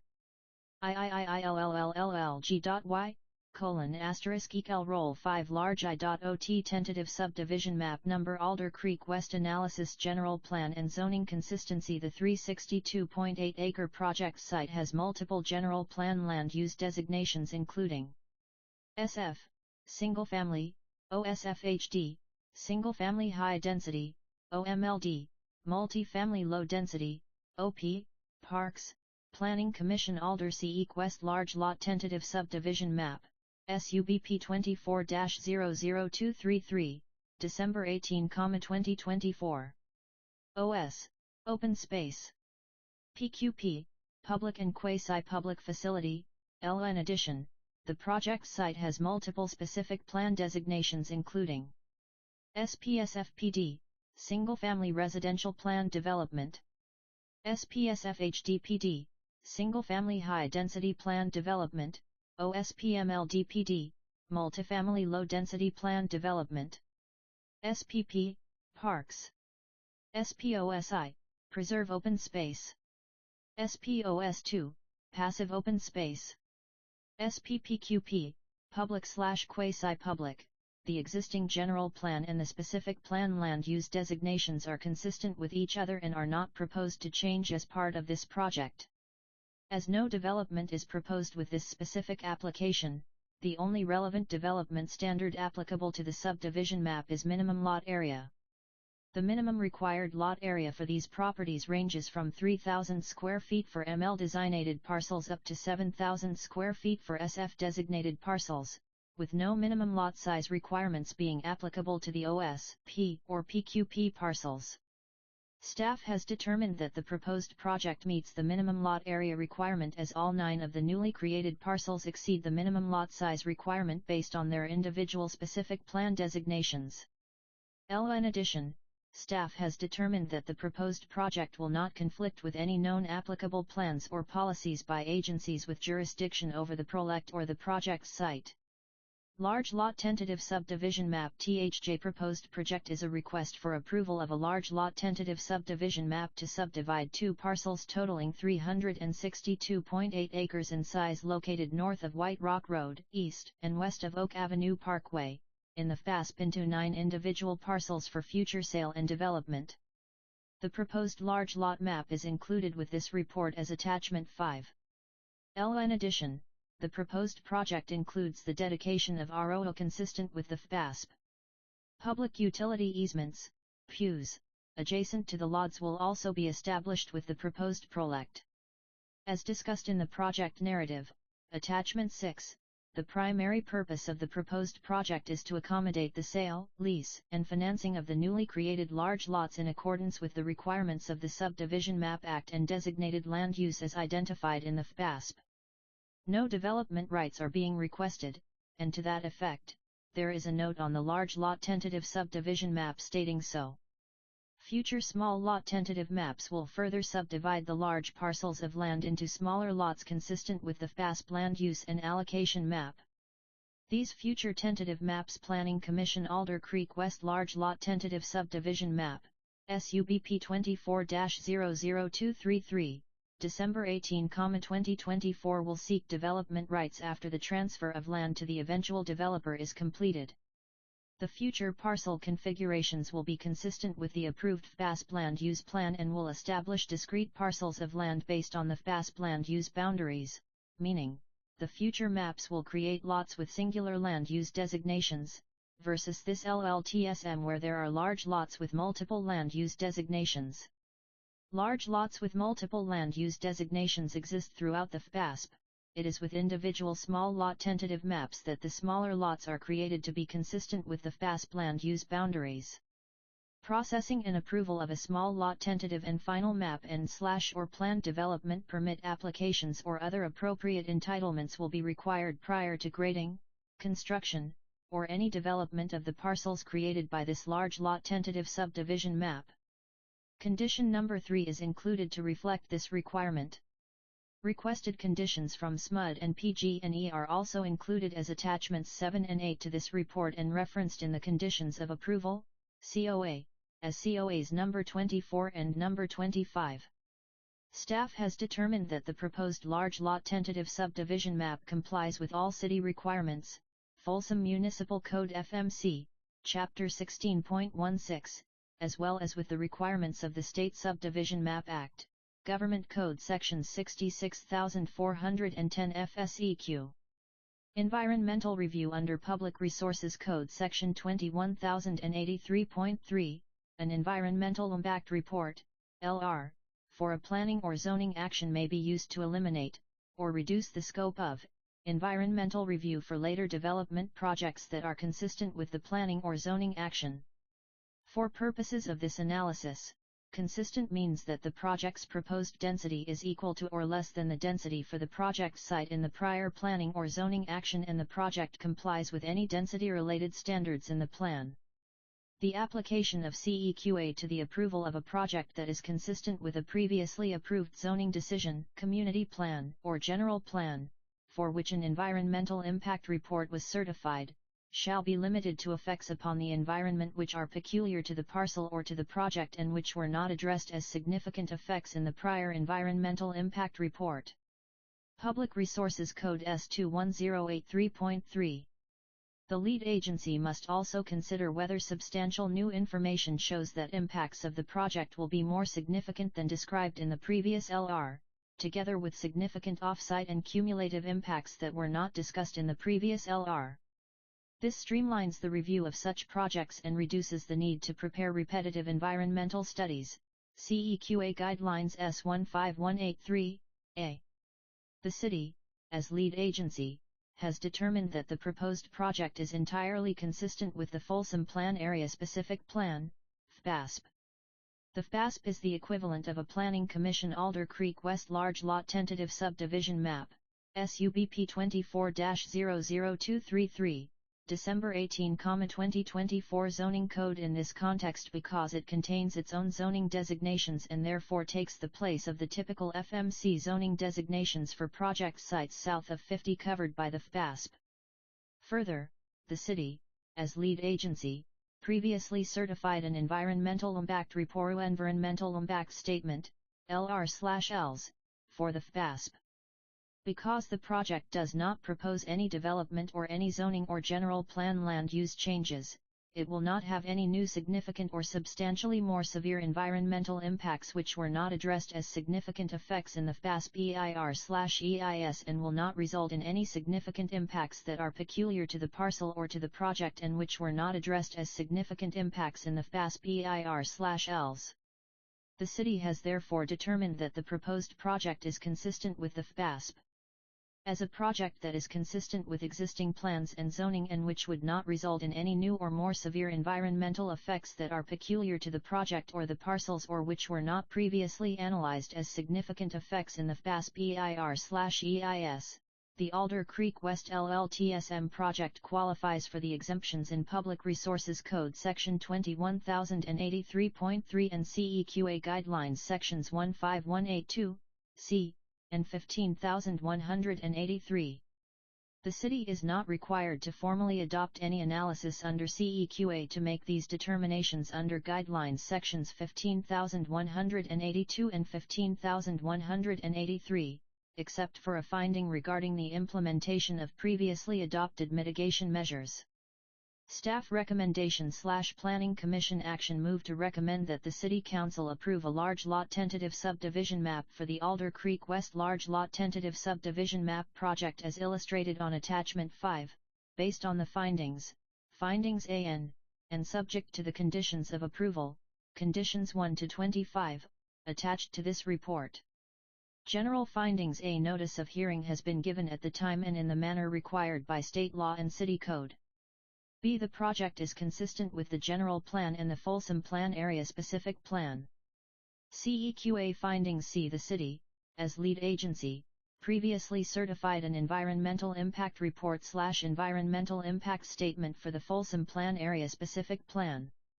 Planning Commission Alder Creek West Large Lot Tentative Subdivision Map, SUBP 24-00233. December 18, 2024 D. The city has determined that the Alder Creek West Large Lot Tentative Subdivision Map project is consistent with the Folsom Plan Area Specific Plan. E. The city has determined that none of the circumstances described in Public Resources Code Section 21166 or CEQA Guidelines Section 15162 generally requiring the preparation of a subsequent EIR exist in this case. F. The city has determined that the project creates no new impacts and does not require any mitigation measures in addition to those in the final Environmental Impact Report for the Folsom Plan Area Specific Plan. Applicable mitigation measures from the FPASP FIRE are applied to this proposed project. G. The city has determined that the impacts of the Alder Creek West Large Lot Tentative Subdivision Map project are adequately addressed by the final Environmental Impact Report and Environmental Impact Statement for the Folsom Plan Area Specific Plan. H. The project is exempt from environmental review under Sectlon 15182, C, Residential Projects Implementing Specific Plans, and 15183.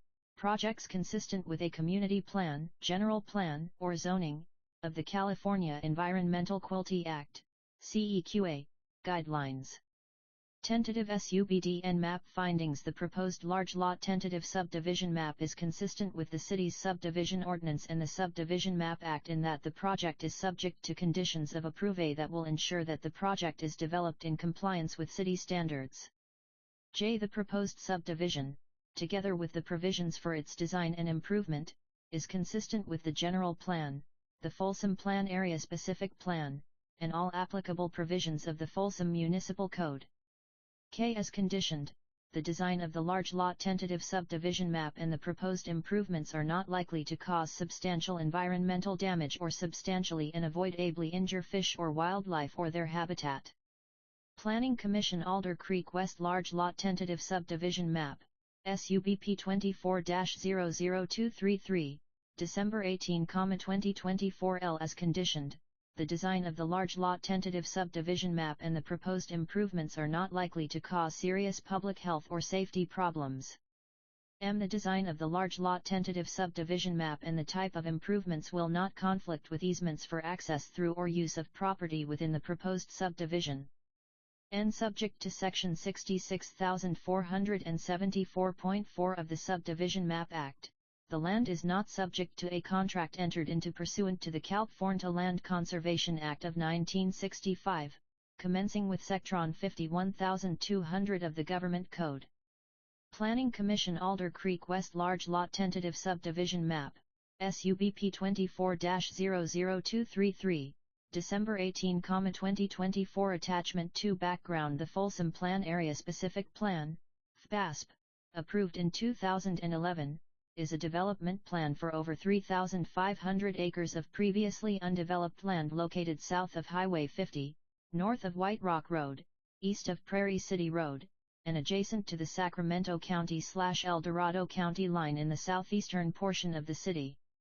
The FPASP includes a mix of residential, commercial, employment and public uses, complemented by recreational amenities including a significant system of parks and open space, all within proximity to one another and interconnected by a network of complete streets, trails, and bikeways. The specific plan is consistent with the SACAG blueprint principles and the requirements of SB 375, Sustainable Communities and Climate Protection Act. On May 24, 2016, the City Council approved an addendum to the Folsom Plan Area Specific Plan EIR/EIS, a general plan amendment, a specific plan amendment, and multiple development agreement amendments for development of the Hillsborough GPA/SPA project on a 714-acre site located along the western edge of the Folsom Plan area. The Hillsborough GPA/SPA project included development of 2,018 residential units, 737,000 square feet of office/industrial/retail uses, parks, and schools within the project site. The subject parcels were part of this approval.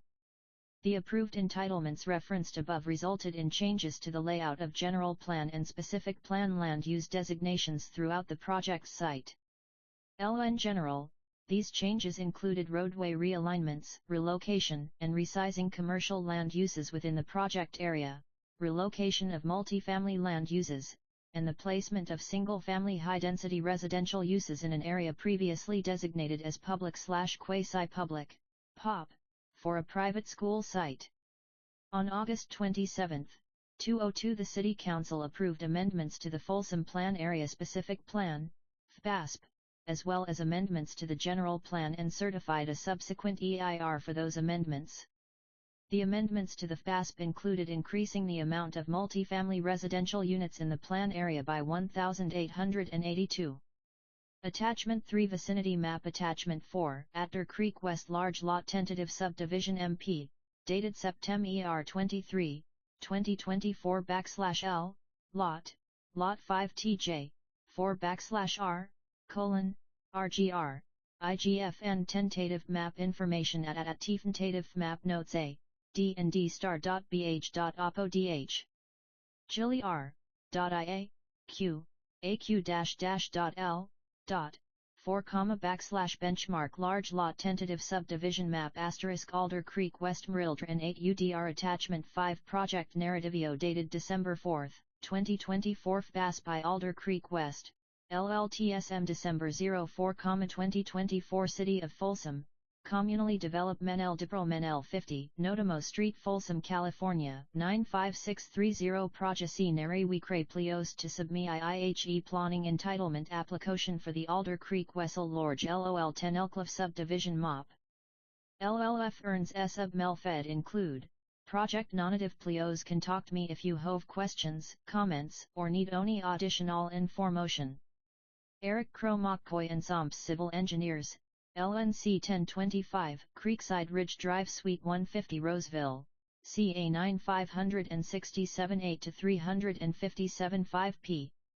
9 tons 6.773.1 T89F, 916.773.2595 E-Crow at msce.com Project Narrative L.T. I Alder Creek West LLVTSM FBAS by Alder Creek West. LLTSM Project Narrative T /QVR, /P66, QRRY, T, I, E.Athok no QLLI.R4IFO60ND, TI, FOL9S, TI6 Project Background. The Folsom PN Area Specific PN, FBASP, was approved by the City of Folsom on June 28, 2011, Resolution Number 8863.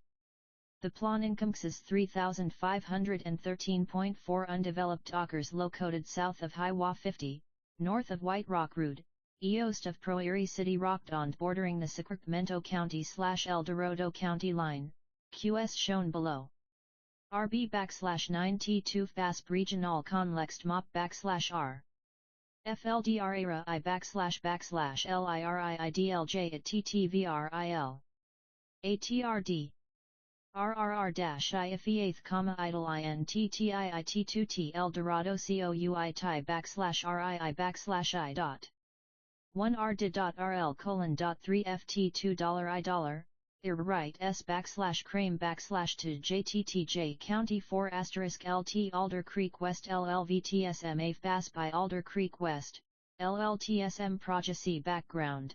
The Folsom PLQN Area Specific Plan 20T1-2024 in Lil Manel's exhibit is shown here. This exhibit illustrates the current entitlement Hijiori and LQND planning slotus for Hif Basp Plan Erek. The Alder Creek West LLTSM area is shown here.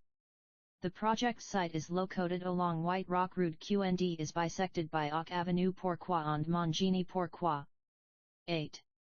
LQGGND flows for I Euro ITLLFOOLLEEIS at Lermo Phi, asterisk NCFRS, W, FFI Azorui Fliorkmv. 13,343 do.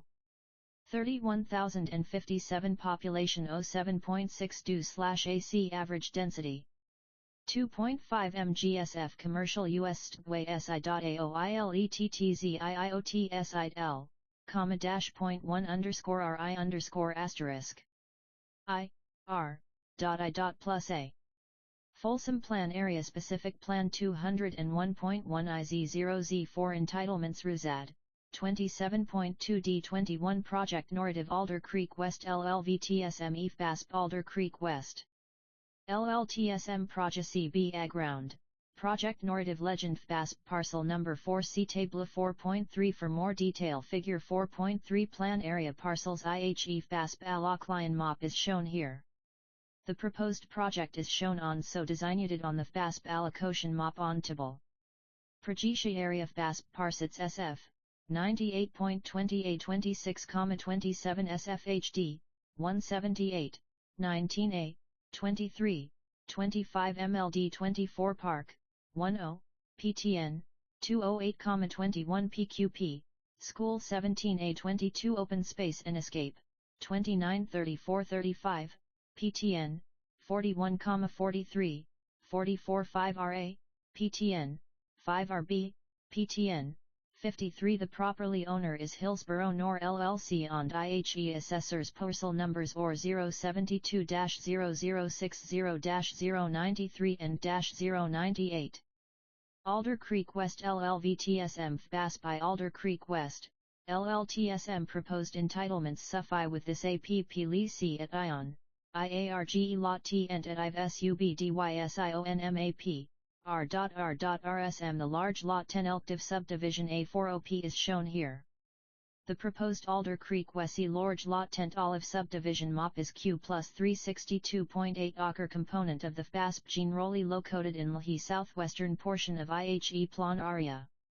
The application seeks to merge and re-subdivide the two existing parcels, APN 072-0060-093 and 0.8. Into 9 large lots of various London uses consistent with the FASP Figure 4.1, General PLQN, QND use PLQN. The existing revocable offers of dedicline, lots, or shown on the LLTSM for specific roadways shown on design OLED in the FASP. New additional proposed streets or shown OS rights of way OS requisite by city staff. The street sections shown on the LLTSM or consistently with those approved in the FASP. Whitley's large Lot 10 Elkcliff subdivision MOP, the subdivision of London is sought to create soluble parcels consistent in configuration with the FASP. A large lots created by this LLTSM or sought for the purpose of sole, lex. On financing only, in accordance with the subdivision MOP ACI. No develop mini rights or sought with the LLTSM QND. There is note on the FQCE of the MOP stating so. A further mopping of this site will occur. Future small lot tentative MOPs will further subdivide the large parcels of London into smaller lots consistent with the FASP London use designations and collection MOP. These future entdiv LOL4 MOPs will seek development rights.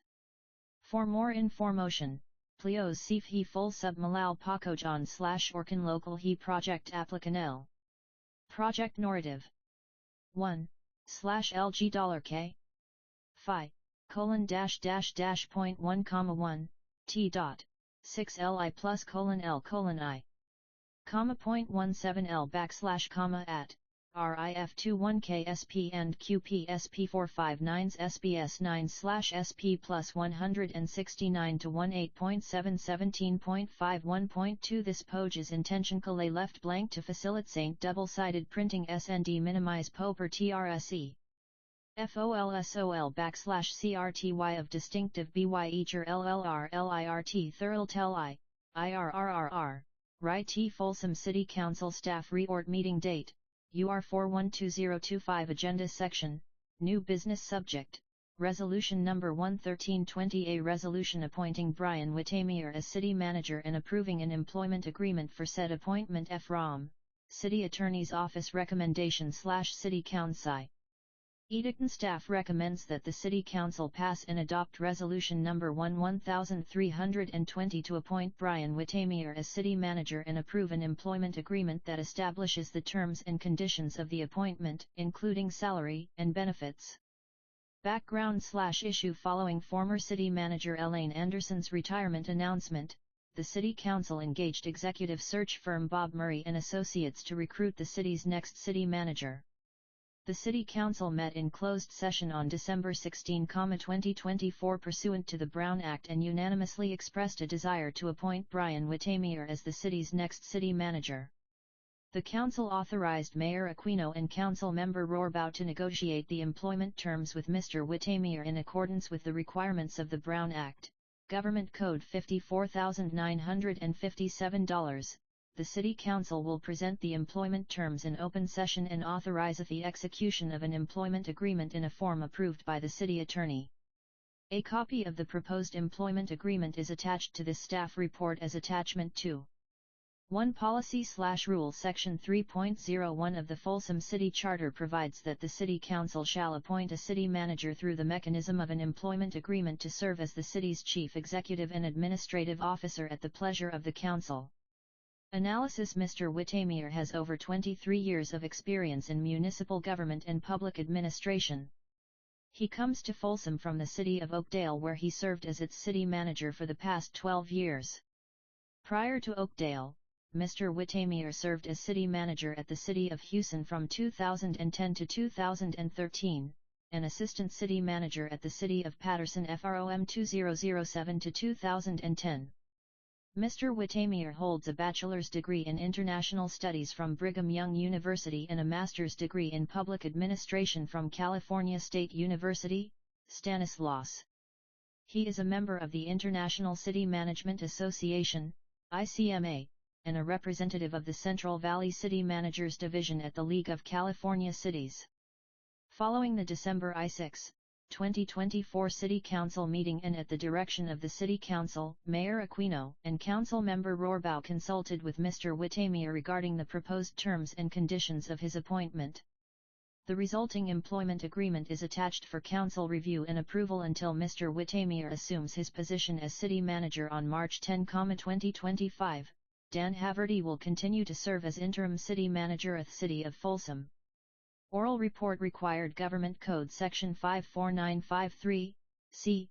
3, requires the City Council to orally report in open session a summary of the salary schedules, and compensation in form of fringe benefits for local agency executives, before the City Council may take final action on such compensation. The position of City Manager is a local agency executive for whom such an oral report is required. Before taking action on this item, the following script should be read by the City Clerk. Oral report in accordance with Government Code Section 50953, C. 3. A summary of the City Manager's salary and benefits is reported as follows. The salary for the assignment of City Manager will be $310,000 per year.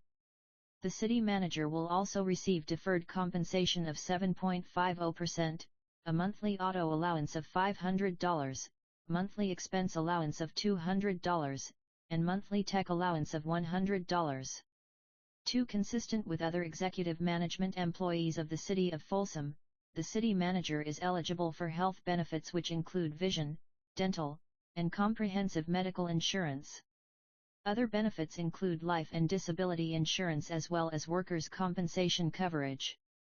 Paid time off includes holidays, administrative leave, annual leave, sick leave, and leave accruals on the same basis as other executive management employees. Further benefits include purse member retiree benefits and deferred compensation plans. Financial impact compensation for the City Manager is already budgeted in the FY 2025 to 2026 city budget. Environmental review. The appointment of the City Manager is not a project under the California Environmental Quality Act. No environmental review is required. Attachments 1. Resolution Number 11320. A resolution appointing Brian Whittemire as City Manager and approving an employment agreement for said appointment. 2. Employment agreement for the City Manager. Respectfully submitted, Stephen Wong, City Attorney. J. Attachment 1. Resolution Number 11320. A resolution appointing Brian Whittemire as CRTY Manager and an employment agreement for said appointment. Resolution No. L1320. A resolution appointing Brian Whittemire as City Manager and approving an employment agreement for said appointment. Whereas, Section 3.01 of the Folsom City Charter provides that the City Council shall appoint a City Manager to be the Chief Executive Officer of the city based on administrative qualifications, and whereas, Section 3.01 further provides that the City Council establish terms and conditions of that employment through the mechanism of an employment agreement, and whereas, the City Council has met in closed session as authorized by the Brown Act to consider the employment of the City Manager, and whereas, the City Council has unanimously selected Brian Whittemire as the CRTY's next City Manager. Now, therefore, be it resolved by the City Council of the City of Folsom that the Mayor is authorized to execute an employment agreement, in a form approved by the City Attorney, with Brian Whittemire to be the City Manager of the City of Folsom. Passed and adopted this 14th day of January, 2025 by the following roll call vote: ayes, noes, absent, abstain, Council Member, S. Council Member, S. Council Member, S. Council Member, S. Attest Sarah Aquino, Mayor Krista Fremantle, City Clerk Resolution Number 11320 Page 1 of I Attachment 2 Employment Agreement for the City Manager City of Folsom Employment Agreement for the City Manager _ This agreement, the effective date of which shall be the day of January 2025, is by and between the City of Folsom, State of California, a municipal corporation, hereinafter referred to as employer, and Brian Wittamier, hereinafter called employee. Recitals. Whereas, the City Council shall appoint a city manager through the mechanism of an employment agreement to serve at the pleasure of the City Council, and the City Council wishes to retain employee in the position of city manager, and whereas, pursuant to the provisions of the Folsom City Charter and Chapter 2.08 of the Folsom Municipal Code, the City Council has determined that employee shall be the city manager of the City of Folsom, and whereas, it is the desire of the City Council to establish terms and conditions of employment, establish compensation and certain benefits, provide a procedure to set goals and objectives to be met and the measurement thereof, provide for a review and evaluation of performance, provide for termination, if necessary, and provide for other subjects related to the status of employee within this employment agreement, and whereas, the City Council has determined the salary and benefits for this position as outlined in Exhibit A, attached hereto, and incorporated herein by reference, and whereas, it is the desire of the City Council to secure and retain the services of employee and to provide inducement for him to remain in such employment and to make possible full work productivity by assuring employees morale and peace of mind with respect to future security, and whereas, employee desires to accept employment with the City of Folsom in the position specified above. Now, therefore, in consideration of the mutual covenants herein contained, the parties hereto agree as follows. Section Duties. City Council hereby agrees to employ employee as city manager of employer to perform such legally permissible and proper duties and functions as prescribed by the municipal code and/or as the City Council may lawfully assign. Employee shall commence his duties on March 70, 2025, and salary and all accruals provided herein shall begin with commencement of his duties. Section 2. Termination. Resignation and severance pay. Notwithstanding any code, ordinance, law, or provision to the contrary, the term of this agreement is 4 years, with an option to extend for an additional 4 years on March 10, 2029 unless one of the parties notifies the other by March 10, 2028 of its intention not to extend the agreement. Notwithstanding the foregoing, nothing in this agreement shall prevent, limit, or otherwise interfere with the right of the City Council to terminate the services of employee at any time, subject to the provisions of the City Charter, Chapter 2.08 of the Folsom Municipal Code, and this agreement. Employee may resign at any time from his position with employer subject to providing 60 days advance written notice to employer, unless the parties hereto otherwise agree, in writing, to a different notice period. B. In the event employee resigns or is terminated by the City Council, employer agrees to pay employee any accrued and unpaid salary and the cash value of any accrued annual leave or administrative leave, all subject to federal and state withholding requirements. Such amount shall be paid within 30 days of resignation or termination. C. In the event employee is terminated by the City Council, employer agrees to pay employee a lump sum cash severance payment as set forth on Exhibit A, attached hereto. The severance payment shall be the equivalent of the cash value of the monthly salary provided to the employee without benefits or accrual of annual, vacation, sick or administrative leave during that time period. Employer agrees to make this payment, less withholdings, within 30 days of termination.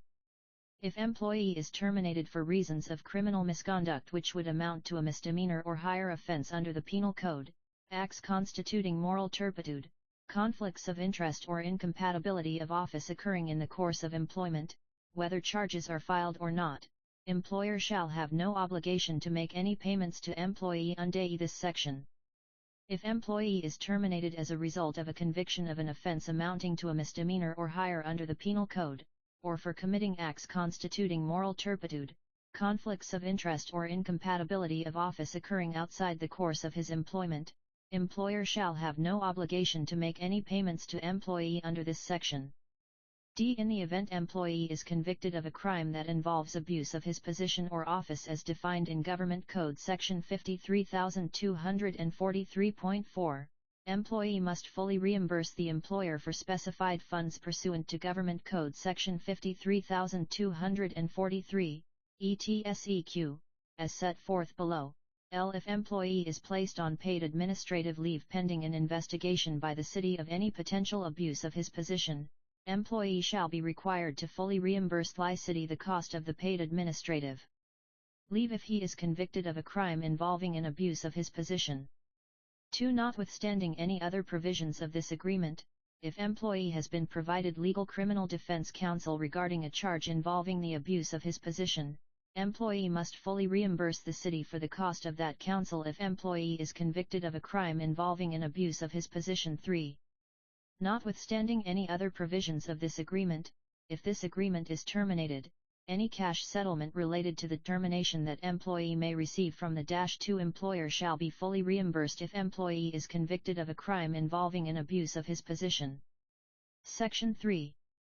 Compensation. A employee's base salary on the effective date of this agreement shall be payable in installments at the same time as other employees of employer are paid in the amount set forth in A. Exhibit. Employee's salary is reflective of the salary for similar positions in a comparable employment market, based upon a salary survey and takes into account the special expertise, experience, and job duties of employee.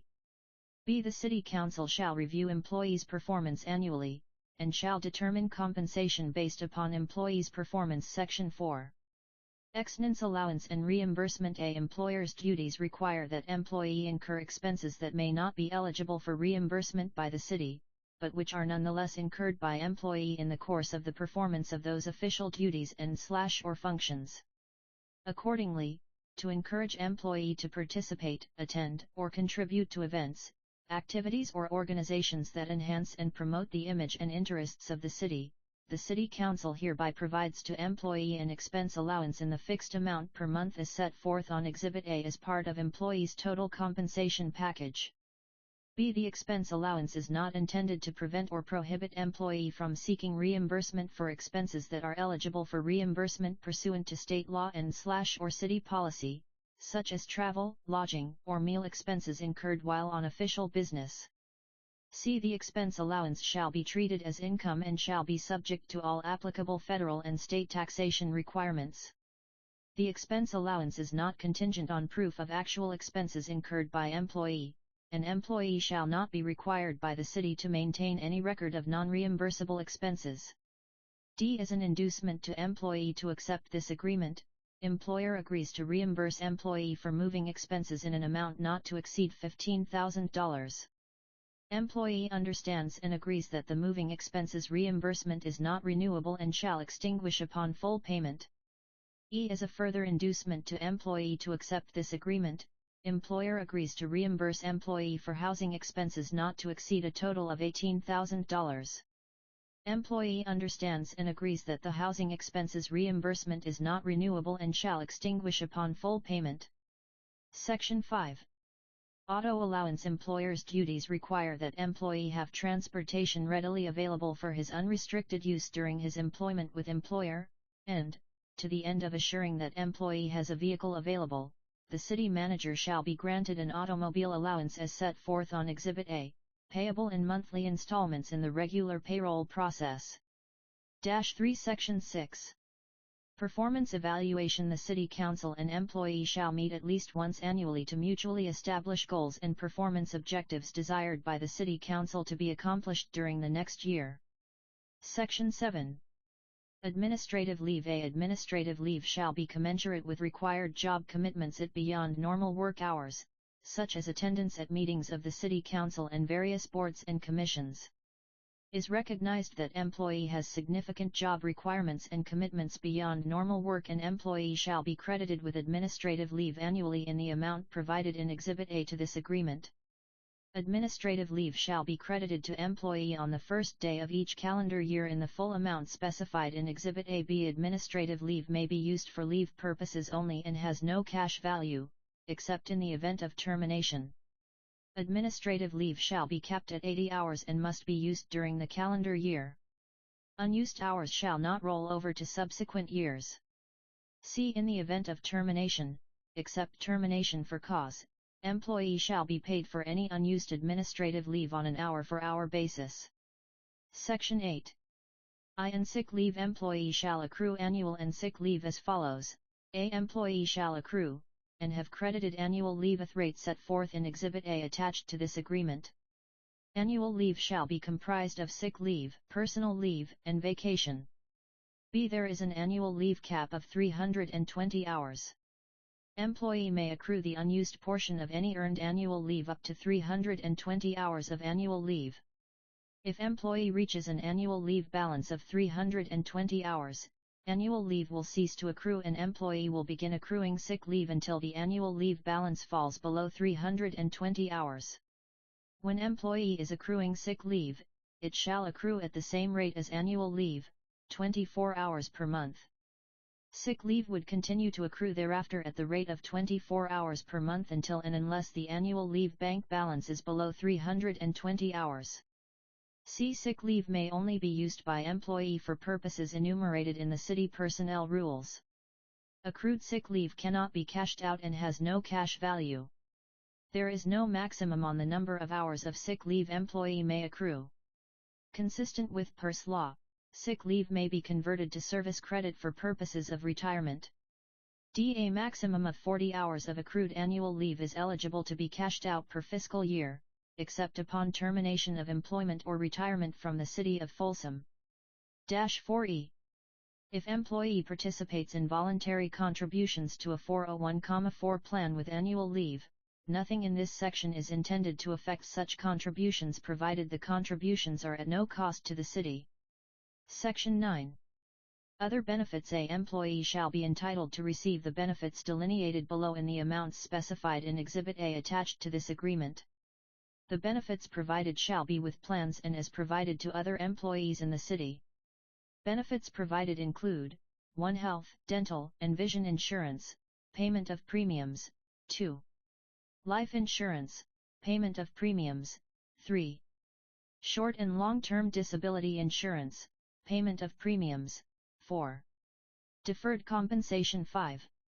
Workers' compensation coverage for on-the-job injuries or illnesses. B. Employer intends to provide employee with benefits at least equivalent to those benefits available to other city employees.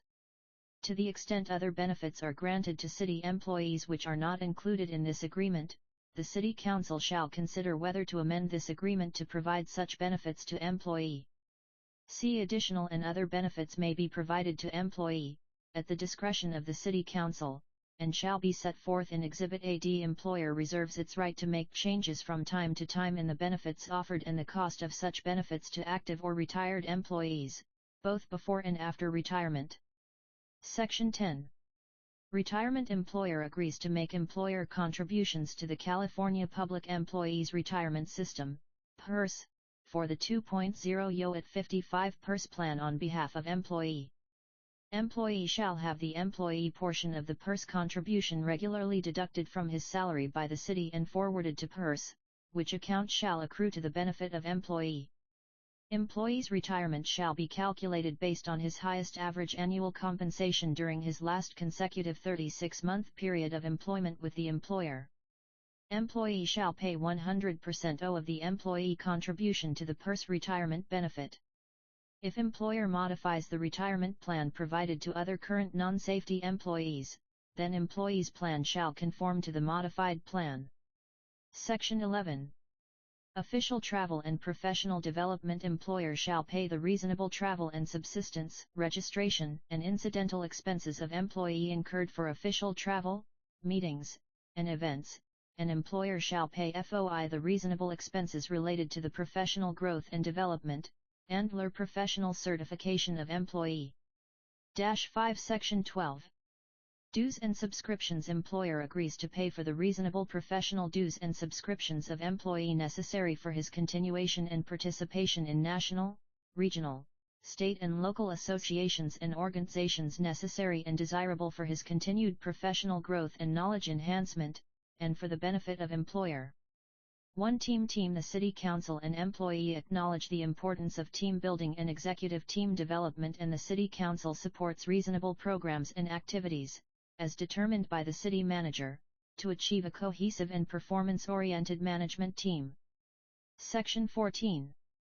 Defense and indemnification. To the extent required by state law, employer shall defend, hold harmless and indemnify employee against any tort, professional liability claim or demand or other legal action, whether groundless or otherwise, arising out of an alleged act or omission occurring in the performance of employee's duties for the position specified in this agreement.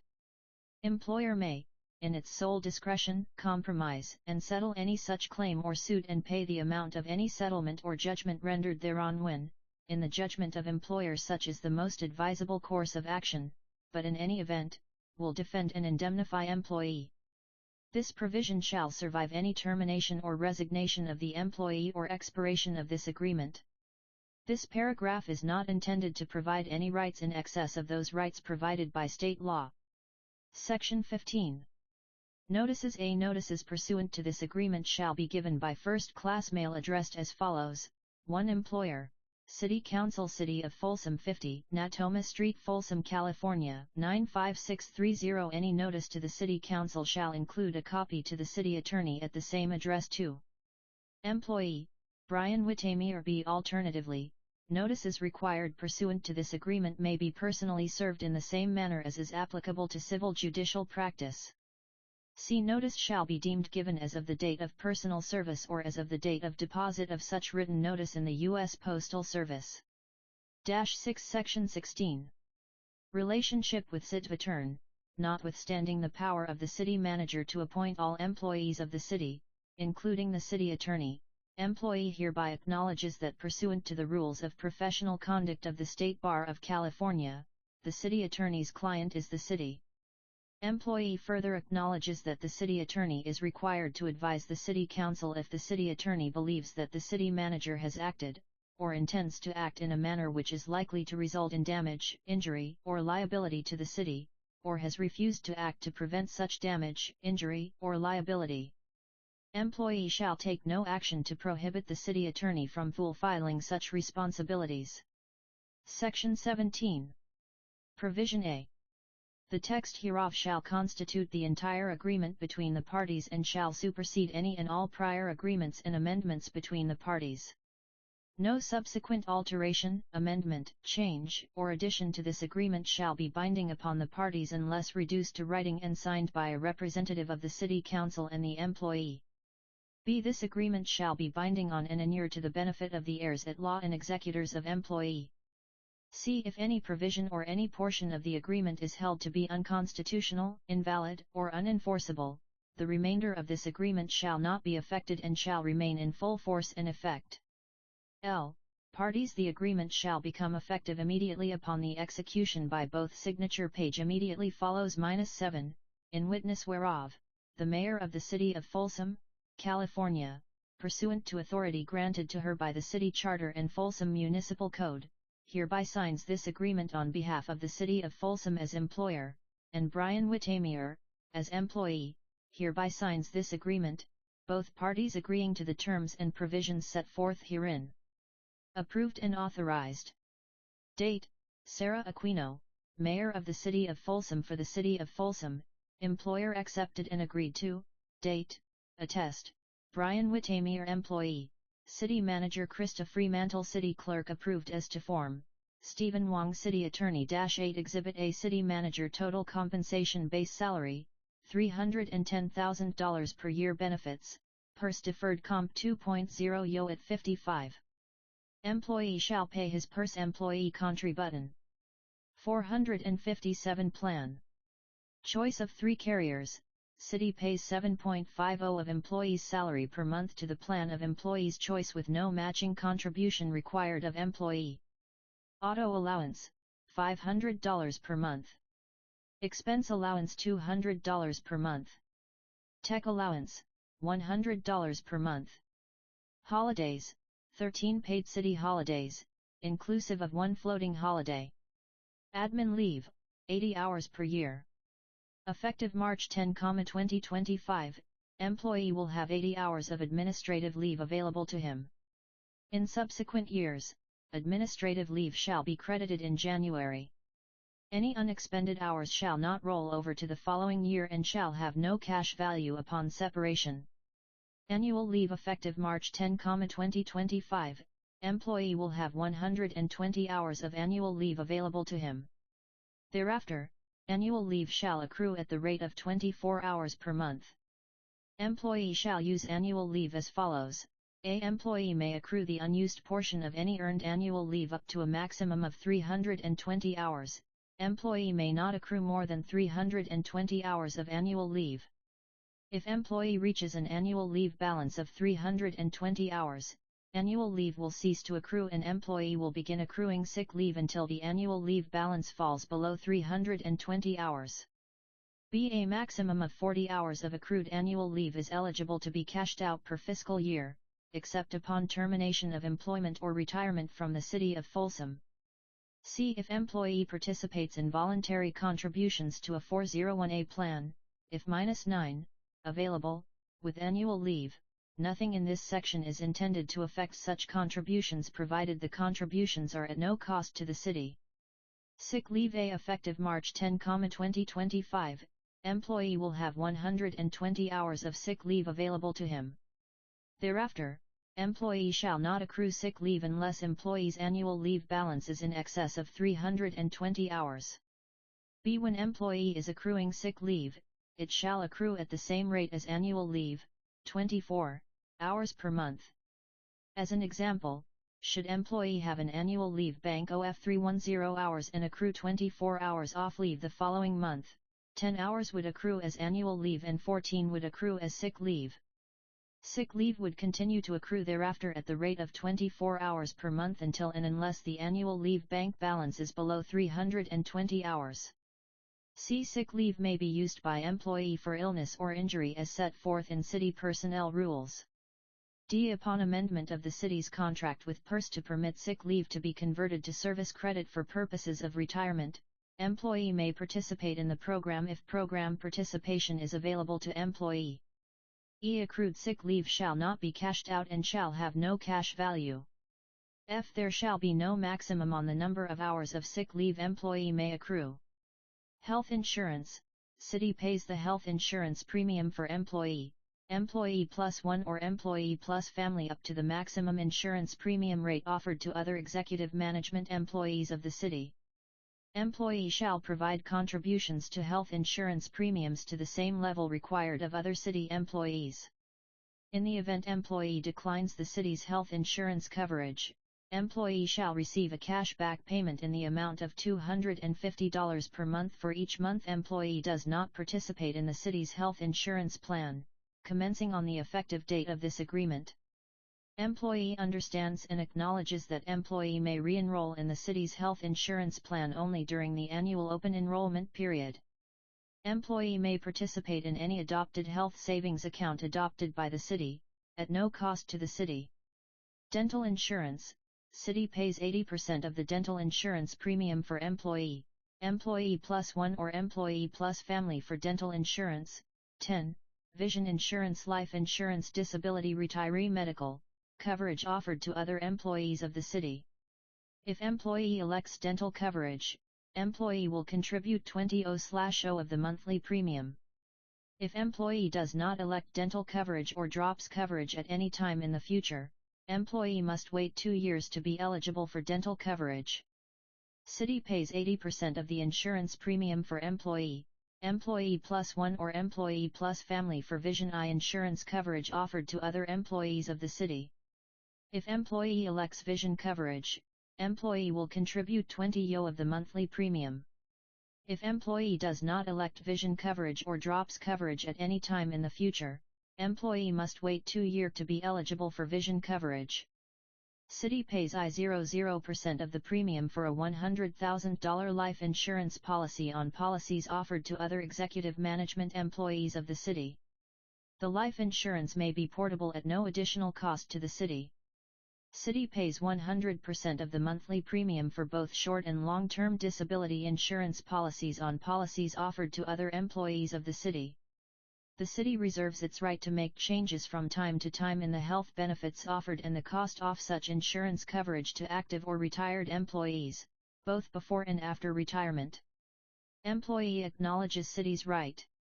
The city has established a health reimbursement arrangement, HRA, for employees not covered under, or eligible for other retiree health care. The city shall contribute $25 per pay period into the HRA or equivalent mechanism determined by the city and as permissible by law. Pursuant to applicable law, the city may establish a tax-exempt voluntary employee benefit association, VEBA, retiree health savings account, RHSA, or other mechanism for all employees to save for additional retiree health insurance and provide a mechanism whereby employees may voluntarily contribute toward future costs of retiree health insurance premiums and related expenses. Should such a program be established, employees shall be permitted to participate if eligible. Effective September 1, 2019, employees who retire from city service must have at least 120 months of continuous service as city employee to qualify for dental and vision insurance benefits provided to active employees. If employee elects this coverage, city shall contribute 5/YO of the premium per year of city service, up to an 80% city contribution. If employee does not elect either, L1 retiree life and severance, vision or dental coverage or drops coverage at any time in the future, employee must wait 2 years in order to be eligible for coverage. City pays 100% of the premium for a $70,000 life insurance policy for retired directors on policies offered to other retired department directors of the city. 12 months base salary without benefits, and no accrual of annual or administrative leave during that time period.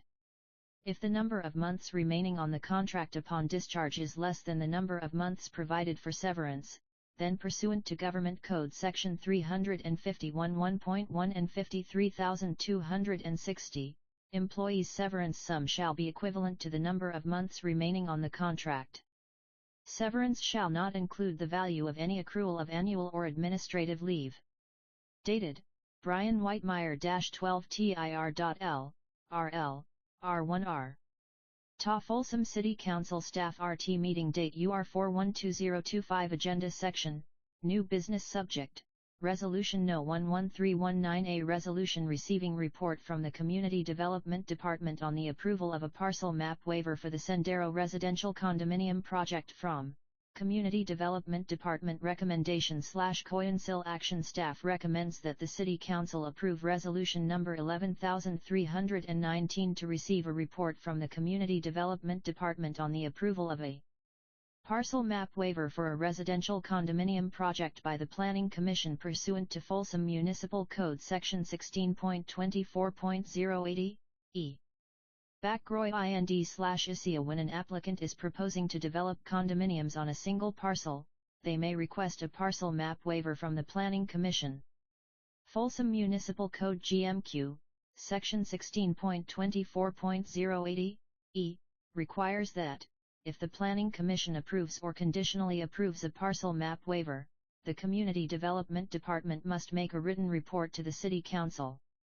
The applicant, Tri Point Homes Holdings, Inc., requested approval of a parcel map waiver, residential condominiums, and design review for the development of a 136-unit residential condominium community, referred to as the Sendero, Mangini Ranch Lot 14, project. The project is located on a 9.5-acre site on the east side of South Point Drive and Cormorant Drive in the Mangini Ranch Phase 1 subdivision portion of the Folsom Plan Area Specific Plan, FPASP. Approval of an inclusionary housing plan was also requested. All requests were subject to review and approval by the Planning Commission, which considered the project at its November 20, 2024, meeting. The Planning Commission approved all requests unanimously. However, as noted above and further described in the Policy/Rule section of this report, the FMC requires the Community Development Department to make a written report to the City Council. Further, the City Council may vote to review the parcel map waiver and conditions. Staff supports the parcel map waiver granted by the Planning Commission, and recommends that the City Council approve the resolution confirming the waiver. Policy/Rule FMC Section I 6.24.080, e, requires that, if a parcel map waiver is approved or conditionally approved, the Community Development Department shall make a written report to the City Council. FMC Section I 6.24.080, e, further states, if the City Council, by a majority vote, decides to review the waiver and conditions, it shall conduct a public hearing after giving notice pursuant to Section 16.16.070. 4. The City Council may add, modify or delete conditions if the City Council determines that such changes are necessary to ensure that the waiver conforms to the Subdivision Map Act and this code. The City Council may deny the waiver on any of the grounds contained in this title. Analysis staff is providing this written report with a recommendation that the City Council confirm the Planning Commission's approval of the parcel map waiver through approval of Resolution No. 11,319. In its action, the Planning Commission made all necessary findings for approving the parcel map waiver, including that it is consistent with the City of Folsom 2035 General Plan, the Folsom Plan Area Specific Plan, the City's Subdivision Ordinance, and the Subdivision Map Act. The Planning Commission further found that the site is physically suitable for the type and density of development proposed, and that project would not likely cause substantial environmental damage or serious public health or safety problems. If the Council follows staff's recommendation, it will forego review of the parcel map waiver, and the Planning Commission approval will stand consistent with FMC Section 16.24.080, e. Financia I impact. No financial impact is anticipated with the approval of the parcel map waiver, as the project will not result in any changes to the total number of residential units within the FPASP. Environmental Review staff is requesting that the City Council confirm the Planning Commission's action approving the parcel map waiver. There is no action pending to again approve the parcel map waiver itself, therefore, the request to the City Council is not considered a project under the California Environmental Quality Act, CEQA. Should the Council choose not to approve the proposed resolution and request that the parcel map waiver be added to a subsequent hearing calendar for review, further environmental review under CEQA may be required. For context, a CEQA exemption and streamlining analysis was completed for an earlier proposed development on the project's site. It was determined that the project was a residential project consistent with an approved specific plan for which an Environmental Impact Report, EIR, was prepared. Per CEQA Guidelines Section 15182, c, these projects are exempt from further environmental analysis, provided they meet certain criteria, which the project met. It was found too that the Sendero, Mangini Ranch Lot 14, project qualified for the exemption under Section 15182, c. Attachments 1. Resolution Number 1L3L9A Resolution receiving report from the Community Development Department on the approval of a parcel map waiver for the Sendero Residential Condominium Project 2. Planning Commission Staff Report, dated November 20, 2024, without attachments. 3. Minutes from November 20, 2024, Planning Commission Meeting 4. Preliminary Site Plan for Condominium Purposes, dated October 25, 2024. 5. Draft Condominium Plan, dated September 27, 2024. 6. Conditions of Approval submitted, Pam Johns, Community Development Director. Attachment 1 Resolution No.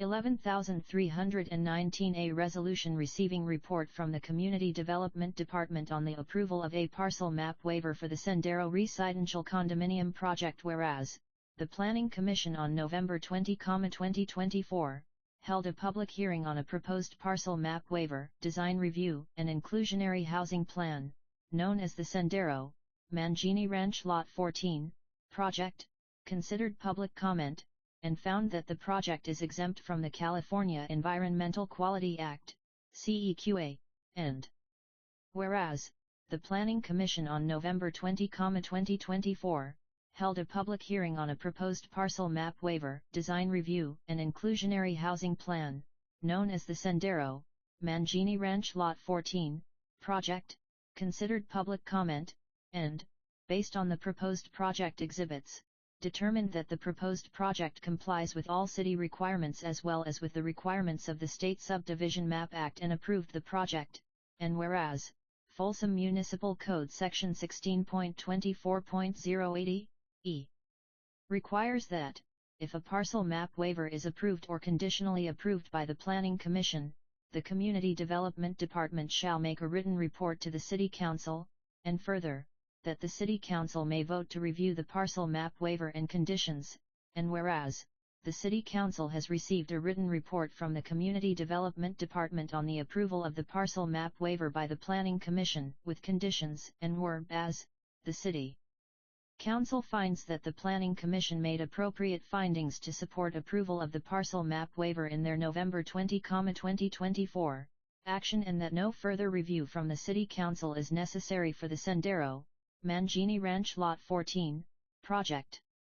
Now, therefore, be it resolved that the City Council hereby accepts the written report from the Community Development Department and confirms the November 20, 2024, Planning Commission approval of the Sendero, Mangini Ranch Lot 14, project.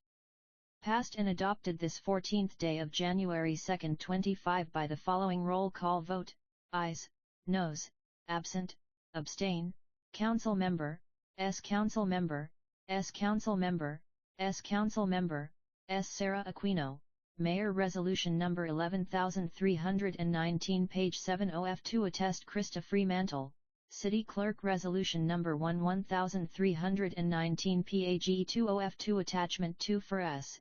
NR Agenda Item No. 3 Type, Public Hearing Date, November 20, 2024 Planning Commission Staff Report 50 Natoma Street Council Chambers Folsom California 95630 Project, File Number, Request, Location, Parcel, S. Staff Contact, Sendero, Mangini Ranch Lot 14, MSTR 24-00225 Tentative Parcel Map Waiver, Residential Condominiums, Design Review, and Inclusionary Housing Plan I-4545, South Point Drive 072-4390-001-002-003-004 Jessica Brandt, Principal Planner, 916-461-6207 I. Brandt at folsom.ca.us Property Owner Name, Folsom Real Estate South, LLC Address, 4370 Town Center Boulevard Suite 100 Folsom, California 95630 Applicant Name, Tri-Point Homes Holding, LNC Address, 201 Creekside Ridge Court Suite 270 Roseville, California 95678 Recommendation, conduct a public hearing and upon conclusion approve a tentative parcel map waiver, Residential Condominiums, Design Review, and Inclusionary Housing Plan for the Sendero, Mangini Ranch Lot 14, Project, MSTR 24-00225, based on the findings included in this report, Findings AP, and subject to the attached conditions of approval, Conditions 1-58. Project Summary. The proposed project includes development of a 136-unit residential condominium project on a 9.s acre site at 14545 South Point Drive in the SPMMD, multifamily medium-density residential, land use designation of the Folsom Plan Area Specific Plan. The project proposes utilizing site improvements already in place for the now-defunct Mangini Ranch LOL 14 Bungalows project, with some modifications to allow additional building pods, removal of some site amenities, and reduction in overall unit count. Table of Contents, 1, Background 2, Description/Analysis 3, Conditions of Approval 4, Vicinity Map 5, Preliminary Site Plan for Condominium Purposes, 6, Preliminary Utility Plan, dated October 25, 2024 dated October 25, 2024 City of Folsom Page 1B, LS. LTL Agenda Item No.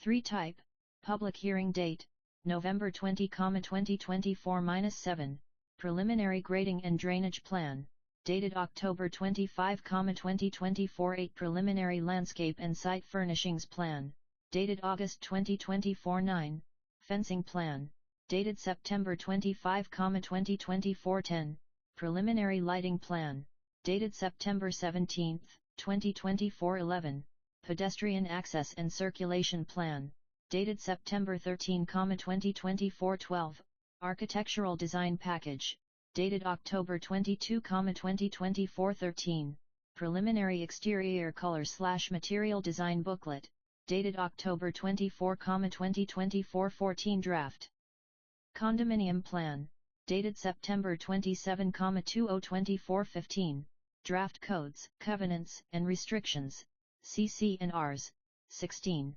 Pro.Lect Narrative, dated September 27, 2024 17, Sendero Inclusionary Housing Compliance Letter, dated October 25, 2024 submitted, Pam John COMM Unity Development Director Planning Commission Sendero, Mangini Ranch Lot 14, MSTR 24-00225, November 20, 2024 Attachment 1 Background The proposed project site is part of the approved Folsom Plan Area Specific Plan, FPASP, a comprehensively planned community that proposes new development based on smart growth and transit-oriented development principles.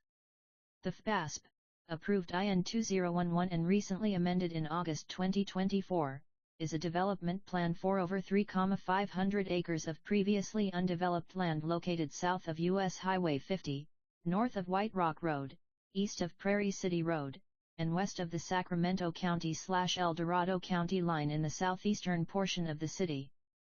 The Sendero, Mangini Ranch Lot 14, project site is comprised of 4 parcels, which together comprise FPASP Parcel 137 as shown in the Folsom Plan Area Specific Plan. Parcel 137 is designated as Multi-Family Medium Density, MMD, which provides for development of 1-20 dwelling units per acre. An excerpt from the FPASP land use map with the project parcel is shown below. Figure 1, FPASP land use map excerpt. Point 9G. $K5R.RUTTSRTR, O, asterisk MST Titcher 5F.XFLERTDTTN at FI6TSP.RLO2IOIDSP, 6RSF.SFHT Trotlet 5P.RTOIL.Flu, G906T, Tsfree F, 1 on June 2, 2021. The Planning Commission approved a tentative parcel map, design review, and a minor administrative modification for the Mangini Ranch Lot 14 Bungalows project, PN 20-264, for 160 units. The project proposed construction of City of Folsom Page 3 Planning Commission Sendero, Mangini Ranch Lot 14, MSTR 24-00225. November 20, 2024 Markle rate rental units arranged in pods containing 4 residential units and garage space surrounding private yard areas. The design concept also included a clubhouse and 2 outdoor amenity areas. The approved site plan concept is shown below. Figure 2, approved bungalows site plan I*TLR RE, RT953LRCL REO, T, ITAE. FIL The 9.S acre project site is east of East Bidwell Street, south of Mangini Parkway, and north of White Rock Road in the southern portion of the Mangini Ranch Phase 1 subdivision. South Point Drive provides access to the site from East Bidwell Street, and Hummingbird Circle and Cormorant Drive provide access to Mangini Parkway. The site has been graded and site improvements including access drives and utilities have been installed. Open space surrounds the site on the north, west, and east, and White Rock Road is immediately south with undeveloped land in unincorporated Sacramento County further south. Single-family residential neighborhoods are north and City of Folsom Page 4 Planning Commission Sendero, Mangini Ranch Lot 14, MSTR 24-00225, November 20, 2024 east of the site, and the recently completed Mangini Ranch Lot 16 Apartments project, by Van Dale Homes, is west of the site along South Point Drive. Commercial uses are planned further to the west of the site, at the northeast corner of East Bidwell Street and White Rock Road. In October of 2022, the City of Folsom Community Development Department approved the Mangini Ranch, Phase 1E, Van Dale Bungalows improvement plans for this site, FPASP Lot 137.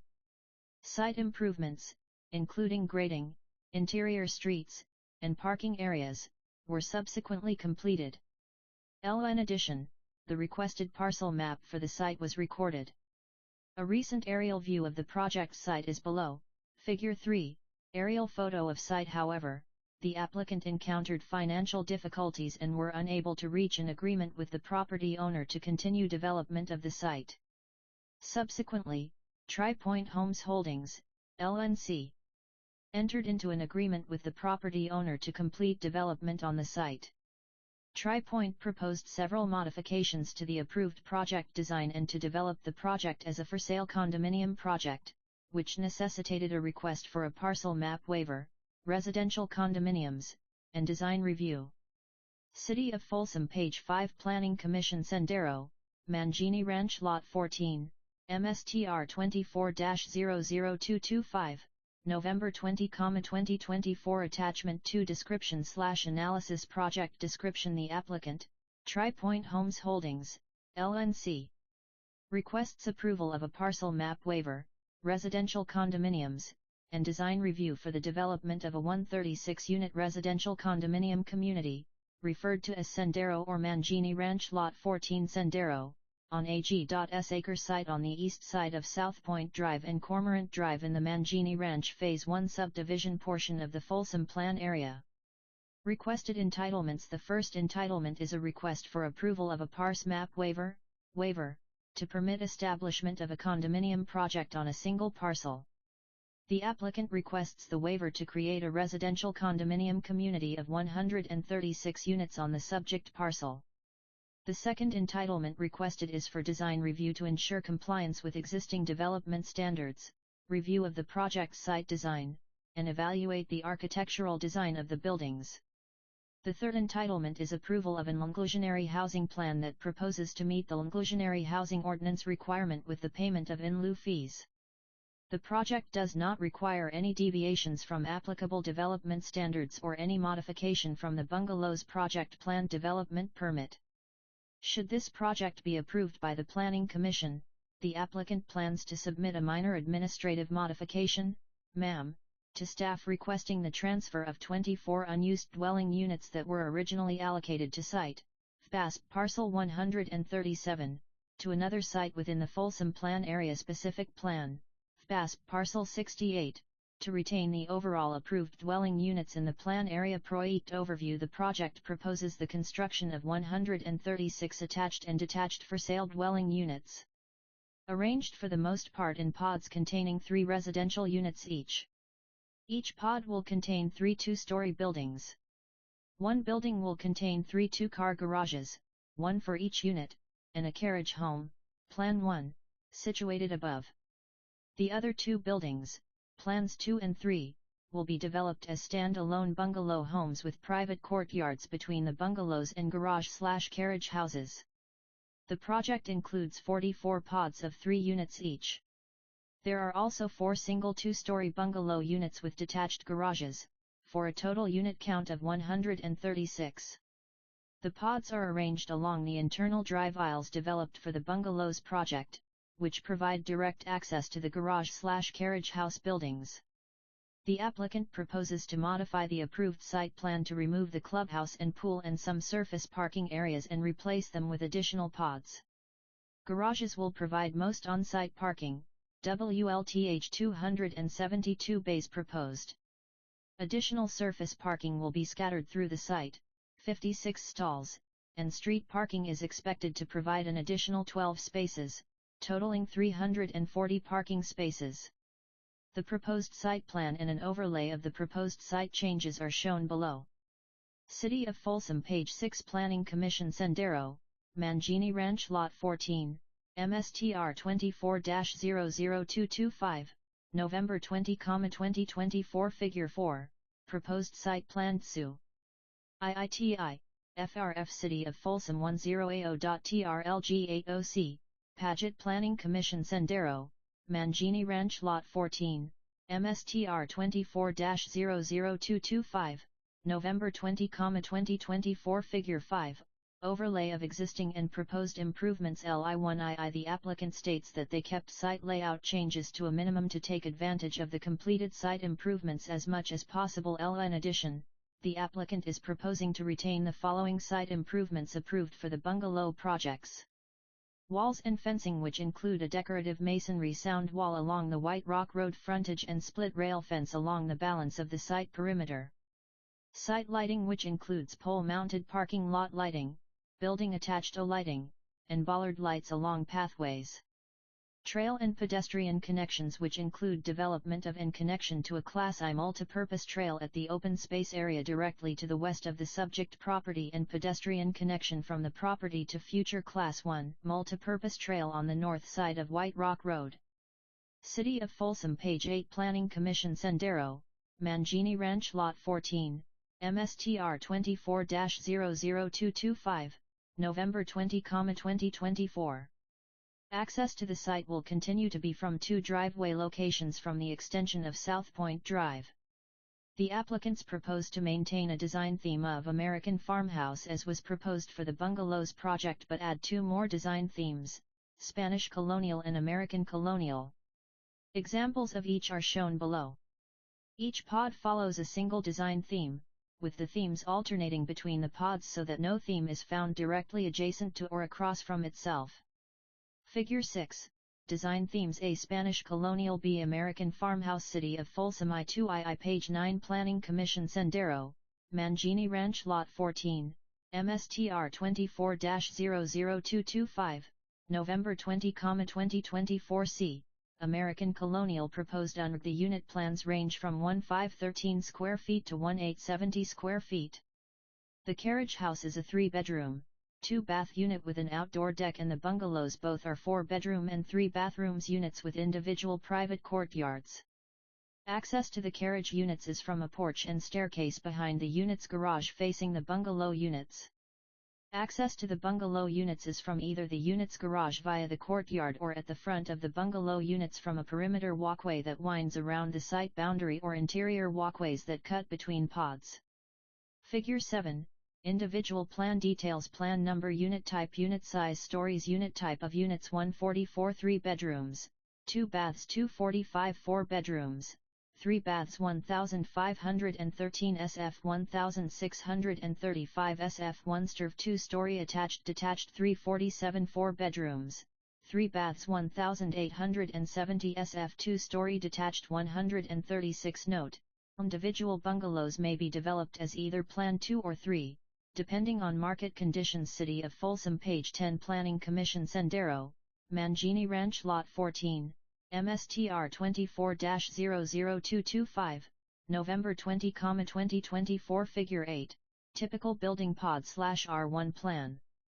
3 Garage Plan. 1 Garage \\n \I /DEBR IFX Plan. 1 Above Gar Plan. 2 Garage \\ IFXR1R \guess 09 Plan. 3 Private Courtyard JTDR Learnwork LT *LLLL R.SLLLEI high L equals EJS.ITFFILT Plan. 3 Kitchen RCRCH 4 Grat Room L1 RCYERU.L Plan. 2 Private Courtyard Kitchen TJ Teal Plan. 2 Uthli Foyer. The applicant states that pod design considered both unit privacy and ensuring every unit had ample natural light.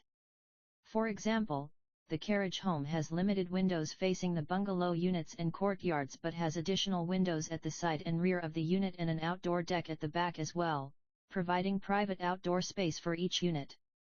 The second-story floor plan is shown below for reference. City of Folsom, page 11. Planning Commission, Sendero, Mangini Ranch, Lot 14, MSTR 24-00225, November 20, 2024. Figure 9, Typical Building Pod. Second Floor Plans. FFIW Rel Refit TI ___I *RITFPTARTI Parcel Map Waiver and Condominium Plans. The applicant proposes to create a one-lot residential condominium map, as permitted under Folsom Municipal Code, FMC, Section 16.12.020, Division of Land 5 or more parcels. FMC Section 16.24.080, AX4, permits the Planning Commission to waive all or part of the requirements for a tentative and parcel map for construction of a condominium project on a single parcel, which is the applicant's request. A waiver by the Planning Commission may be conditioned to provide for, among other things, payment of the subdivider of parkland dedication, drainage, and other fees that are permitted by law. Planning staff have confirmed with Parks and Recreation Department staff that parkland dedication requirement for the subject site were satisfied by the Bungalows project with land dedicated for Neighborhood Park 6 in the FPA. Conditions have been included for this project that require payment of any other applicable fees. Each residential unit would be individually owned in fee title, with the areas below: City of Folsom, page 12, Planning Commission, Sendero, Mangini Ranch, Lot 14, MSTR 24-00225, November 20, 2024, surrounding, and above each unit owned by a common interest development entity of which each owner has a fractional interest. The applicant has provided a draft condominium plan showing how ownership and easements would be reflected, which is included in the figure below. They also provided a draft set of covenants, conditions, and restrictions, CC&Rs, that, once finalized and approved by the California Department of Real Estate, will govern use, maintenance, assessments, and other operational aspects of the condominium community. The draft CC&Rs are included as attachment 15 to this report. Figure 10, Condominium Common Area Diagram, Sendero Condominium Plan, Condominium Common Area Diagram, CP Imber, 7. 024 OELOZU is FO up for ETEV. Up for ELEVET asterisk Nasoihud O Asia Siatushan Prop Edi Condominium Common Area D Udfo End, dash DDLEFOW2FUX Neighborhood Associanon PROFENFI Inclusionarv Housing Plan FIN 6 HED Fitur AEV, Hnishtk Fatu is HHABRU. UOUUFU City of Folsom, page 13, Planning Commission, Sendero, Mangini Ranch, Lot 14, MSTR 24-00225, November 20, 2024. As permitted by the city's inclusionary housing ordinance, the applicant is proposing to meet their inclusionary housing requirement by providing an in lieu fee payment, attachment 17. The in lieu fee payment is calculated by multiplying 1% of the lowest priced for sale residential unit within the proposed condominium project by the total number of for sale residential units within the proposed subdivision. The in lieu fee is payable at the time of the building permit on a per unit basis. Analysis: General plan and plan consistent. The 9.5-acre project site has a general plan land use designation of MMD, multifamily medium density, and a specific plan designation of SPMMDPD, specific plan multifamily medium density plan development permit district. The PROLECT is consistent with both the general plan and the specific plan land use designations, as multifamily condominiums are identified as a permitted land use within the Folsom Plan Area Specific Plan, FPASP, Table A.1. The proposed project, which will be developed with 14 dwelling units per acre, is also consistent with the allowable density range, 12 to 20 dwelling units per acre, established by the General Plan, Table LU1, residential designations, and the FPASP. The proposed project meets the development requirements established in the FPASP, Table A.5, for lot area, building height, building setbacks, and parking, as described below. Applicable General Plan Goals and Policies: GP Goal LU 1.1 Land Use/Growth and Chancel retain and enhance Folsom's quality of life, unique identity, and sense of community while continuing to grow and change. GP Policy LU 1.1.12-1, Infill Development, respect the local context. New development should improve the character and connectivity of the neighborhood in which it occurs. Physical design should respond to the scale and features of the surrounding community, while improving critical elements such as transparency and permeability. Analysis: the proposed project is consistent with this policy in that the project features significant site and design improvements that will enhance the overall character of the area, including introducing new residential units with a modern farmhouse residential design intended to complement the design of approved and constructed residential developments in the vicinity. In addition, the proposed project is consistent with the Folsom Ranch Central District Design Guidelines. GP Policy LU January 1, 15, SACAG Blueprint Principles, strive to adhere to the Sacramento Regional Blueprint Growth Principles. City of Folsom page 14 Planning Commission Sendero, Mangini Ranch Lot 14, MSTR 24-00225, November 20, 2024 Analysis. The proposed project is consistent with this policy in that the project has been designed to adhere to the primary SACAG Blueprint Principles, including compact development, housing choice and diversity, use of existing assets, and quality design. Compact development involves creating environments that are more compactly built and use space in an efficient but attractive manner and helps to encourage more walking, biking, and transit use and shorter auto trips. Housing choice and diversity includes providing places where people can live, apartments, townhomes, condominiums, and single-family detached homes, and creating opportunities for the variety of people who need them, such as families, singles, seniors, and people with special needs. Use of existing assets entails intensification of the existing use or redevelopment to make better use of existing public infrastructure, including roads.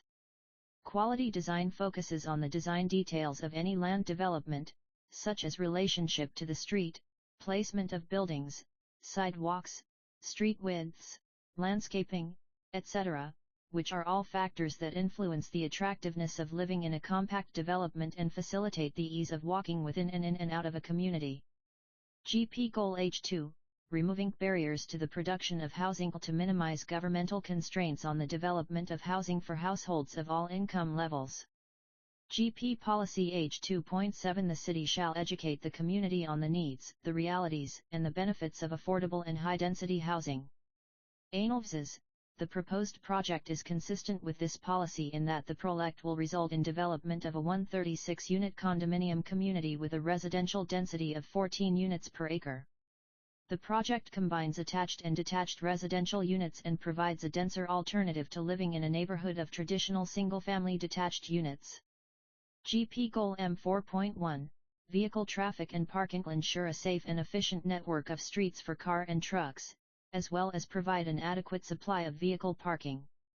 GP Policy M4.1.3, Level of Service, strive to achieve a least traffic level of service D, or better, for local streets and roadways throughout the city. LN Designing transportation improvements. The city will prioritize use of smart technologies and innovative solutions that maximize efficiencies and safety while minimizing the physical footprint. During the course of plan build-out, it may occur that temporarily higher levels of service result, where roadway improvements have not been adequately phased. However, this situation will be minimized based on annual traffic studies and monitoring programs. Staff will report to the City Council at regular intervals via the Capital Improvement Program process for the Council to prioritize project integral to achieving level of service D or better. City of Folsom page 15 Planning Commission Sendero, Mangini Ranch Lot 14, MSTR 24-00225, November 20, 2024 Analysis. The proposed project is consistent with this policy in that the project will not result in a change in the level of service, LOS, at any street intersections. In addition, the project locates high-density residential units in close proximity to roadways that are sized to accommodate the trips generated by the project. GP Goal LU 6.1 Neighborhoods, allow for a variety of housing types and mix of uses that provide choices for Folsom residents, create complete and livable neighborhoods, and encourage walking and biking. GP Policy LU 6.1.3, Efficiency through density, support an overall increase in average residential densities in identified urban centers and mixed-use districts. Encourage new housing types to shift from lower density, large lot developments to higher density, small lot and multifamily developments, as a means to increase energy efficiency, conserve water, reduce waste, as well as increase access to services and amenities. E.9, Open space, through an emphasis of mixed uses in these higher density developments. Analysis. The proposed project is consistent with this policy in that the project is providing a modern multifamily residential project developed at a residential density of 14 units per acre. As an innovative community that combines attached and detached units, the project offers an alternative to traditional detached single-family residential subdivisions and meets a segment of the statewide demand for housing. The compact form of the project also efficiently utilizes local infrastructure, roads, and services. GP Goal LU 9.1, Land Chanel encourage community design that results in a distinctive, high-quality built environment with a character that creates memorable places and enriches the quality of life of Folsom's residents. GP Policy LU 9.1.10, Renewable and alternative energy generation systems, require the use of solar, wind, and other on-site renewable energy generation systems as part of the design of new planned developments. ANLVS's, the proposed project is consistent with this policy in that the project will participate in Sacramento Municipal Utility District's, SMUD, Neighborhood Solar Shares program to provide solar energy to the project from arrays off-site and connected to the grid. The project applicant will also enroll the common area and each residential unit in the program, with the credits from the off-site solar arrays benefiting the common area and each residential unit. In addition to participation in the solar shares, the project will include cool paving on pedestrian paths, pedestrian crossings, and amenity areas.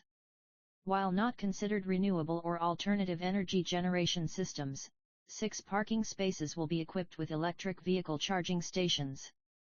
10% of total parking spaces in the project will have the infrastructure needed to accommodate additional charging stations. City of Folsom Page 16 Planning Commission Sendero, Mangini Ranch Lot 14, MSTR 24-00225, November 20, 2024. Lastly, the proposed project includes cool paving materials at the 2 project driveway entries, pedestrian paths, and the site amenity areas. Conformance with relevant specific plan goals, objectives, and policies. The Folsom Plan Area Specific Plan identifies goals, objectives, and policies designed to guide the physical, economic, and environmental growth of the specific plan area. Staff has determined that the proposed project is consistent with the specific plan goals, objectives, and policies as outlined and discussed below. SP Objective H1 Housing to provide an adequate supply of suitable sites for the development of a range of housing types to meet the housing needs of all segments of the population. GP and SP Policy H1.1 The city shall ensure that sufficient land is designated and zoned in a range of residential densities to accommodate the city's regional share of housing. Analysis: the city provides residential lands at various residential densities as specified in the General Plan and in the Folsom Municipal Code. The Folsom Plan Area Specific Plan includes specialized zoning, specific plan designations, that are customized to the plan area as adopted in 2011 and as amended over time. The FASP provides residential lands at densities ranging from 1 to 4 dwelling unit per acre, SF, 4 to 7 dwelling units per acre, SFHD, 7-12 dwelling units per acre, MLD, 12 to 20 dwelling units per acre, MMD, 20 to 30 dwelling units per acre, MHD, and 9 to 30 dwelling units per acre, MU.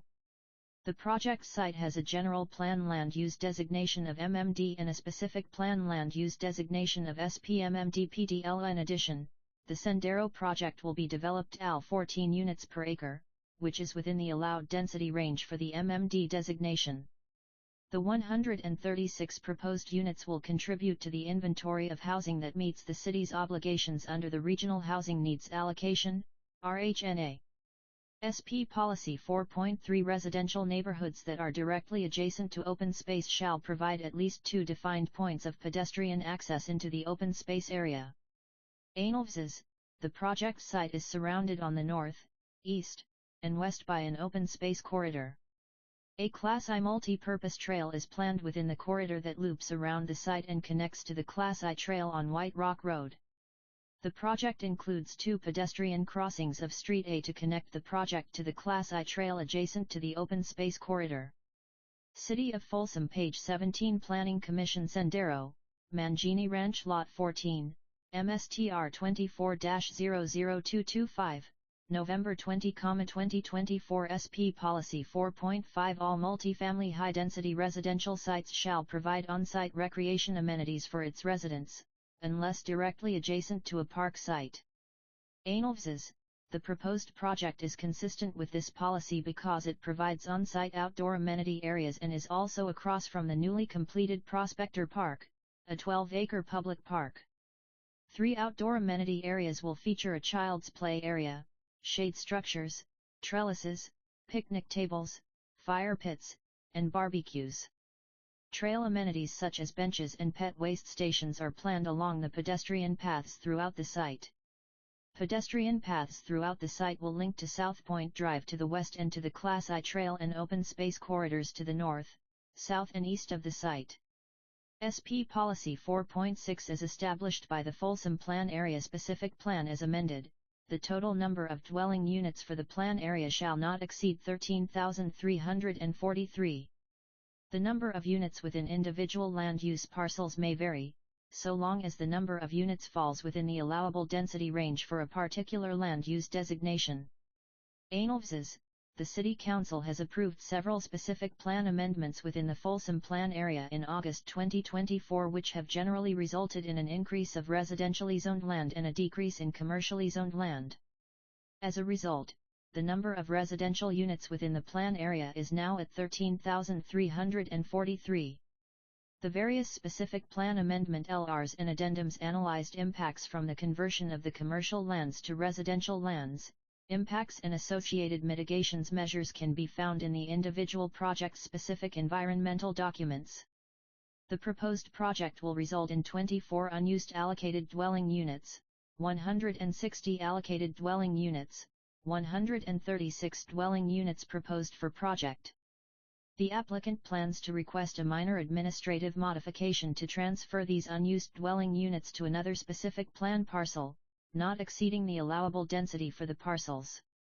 The proposed project does not result in any change in total dwelling units, 13,343 dwelling units, in the FPASP. SP Objective 7.1, Circulation L consistent with the California Complete Streets Act of 2008 and the Sustainable Communities and Climate Protection Act, SB 375, create a safe and efficient circulation system for all modes of travel. SP Policy 7.1 The roadway network in the plan area shall be organized in a grid-like pattern of streets and blocks, except where topography and natural features make it infeasible, for the majority of the plan area to create neighborhoods that encourage walking, biking, public transit, and other alternative modes of transportation. City of Folsom Page 18 Planning Commission Sendero, Mangini Ranch Lot 14, MSTR 24-00225, November 20, 2024 ANLVSs. Consistent with the requirements of the California Complete Streets Act, the FPASP identified and planned for hierarchy of connect complete streets to ensure that pedestrian, bike, bus, and automobile modes of travel are designed to have direct and continuous connections throughout the plan area. Every option, from regional connector roadways to arterial and local streets, has been carefully planned and designed. Recent California legislation to reduce greenhouse gas emissions, AB 32 and SB 375, has resulted in an increased market demand for public transit and housing closer to service needs and employment centers. In response to these changes, the FPASP includes a regional transit corridor that will provide public transportation links between the major commercial, public, and multifamily residential land uses in the plan area. The Sendero project is designed with multiple modes of transportation options, vehicles, bicycle, walking, and internal drive aisles organized in a pattern consistent with the approved FPASP circulation plan. Design review. The purpose of the design review process is to ensure compliance with the established development standards for multifamily medium-density development, review the project site design, and evaluate the architectural design of the residential buildings and clubhouse. Development standards. SPMMDPD designation. The project is subject to the development standards established in the Folsom Plan Area Specific Plan for Multifamily Medium-Density Residential, SPMMDPD, parcels for condominiums and garden apartments. The table below outlines the existing and proposed development standards for the Sendero, Mangini Lot 14, project, Table 1, Development Standards Table SPMMD.PD Proposed Project Lot Area 1.0 Acre Minimum 9.5 Acres Development Standards Sendero, Mangini Lot 14, Lot Width Front Yard Setback Rear Yard Setback NA 20 feet Minimum 10 feet Minimum NA 20 feet 10 to 40 feet Minimum Side Yard Setbacks 10 feet Minimum 10 feet Minimum Building Height 50 feet Maximum 27 feet Maximum as shown on the Development Standards Table. The proposed project meets or exceeds all development standards established for the SPMMD-PD designation within the Folsom Plan Area Specific Plan. City of Folsom Page 19 Planning Commission Sendero, Mangini Ranch Lot 14, MSTR 24-00225, November 20, 2024 Parking The Folsom Plan Area Specific Plan, Table A.14. Requires that apartments, townhouses, and condominium developments in the multi-family medium-density, MMD, designation provide 2 covered parking spaces for each unit with 2 bedrooms or more and 0.5 uncovered guest parking spaces for each unit. To meet the standard for the proposed 136 units, 340 parking spaces are required. As outlined in the project description, garages will provide most on-site parking, with 272 bays proposed.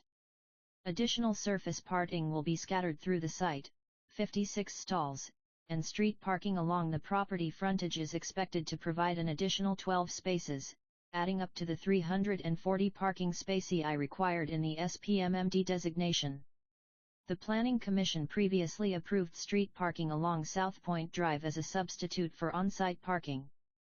Staff is comfortable with the request to do so for the Sendero project as well, and would note that there are fewer units proposed and therefore, less need for guest parking as a result. Signage The Ploppost project does not include a freestanding monument sign at the project entrance. However, staff anticipates that a sign will be desired when the project is developed. Therefore, staff recommends that the final location, height, size, and design of the future monument sign be subject to review and approval by the Community Development Department to ensure consistency with the requirements of the Folsom Municipal Code, FMC, Section 17.59.040D.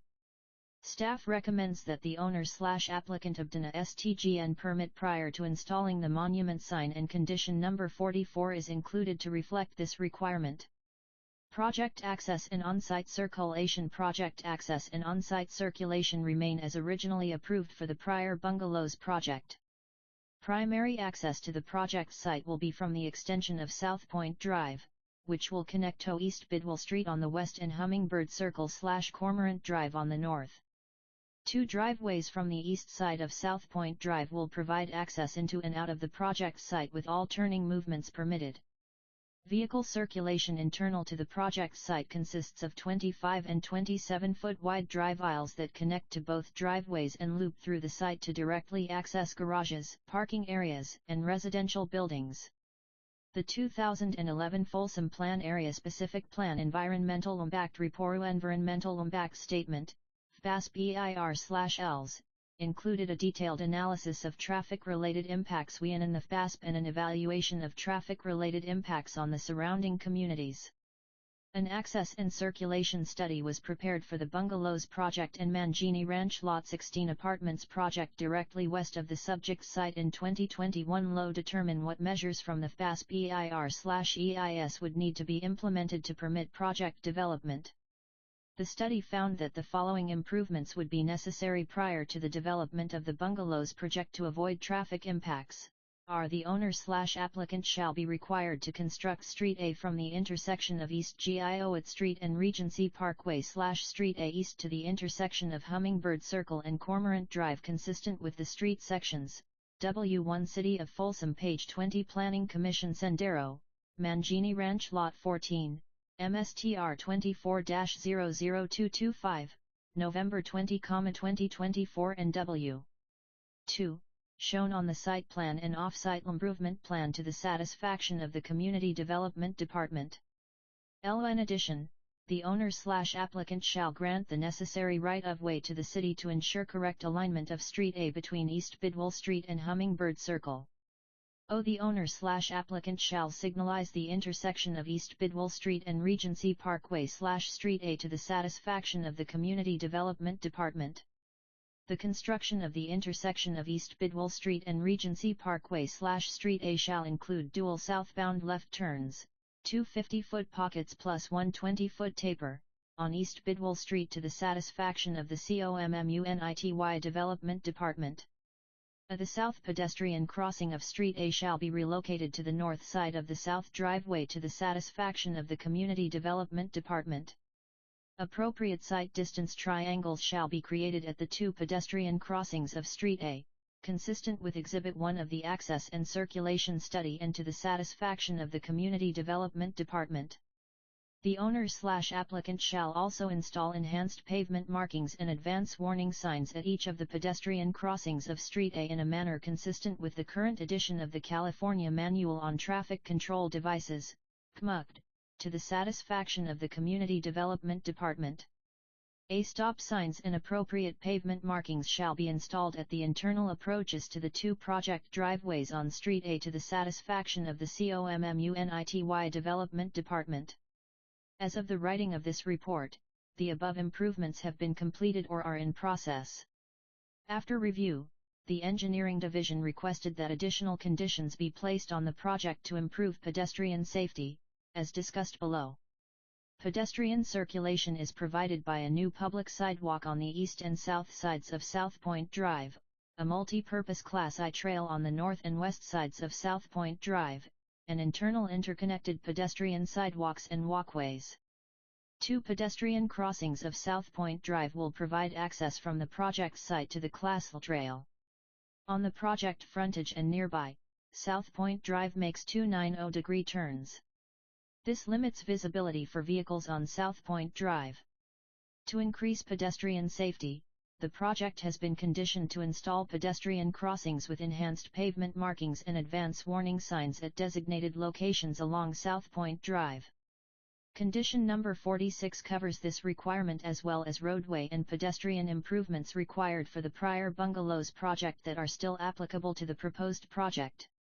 City of Folsom PAG 21 Planning Commission Sendero, Mangini Ranch Lot 14, MSTR 24-00225, November 20, 2024. The Prolex site is directly adjacent to White Rock Road, which will become the Capital Southeast Connector in the future. The connector project includes a Class I multipurpose trail on the north side of White Rock Road. Staff recommends that the owner/applicant provide a pedestrian connection from the project site to the future Class I multipurpose trail on the north side of White Rock Road. Staff also recommends that the final location and design of the pedestrian connection be subject to review and approval by the Community Development Department. Condition number 54 is included to reflect this requirement. Figure 1-1, Pedestrian Circulation TTATRTIIIII2L, a TILTI2IL, 2 Li FTLLTT at FRLLLLLRTII, ////// FFI tag slotfa L pub jake SIDEWATRPRVA.IECOAK pedes neon cross, NGRRE lane walls and fencing based on the proximity of the project site to White Rock Road. Acoustical measurements City of Folsom PAG 22 Planning Commission Sendero, Mangini Ranch Lot 14, MSTR 24-00225, November 20, 2024 and modeling were prepared by Ballard Acoustical Consultants on April 9, 2021. Attachment 22, to analyze potential noise impacts at the subject site for the bungalows project. The noise analysis found that exterior noise levels at the outdoor use areas of homes closest to White Rock Road would be approximately 70 dB, which exceeds the standard for exterior noise. An 8-foot barrier, wall, was required to reduce the future White Rock Road traffic noise levels to approximately 60 dB or less at the outdoor activity areas of proposed residential units. The masonry wall, which has already been installed, utilizes earth tone colors with a decorative trim cap and pilasters. A 4-foot split rail fence is planned on the site's perimeter at the project's boundary with adjacent open space parcels. The low fence will create separation and maintain views into the open space. The remaining fencing will be installed before completion of the project build-out. Attachment 9 to this report shows the walls and fencing proposed for the project site. All fencing meets applicable development standards. Condition number 25 requires that future walls and fencing be reviewed and approved by the Community Development Department. Site lighting as shown on the preliminary lighting plan, Attachment 10. The applicant proposes to use a combination of pole-mounted parking lot lighting, building-attached lighting, and bollard lights along the walkways and landscape areas on the project site. All lighting is designed to minimize light and glare impacts to the adjacent properties by shielding and directing light downward. Staff recommends that the final exterior building and site lighting plans be submitted for review and approval by Community Development Department for location, height, aesthetics, illumination level, glare, and trespass before building permit issuance. In addition, staff recommend all lighting is designed to be shielded and directed downward onto the project site and away from adjacent properties and public rights-of-way. Condition number 32 is included to reflect these requirements. Trash and recycling. The applicant is not proposing to install any trash enclosures on the project site. Instead, they propose that each unit have individual trash, recycling, and organic waste totes, which would be required per the project CC and RS to be stored in either the private patio areas or garages, as well as put out for collection and return to storage within a specified time period. The applicant provided a draft collection plan to City Solid Waste and Recycling, Solid Waste, for review. The plan demonstrated that every tote could be placed outside of fire lanes and was accessible to standard trash collection vehicles. As this was a proof of concept plan only, it is not included in the project exhibits. Solid Waste staff were supportive of the plan in concept. To ensure that trash and recycling collection does not become an operational issue on site, staff have included a condition that a final collection plan must be approved by Solid Waste before obtaining occupancy of the residential units. Condition number 43. Building architecture and design. The project is subject to the Folsom Ranch Central District Design Guidelines, which were adopted to establish parameters which apply to all multifamily land use categories within the Folsom Ranch area of the FASP. The DESTCOM Guidelines. City of Folsom PAG 23 Planning Commission Sendero, Mangini Ranch Lot 14, MSTR 24-00225, November 20, 2024 include guidance on site planning, unit privacy, open space, and circulation. They also direct which architectural styles can be used within Folsom Ranch, which includes the Mangini Ranch area. As stated in the project description section of this report, the applicant proposes to incorporate 3 design themes into the project: Spanish Colonial, American Farmhouse, and American Colonial. All of these design themes are permitted under the design guidelines. The applicant states that principles from the DES4LN guidelines have been incorporated into the building designs, including varied main and accent roof pitches, a mix of gable and hipped roofs, second floor offsets from the first floor, entries oriented toward the open spaces surrounding the project site, minimum of 2 building materials and/or colors per building, projections such as balconies, shutters, window surrounds, and recessed windows. The project narrative, Attachment 16, provides detailed descriptions of each design theme and the color selections, which are centered around earth tones and accents of soft whites, muted greens, and grays. The architectural design package, Attachment 12, and preliminary exterior color/material design booklet, Attachment 13, provide the full architectural plans for the project, from elevations, to floor plans, to colors and materials. Staff reviewed the project site and building design against the design guidelines and found that the project features a high-quality design consistent with the document. As a result, staff recommends approval of the design with the following conditions. 1. The approval is for 2 two-story bungalow plans, 1 carriage unit plan atop 3 two-car garages, 3 building elevations with 9 color and material options providing 9 individual expressions per plan, for a total of 27 combinations. The applicant shall submit building plans that comply with this approval and the architectural design package, dated October 22, 2024, and Preliminary Exterior Color/Material Design Booklet, October 24, 2024, 2.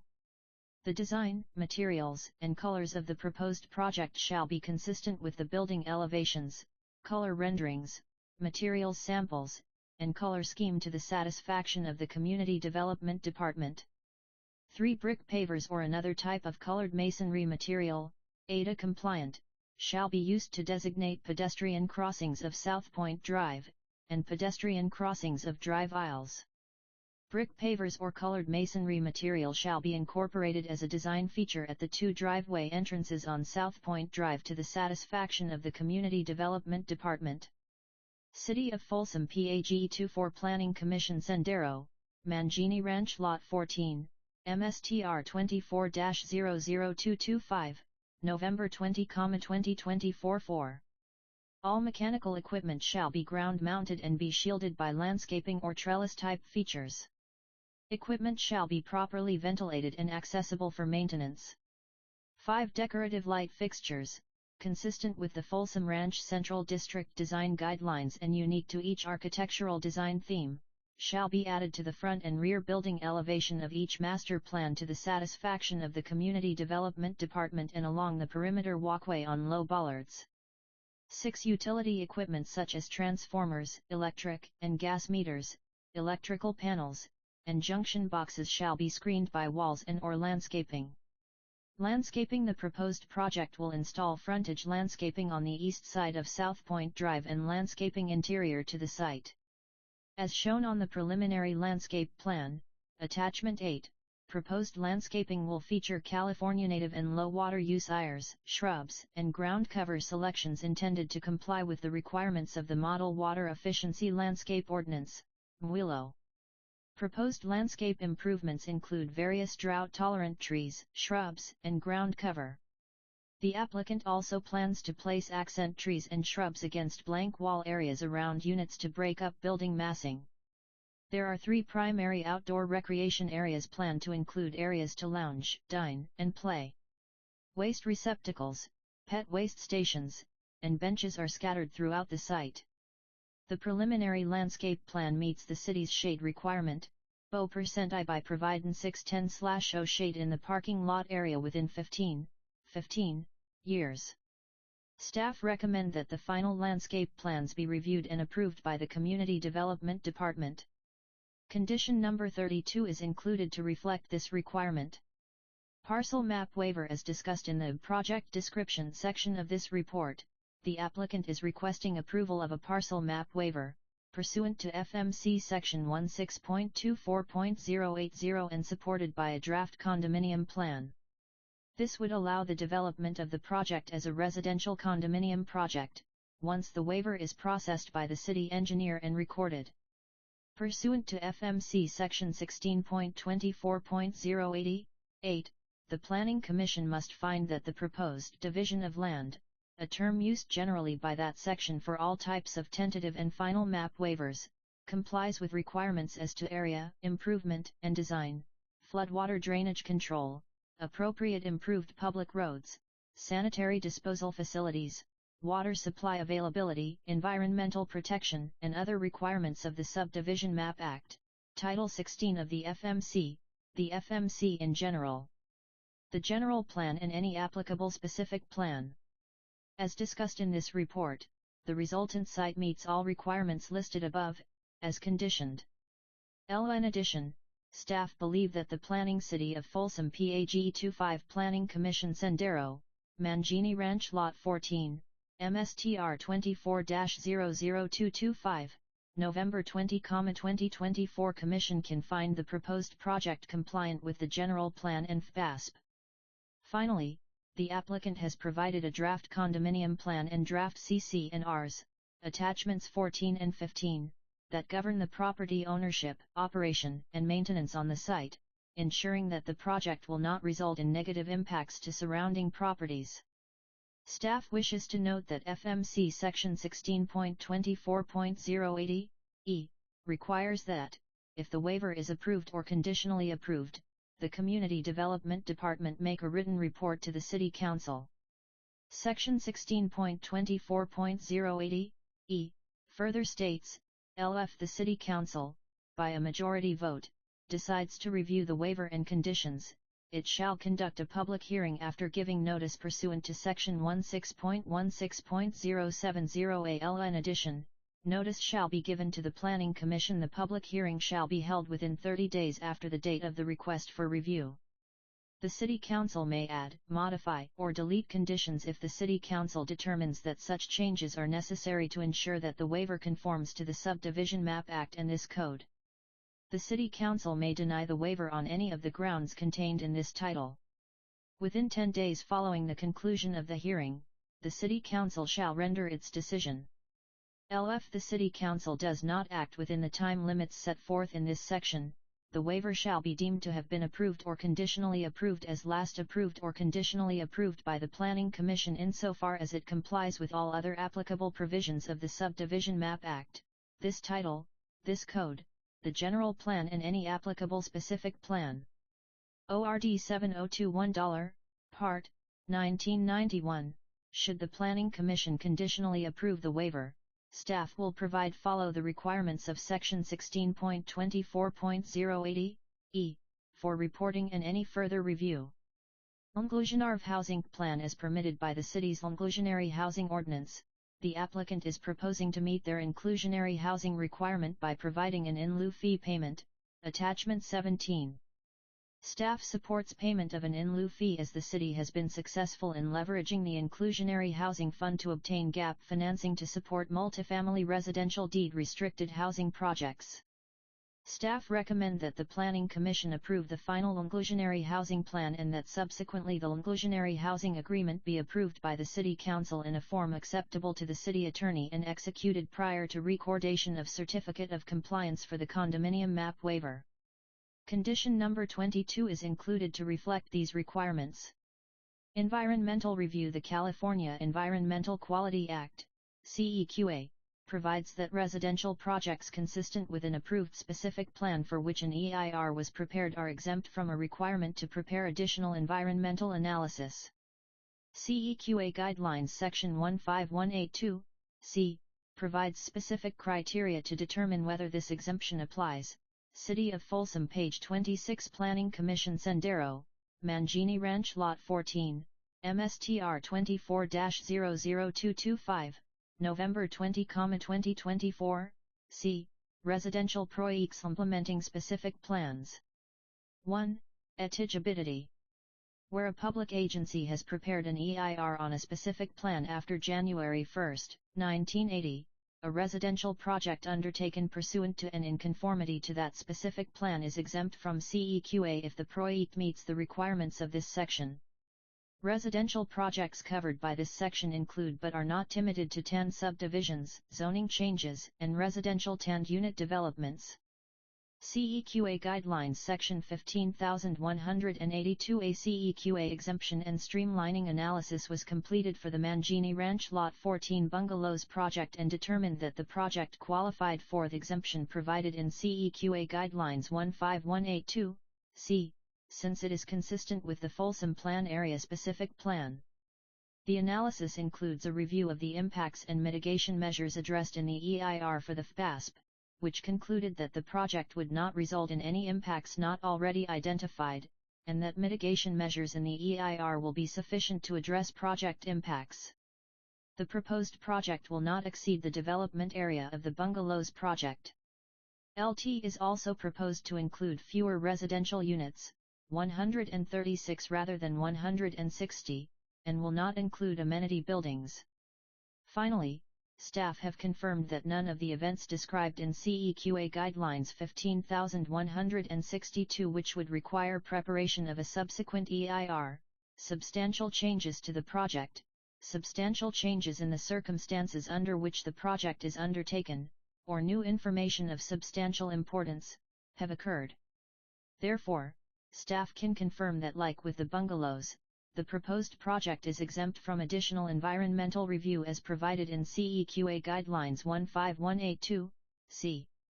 Staff recommendation/Planning Commission action: move to approve a tentative parcel map waiver, residential condominiums, design review, and inclusionary housing plan for the Sendero, Mangini Ranch Lot 14, Project, MSTR 24-00225, based on the findings included in this report, Findings AP, and subject to the attached conditions of approval, Conditions 1 to 58.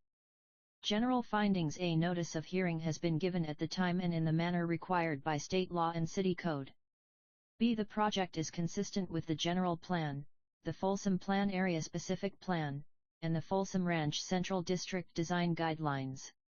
CEQA findings: B. The city, as lead agency, previously certified and City of Folsom page 27 Planning Commission Sendero, Mangini Ranch Lot 14, MSTR 24-00225, November 20, 2024 Environmental Impact Report/Environmental Statement for the Folsom Plan Area Specific Plan. Impact: C. The city has determined that the Sendero, Mangini Ranch Lot 14, Project LS undertaken to implement an LS consistent with the Folsom Plan Area Specific Plan. D. The city has determined that the impacts of the Sendero, Mangini Ranch Lot 14, project are adequately addressed by the final Environmental Impact Report for the Folsom Plan Area Specific Plan and associated mitigation measures, and that the Sendero, Mangini Ranch Lot 14, Project LS exempt from the requirements of CEQA pursuant to Government Code Section 65457 and CEQA Guidelines 15182, c. E. The city has determined that none of the events specified in Section 21166 of the Public Resources Code or Section 15162 of the CEQA Guidelines have occurred. F. The city has determined that this project is exempt from CEQA in accordance with Government Code Section 65457 and Section 15182 of the CEQA Guidelines. Parcel Map Waiver, Residential Condominium, findings: C. The proposed parcel map waiver, residential condominiums, LS consistent with the general plan, the Folsom Plan Area Specific Plan, the city's subdivision ordinance, other applicable provisions of the Folsom Municipal Code, and the Subdivision Map Act, in that the project is subject to conditions of approval that will ensure that the project is developed in compliance with city standards. H. The site is physically suitable for the type of development proposed. The site is physically suitable for the proposed density of development. J. As conditioned, the design of the parcel map waiver, residential condominiums, and the proposed improvements are not likely to cause substantial environmental damage or substantially and unavoidably injure fish or wildlife or their habitat. City of Folsom page 28 Planning Commission Sendero, Mangini Ranch Lot 14, MSTR 24-00225, November 20, 2024 K. The design of the parcel map waiver, residential condominiums, and the type of improvements are not likely to cause serious public health or safety problems. L. The design of the parcel map waiver, residential condominiums, and the type of improvements will not conflict with easements for access through or use of property within the proposed tentative parcel map. Design review findings: M. The project is in compliance with the general plan, the Folsom Plan Area Specific Plan, and the applicable zoning ordinances. N. The project is in conformance with the Folsom Ranch Central District Design Guidelines. O. The building materials, textures, and colors of the project will be compatible with surrounding development and consistent with the general design theme of the neighborhood. Inclusionary Housing Plan. P. The Inclusionary Housing Plan meets the requirements and intent of Chapter 17.104 Inclusionary Housing. City of Folsom page 29 Attachment 3F, LL.I. Lead Planning Commission Minutes amended November 20, 2024 City Council Chambers 6:30 p.m. 50 Natoma Street, Folsom, California 95630. Call to order. Planning Commission. The regular Planning Commission meeting was called to order at 6:35 p.m., with Chair Eileen Reynolds presiding. Pledge of Allegiance. The Pledge of Allegiance was recited. Roll call. Commissioners present: Daniel West, Vice Chair Bill Miklos, Commissioner Ralph Pifia, Commissioner Bill Romanelli, Commissioner James Ortega, Commissioner Matthew Herrera, Commissioner Eileen Reynolds, Chair. Commissioners absent, none. Citizen communication, none. Minutes. The minutes of the October 3, 2024, special meeting were approved as submitted new business L sub 24-00008, Folsom Town Genter North LLTSM.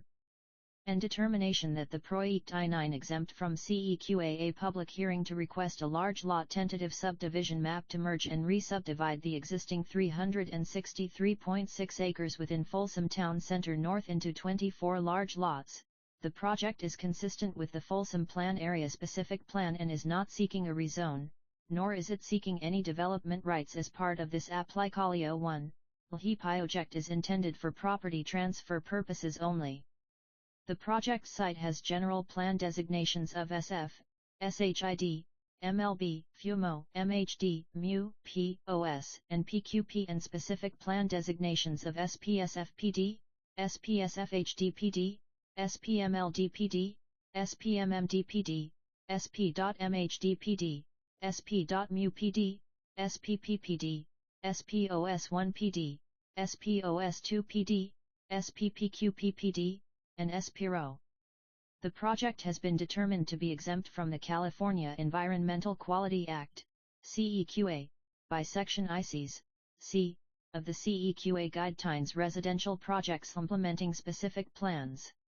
Project Planner, Josh Kincaid/Appliant, Easton Valley Holdings, LLC. Commissioner Romanelli moved to recommend that the City Council approve a Larglo tentative subdivision map for the Folsom Town Center North Large Lot Tentative Planning Commission Minutes November 20, 2024 page 10F6 subdivision map project as illustrated on attachments 5, based on the F endings, find NGSAN, and subject to RHE cantons of approval, Candia IANS 1-2E, a fiacled_low IHLS NEPO RT. WRH the deletion of Condrenon. Number 10, and middle flow Catlins / changes RORHE following conditions, a amendment of condition no. 3. No development rights. The approval of this large lot tentative subdivision map does not convey any right to develop, processing, and approval of a small lot final map and / or design review plan development permit applications shall be required prior to NERDIN, construction, or any development of the parcels created by this large lot tentative subdivision map. As a condition of a subsequent small lot tentative subdivision map, the city shall identify improvements necessary to develop the subject parcels. These improvements may include on and off-site roadways, grading, water, sewer, storm drainage, landscaping, sound walls, and other similar improvements. Timing. Responsible Department, CD, E, P, amendment of condition no. 9. Notice of restriction. A notice of restriction shall be recorded on lots 1 through 23 as show / on the large lot vesting tentative subdivision map, which states the follow /MNG, the requirement to construct the creek crossing on Alder Creek Parkway just east of Oak Avenue Parkway shall be a requirement of the first small lot final map for lots 1 through 23. Pending traffic analysis that concludes the creek crossing is necessary. Said restriction shall be binding upon the heirs, assigns and successors in interest of the grantors, and shall remain in effect until rescinded by the City of Folsom. The purpose of the notice of restriction is to give constructive notice of this development limitation. Timing. Responsible Department, CD, E, amendment of condition no. 26 Bikeway Plan. Upon recordation of the final map, applicant /O/A/NA shall dedicate easements for CISI trails and Class 2 bike lanes as show /N on Figure 7.32 Bikeway Plan of the FASP, as applicable to the project area. Easement areas shall be SHOV /N on the final map to the satisfaction of the Community Development Department. Timing. Responsible Department, CD, P, E. Commissioner Ortega seconded the motion. Ayes, noes, recused, absent, West, Miklos, PENA, Romanelli, Ortega, Herrera, Reynolds. None. Planning Commission Minutes November 20, 2024 page 2 of 6 MOT on past 2. DRGL 24-00254, Harry Grove Apartments Multifamily Desultan Review. Density Bonus. and determination that the project is exempt from CEQA, a public hearing to consider a request for multifamily design review for a S2 unit, 100% restricted affordable multifamily rental project and density bonus to request concessions and waivers of zoning and development standards as allowed under California Government Code Section 65915. The proposed project would be located on approximately 1.95 gross acres at 791 Harrington Way in the BPPC zoning district. The project site has a general plan designation of PO, Professional Office, with an overlay designation of EBC, East Bidwell Corridor. The project has been determined to be consistent with applicable community dollar plans and zoning and is therefore exempt from further environmental review under the California Environmental Quality Dollar Act, CEQA, by Section 15183 of the CEQA Guidelines, projects consistent with a community plan or zoning. Project Planner, Jessica Brandt/Applicant, Pacific West Communities, Commissioner Reynolds moved to approve the design review and density bonus application for the proposed project, DRCL 24-00254, located at 751, 771 and 791 Harrington Way based on the F endings below, findings AN, and subject to the attached contents of approval, Condretrons 1-88, WRH Modra for Catrons/changes to the following conditions, and determination that the project is exempt from further environmental review under CEQA Guidelines Section 15183. Amendment of Condition No. 14 Parcel Merger, prior to issuance of civil improvement plans, submit required application and supporting materials to finalize the parcel merger and lot line adjustment in substantial conformance. WTH Attachment 1, Existing Conditions Plan. Timing, I Responsible Department, CD, PXE, Amendment of Condition No.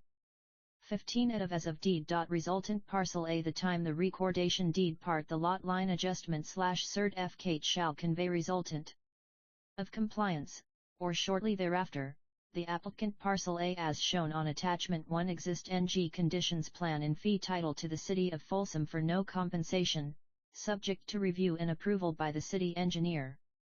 Timing, I Responsible Department, CD, E, Commissioner Pay $A seconded the motion.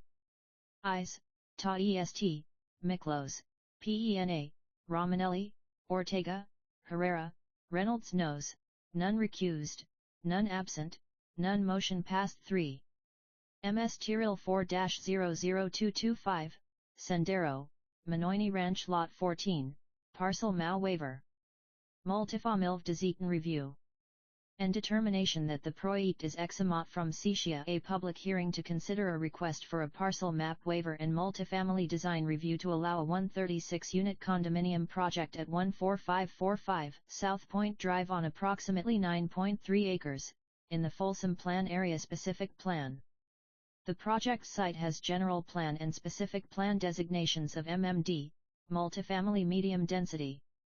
The Planning Commission Minutes November 20, 2024 page 3 of 6 project has been determined to be exempt from the California Environmental Quality Act, CEQA, by Section 15182, C, of the CEQA Guidelines, Residential Projects Implementing Specific Plans.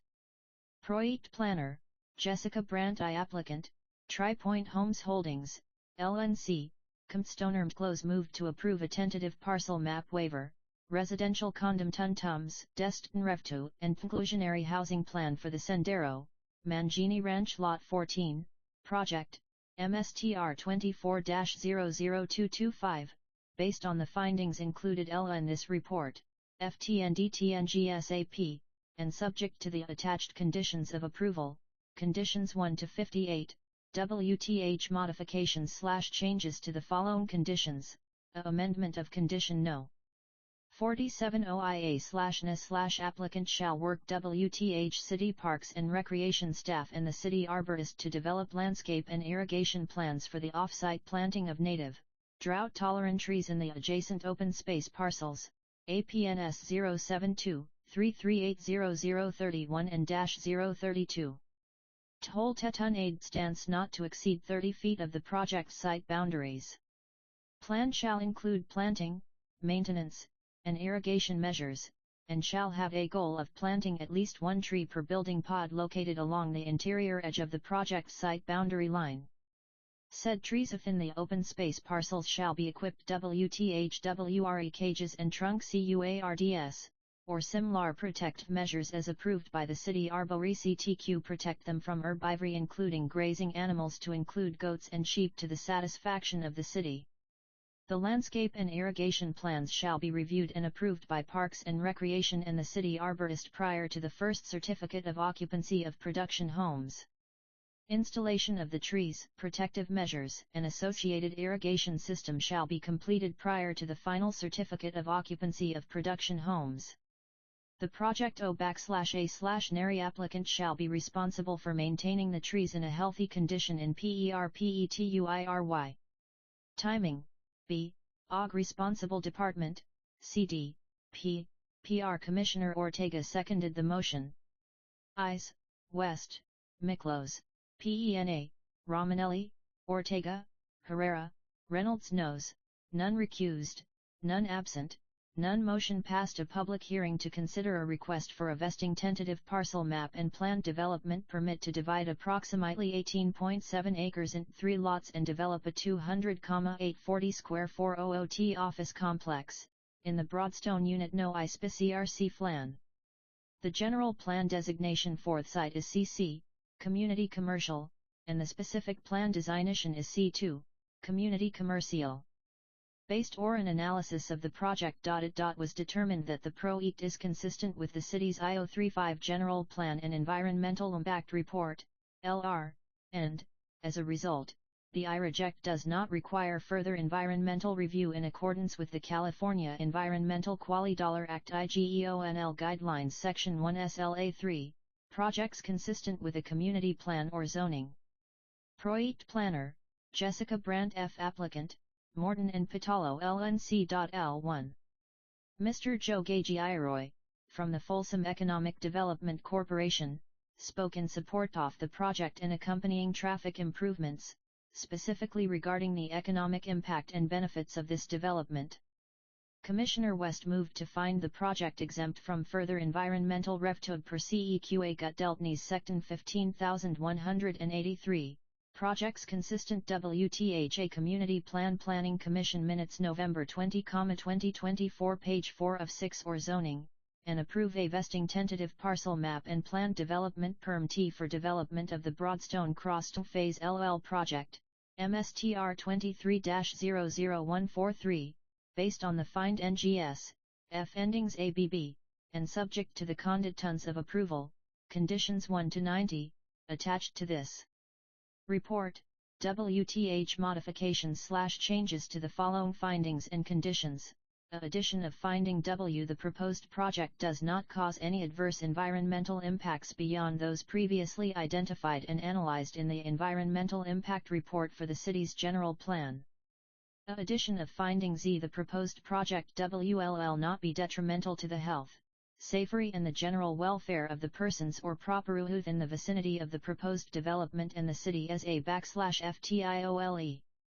Addition of finding M. Despite approval of the proposed commercial development project on a site identified in the housing element as a lower-income residential site, remaining sites identified in the housing element are adequate to meet the requirements of Government Code Section 65583.2 and to accommodate the city's share of the regional housing need for each income category, including but not limited to the lower income category.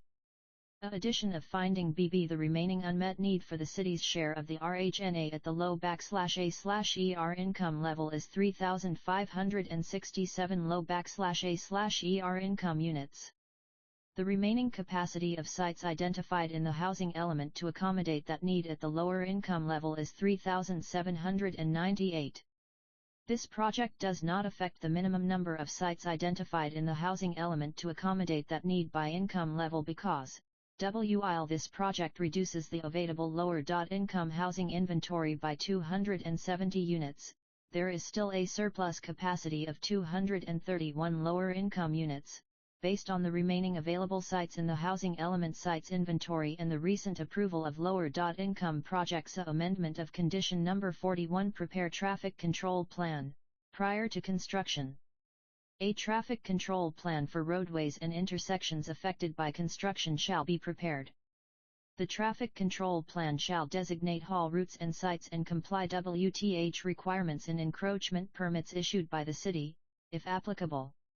The traffic control plan to be prepared by the project construction contractor, shall, at minimum, include the following measures: maintaining the maximum amount of tumble lane capacity during non-construction periods, possible, and advanced notice to drivers through the provision of construction signage and minimal disruption to the public. Maintaining alternate one-way traffic flow past the lay-do/an area and site access when feasible. Heavy trucks and other construction transport vehicles shall avoid the busiest commute hours, 7 a.m. to 8 a.m. and 5 p.m. to 6 p.m. on weekdays. Planning Commission Minutes November 20, 2024 page 50F60. A minimum 72-hour advance notice of access restrictions for residents, businesses, and local emergency response agencies. This shall include the identification of alternative routes and detours to enable for the avoidance of the immediate construction zone. A phone number and community contact for inquiries about the schedule of the construction throughout the construction period. This information WLL be posted on the project site and WLL be updated on a monthly basis. Timing I Responsible Department, CD, E, Commissioner Romanelli seconded the motion. Ayes, West, Miklos, PENA, Romanelli, Ortega, Reynolds noes, none recused, Herrera absent, none. Motion passed. Planning Commission/Planning Manager Report. Planning Manager, Desmond Parrington, shared the following with the Commission. Since their terms have ended, the Planning Manager recognized and thanked both Commissioners Miklos and Pifia for their outstanding service on the Commission. Since the last special meeting on October 30, staff has handled the design review for 1 custom home, 3 residential additions, and 1 shed. The next meeting scheduled will be held on December 18, 2024. The City Manager's last day will be on December 18, 2024. Correction, LT is actually December 13, 2024.1. An interim City Manager will be appointed November 22, 2024. Adjournment. There being no further business to come before the Folsom Planning Commission, Chair Eileen Reynolds adjourned the meeting at 9:36 p.m. Respectfully submitted, E-number, Administrative Assistant App Eileen Reynolds, Chair Planning Commission Minutes November 20, 2024 page 6 of 6 Attachment 4_6532T8L6T514I312 TLI128 129 8 130 20 L921 23 2822 132 127 126 R33 124 R35 R23 R36 /RT 122 120 26 27 25 29 30 28 32 3 R 5 R.009 AT00 99 68 97 70 71 69 65 67 62 35 34 T5 92 93 59 86 88 89 90 85 84 79 A2 A3 7 A8 liters 38 37 39 4 liters 40 42 43 60 49 45 4 53 55 liters 56 52 54 55 57 Vicinity Map Plus Pro.IECT Information LRY Sheet Index Abbreviation Key /VA 40.5 Rixlefway FN 36 Richtifway * Preliminary Site Plan for Condominium Purposes Sendero Opanion at the Lulsar PO Adio Spec 1 CP on NRCVY and STS Attachment 5 Sender Condominium Plan Site Plan Splumber 27, 2024 Project Boundary 2 ZFTUOO_FOU 0050 100 Scale 1 = 100 CEFLOF4 Sendero Condominium Plan Typical Unit Configurations First Floor Scale I equals 10 Splumber 27, 2024 ACIAC 2 NAP Psi 2 UODM backslash T dot slash OOJLILUOUL 6 UOOJLGL unit type 2 U2 NAP NAP IFIIIIT underscore ILILILIOMUUD unit type 3 U3. J NAP Psi 3 Legend U1 Psi RACR NAP unit number garage element and assigned unit number exclusive use area yard and assigned unit number exclusive use area air conditioner and assigned unit number neighborhood association property building outline unit outline AC3 IIIT underscore JILT. 1L NAP Sheet 2 of 4 Sendero Condominium Plan Typical Unit Configurations Second Floor Scale, L equals 10 Splumber 27, 2024 NAP Psi 2 below NAP Unit Type 2 U2 Unit Type IUL NAP Psi 3 NAP below Legend UL Psi 1 2 underscore Unit Number Exclusive Use Area Yard and Assigned Neighborhood Association Property Building Outline Unit Number Unit Type 3 U3 I NAP Sheet 3 of 4 Enduro Condominium Plan CON do MRN, UFO, HX, NAREAD RAGRAM OA slash, M equals OL.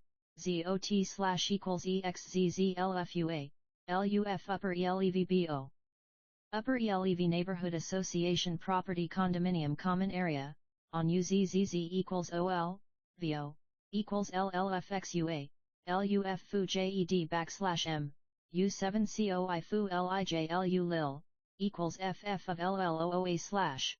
VZUF underscore TZLFUT LUO Residential Airspace Element Neighborhood Association Property asterisk O Finished, UF, RU.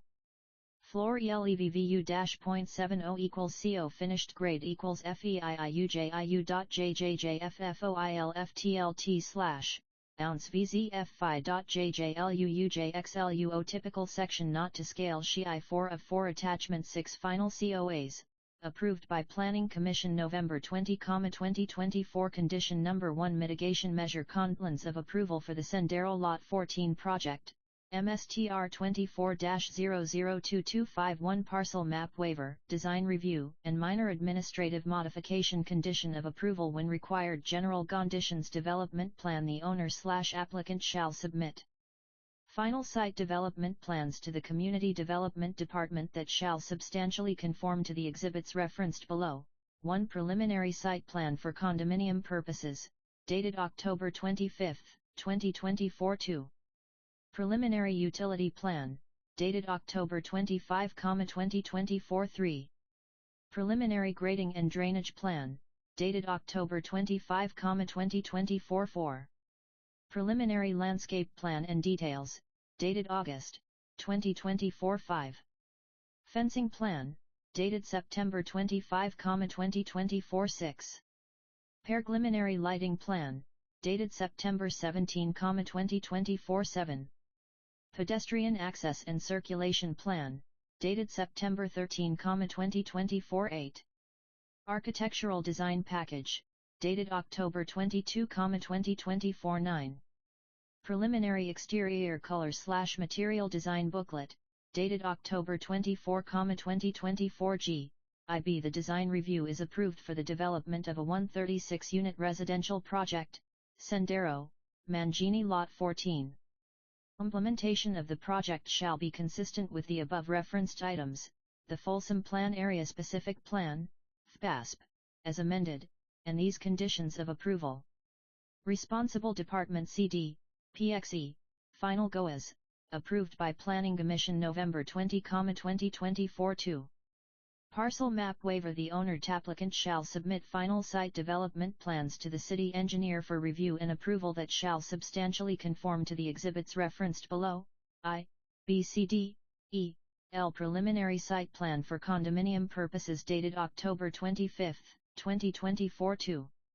Draft Condominium Plan, dated September 27, 2024. 3. Draft Covenants, Conditions, and Restrictions, CC&Rs.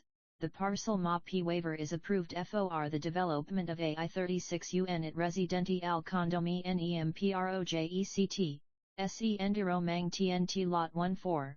Implementation of the project shall be consistent with the above referenced items, the Folsom P. Lan Area C Plan as amended and these CONDICONS of a 2 spoimt dimengunpeltainsdevned lopum C7 LTED engineer termineg NTM spurbosvig muint FL reignvz kappa ND irrigatio NG, IBCD, PSEXP, PLANT. Shall be submitted to the Commune ITV Development Department FOR Rev Tua ND approval to ensure conformance with this approva and with relevant codes standards and other irements of the of Folsom 3. Validity. The project approvals granted under this staff report, parcel map waiver, design I review, shall remain in effect for 2 years from final date of approval BCD, P, NOV 6 MBER 20,2026. Failure to obtain the relevant building, or other, permits within this time period, without the subsequent extension of this approval, shall result in the termination of this approval. The minor administrative modification, MAM, does not have an expiration date. An extension to the identified time frame may be granted by the Planning Commission. LF. After approval of this project, a lawsuit is filed which seeks to invalidate any approval, building permit, or other construction permit or entitlement required in connection with any of the activities or construction authorized UIINE project approvals, or to enjoin the development contemplated herein, or to challenge the issuance by any governmental agency of any environmental document or exemption determination. The project approvals shall be told the time that AItion is ND include AA. Final COAs, approved by Planning Commission November 20, 2024 4. Indemnity for city. The owner/applicant shall protect, defend, indemnify, and hold harmless the city and its agents, officers, and employees from any claim, action or proceeding against the city or its agents, officers, or employees to attack, set aside, void, or annul any approval by the city or any of its agencies, departments, commissions, agents, officers, employees, or legislative body concerning the project, which claim, action or proceeding is brought within the time period provided. Therefore in Government Code Section 66,499.37 or other applicable statutes of limitation, the city will promptly notify the owner/applicant of any OGCD, PSEXP, such claim, action, or proceeding, and will cooperate fully in the defense. The PW, PR, FD, city may, within its unlimited discretion, participate in the defense of any such PD claim, action or proceeding if both of the following occur. The city bears its own attorney's fees and costs, and the city defends the claim, action, or proceeding in good faith. The owner/applicant shall not be required to pay or perform any settlement of such claim, action or proceeding unless the settlement is approved by the owner/applicant. The owner/applicant's obligations under this condition shall apply regardless of whether a parcel map is ultimately recorded with respect to this project. 5. ARTA compliance. The owner/applicant shall comply with all provisions of Amendments No. 1 and BCD, E. 2 to the first amended and restated Tier 1 Development Agreement and any approved amendments thereafter by and between the city and the owner/applicant of the project. 6. Homeowners Association OCD, P. A homeowners association shall be established to maintain the common areas of the community as defined in the Community Conditions, Covenants, and Restrictions, CC&Rs. Final GOAs, approved by Planning Commission November 20, 2024 7 disclosures. The owner/applicant shall disclose to the homeowners in the Community Conditions, Covenants, and Restrictions, CC&Rs, the following items. CC&Rs are to be reviewed and approved by the Community Development Department. 1. Future public parks and public schools are in relatively close proximity to the proposed project site, and that the public parks may include facilities, basketball courts, a baseball field, softball fields, soccer fields, and playground equipment, that may generate noise impacts during various times, including but not limited to evening and nighttime hours. The owner/applicant shall also disclose that the existing public parks include nighttime sports lighting that may generate lighting impacts during evening and nighttime hours. 2. Hyperopgetical swatchuethiza osctidiad nearsit kotrali rodage dosiani torahuj ptidis runid sekruko and struas shioran. The owner/applicant shall disclose that the Capital Southeast Connector roadway may generate noise and lighting impacts associated with motor vehicle traffic during all hours of the day and night. PK3. The soil at the project site may contain naturally occurring asbestos and naturally occurring arsenic. 4.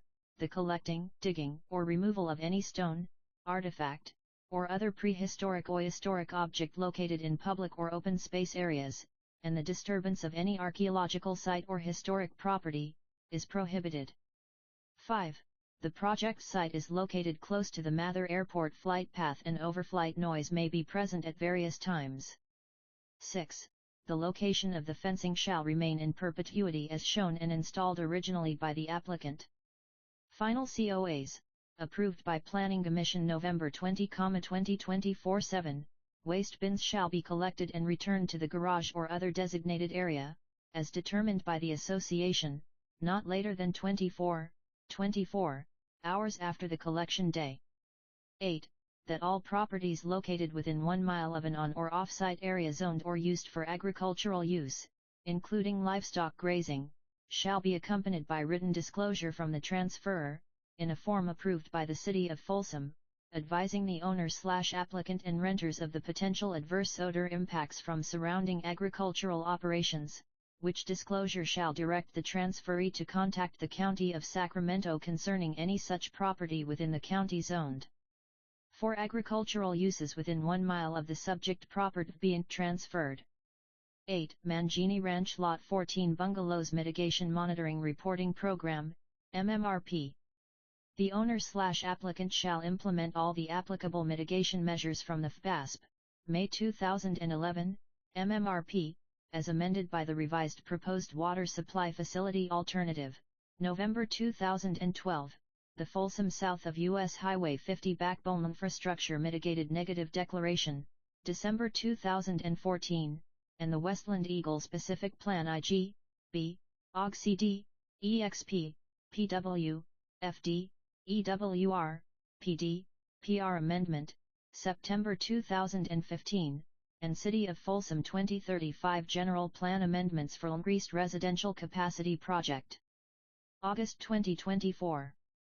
Development costs and fee requirements applicable. Lax fees and charges. The owner/applicant shall pay all applicable taxes, fees, and charges for the BCD, PXE, project at the rate and amount required by the Public Facilities Financing Plan and Amendments No. 1 and No. 2 to the amended and restated Tier 1 Development Agreement. 10. Existing assessments BCD, E, LF applicable. The owner/applicant shall pay off any existing assessments against the property, or file necessary certification request and oveo allocable fees. Final GOAs, approved by Planning Commission November 20, 2024. 1. IIJs of outside legal counsel and consultants. The City, at its sole discretion, may utilize the services of outside legal counsel to assist in the implementation of this project, including, but not limited to, drafting, reviewing and/or revising agreements and/or other documentation for the project. LF. The City utilizes the services of such outside legal counsel. The OG City SHBLL provide notice to the owner/applicant of the outside counsel selected, the scope of work and hourly rates, and the owner/applicant shall reimburse the C1Y for all outside legal fees and costs incurred and documented by the City for SUA services.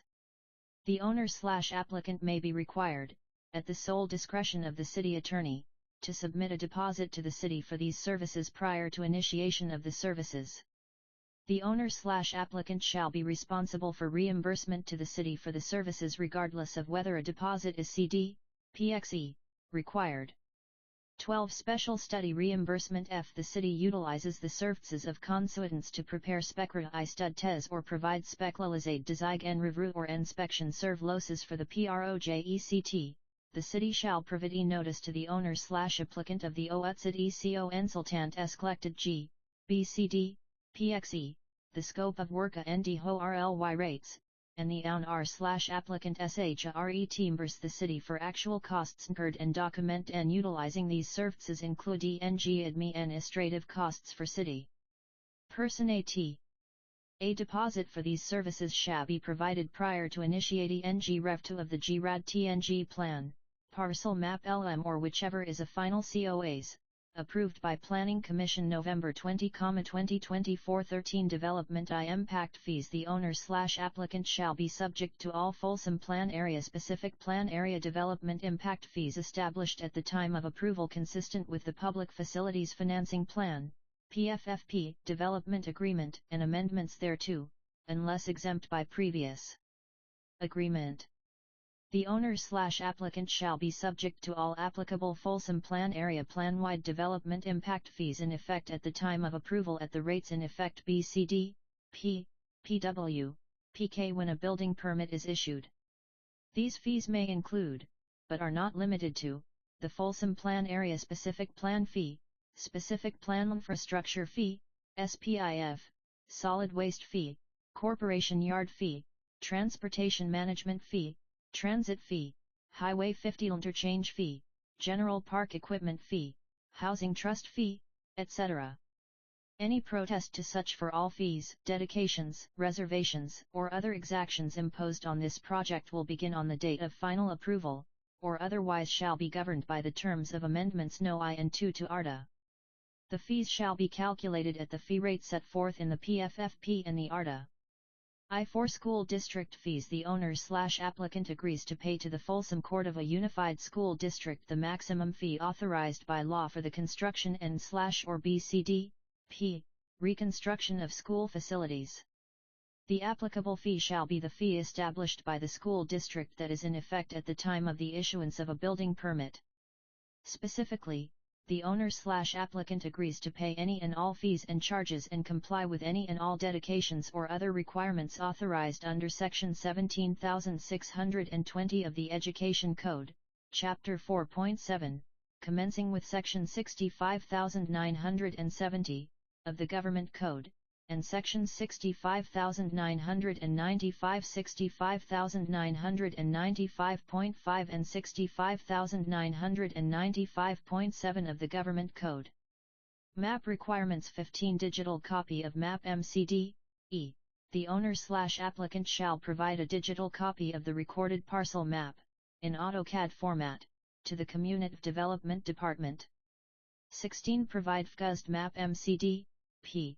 The owner/applicant shall provide the Folsom Court of a Unified School District with a copy of the recorded parcel map. Final GOAS, approved by Planning Commission November 20, 2024 I-7 Street names. The applicant shall use street names as shown in the Folsom Plan Area Specific Plan, and in the case of unnamed streets, select street names from the MCD, PXE, cities approved list or subsequently approved by the Planning Commission for the recorded parcel MA 18 private easement dedicati on BCD, E. The owner/applicant shall dedicate private easements for utilities, drainage, water, and sanitary sewer on the parcel map prior to issuance of a building permit. 19 Reciprocal Access MCD, E. The owner/applicant shall dedicate a reciprocal access easement for COMAN USC of the ON Street A and in turn LDNVE IL/20 PUBLICUTILITY easements. The owner/applicant shall dedicate public utility easements as follows: 12.5 foot wide public utility easement along both sides of Street A. The MCD, E, public utility easement, which may be reduced in width upon approval by public utility companies, shall be shown on the parcel map. 40.5 foot wide public right-of-way for the segment of Street A that corresponds to Section W1. The 40.s foot public right-of-way shall be shown on the parcel map. 36 foot wide public right-of-way for the segment of Street A that corresponds to Section W2. The 36 foot wide public right-of-way shall be shown on the parcel MA 21 lot merger. The owner/applicant shall complete and record a lot merger that combines the MCD, EXP, 4 parcels created by the Mangini Lot 14 Bungalows tentative parcel map into one to issuance of the first build-in 22. INCLUSI on ARI Housing NG Agreement and Inclusionary Housing Agreement, consistent with the Inclusionary Housing Plan approved by the Planning Commission, and in a form acceptable to the MCD, E, CA City Attorney, shall be executed prior to recordation of the Certificate of Compliance for the condominium map waiver for the Sendero, Mangini Ranch Lot 1 grading permit requirements final COAs, approved by Planning Commission November 20, 2024-23. MINING activity rem ed IATION the owner/applicant shall locate and remediate all antiquated mine shafts, drifts, open cuts, tunnels, and water conveyance or impoundment structures existing on the project site, with specific recommendations for the sealing, filling, or CDE, removal of each that meet all applicable health, safety, and engineering standards. Recommendations shall be prepared by an appropriately licensed engineer or geologist. All remedial plans shall be reviewed and approved by the city engineer prior to approval of grading plans. 24 FAIF and federal permits the owner/applicant shall obtain all required state and federal permits and ICD, PXE, provide evidence that said permits have been obtained, or that the permit is not required, subject to staff review prior to approval of any grading or improvement plan. 25 Design Guidelines compliance walls and fencing the final location, design, height, materials, and colors of the sound walls and fencing shall be subject to review and approval by the Community Development Deep Sea Agrantmja Antadiolianisu. Roland Citizot Nink Diquart Hated Ve EP Philo Alzisto Emers Rarent Tobe Seen Rakleta Satricatl G corners and shall also be placed approximately every 50 feet on center to break up the long expanse of the wall along the western and southern property CD, PXE, FD boundary. 26 Retaining wall review the final location, design, height, materials, and colors of retaining walls BG, IBCD, P, E. FD Subike to review and approval BV the Community Development Department Improvement Plan Requirements 27 Improvement Plan Review the improvement plans for the required public and private improvements CD, E, necessary to serve the project shall be reviewed and approved by the Community Development Department prior to approval of a building permit for the Oraweekt. Final GOAs, approved by Planning Commission November 20, 2024-28. Improvement Compi IANS PU UDIC and private improvements, including roadways, curbs, gutters, sidewalks, bicycle lanes and trails, street lights, underground infrastructure, and all other improvements shall be provided in accordance with the latest edition of the City of Folsom Standard Construction Specifications and Details in the Design and Procedures Manual and Improvement Standards and to the satisfaction of the ANIR 29. Site MODIFI CATION review any modifications to the existing site shall be submitted for review and approval by the Community Development Department. CD, PXE, CD, PXE, public and private improvements, including roadways, curbs, gutters, sidewalks, bicycle lanes and trails, street lights, underground infrastructure, and all other improvements shall be provided in accordance with the latest edition of the City of Folsom Standard Construction Specifications and Details in the Design and Procedures Manual and IN Standards. 30 IMP ROV MNCOM PIETION public and private improvements, including roadways, curbs, gutters, sidewalks, bicycle lanes and trails, street lights, underground infrastructure, and all other OCD, PXE, improvements shall be completed prior to the first certificate of occupancy for to the satisfaction of the ER 31 on-site water and sewer. The on-site water and sewer systems shall be privately owned and maintained. The fire protection system shall be separate from the domestic water system. The fire system shall be constructed to meet the National Fire Protection Association Standard 24.FE. Domestic water and irrigation system CD.E. shall be metered of Folsom Final GOAs, approved by Planning Commission November 20, 2024-32. Lighting PN review the owner/applicant of all project phases shall submit a lighting plan for the project to the Community Development Department. The lighting plan shall be consistent with the Folsom Ranch Central District Design Guidelines, a shield or screen lighting fixtures to direct the light downward and prevent light spill on adjacent properties, a place and shield or screen flood and area lighting needed for construction activities, nighttime sporting activities, and air security so as not to disturb adjacent residential areas and passing motorists. CD.P. For public lighting in residential neighborhoods, prohibit the use of Light fixtures that are of unusually high intensity or that blink or flash unless for the purpose of safety, a use-appropriate building materials, such as low-glare glass, low-glare building glaze or finish, neutral, earth-toned colored paint and roofing materials, shielded or screened lighting, and appropriate signage in the office/commercial areas to prevent light and glare from adversely affecting motorists on nearby roadways, and a design exterior on-site lighting as an integral part of the building and landscaping design in the specific plan area. Lighting fixtures shall be architecturally consistent with the overall site design. Lights used on site NAIC should be directed to light only the SIG end face with no off-site glare. 33 UTIIITYAGN SI KURDNATION. The owner/applicant shall coordinate the planning, development, and completion of this project with the various utility agencies, i.e., SMUD, PG, and E etc. The owner/applicant shall provide the city with written confirmation of CD, PXE, public utility service prior to approval of the ORSAL MAU 34. Replacement of damaged facilities. The owner/applicant shall be responsible for replacing any, and all damaged or OG CD, E, hazardous public sidewalk, curb, and gutter, and/or bicycle trail facilities along the site frontage and/or boundaries, including pre-existing conditions and construction damage, to the satisfaction of the city or final COAs, approved by Planning Commission November 20, 2024 35. Powerline ESUN der Großen D. All future utility lines lower than 69 kV that are to be built within the project shall be placed underground within and along the perimeter of the project at the CD, E, owner/applicant's cost. The owner/applicant shall dedicate to SMUD all necessary underground easements for the electrical facilities that will be necessary to service development of the project. 36 water meters. The owner/applicant shall pay for, furnish, and install all infrastructure CD, E, EWR associated with the water meter fixed network system for any city-owned and maintained water meter for the project.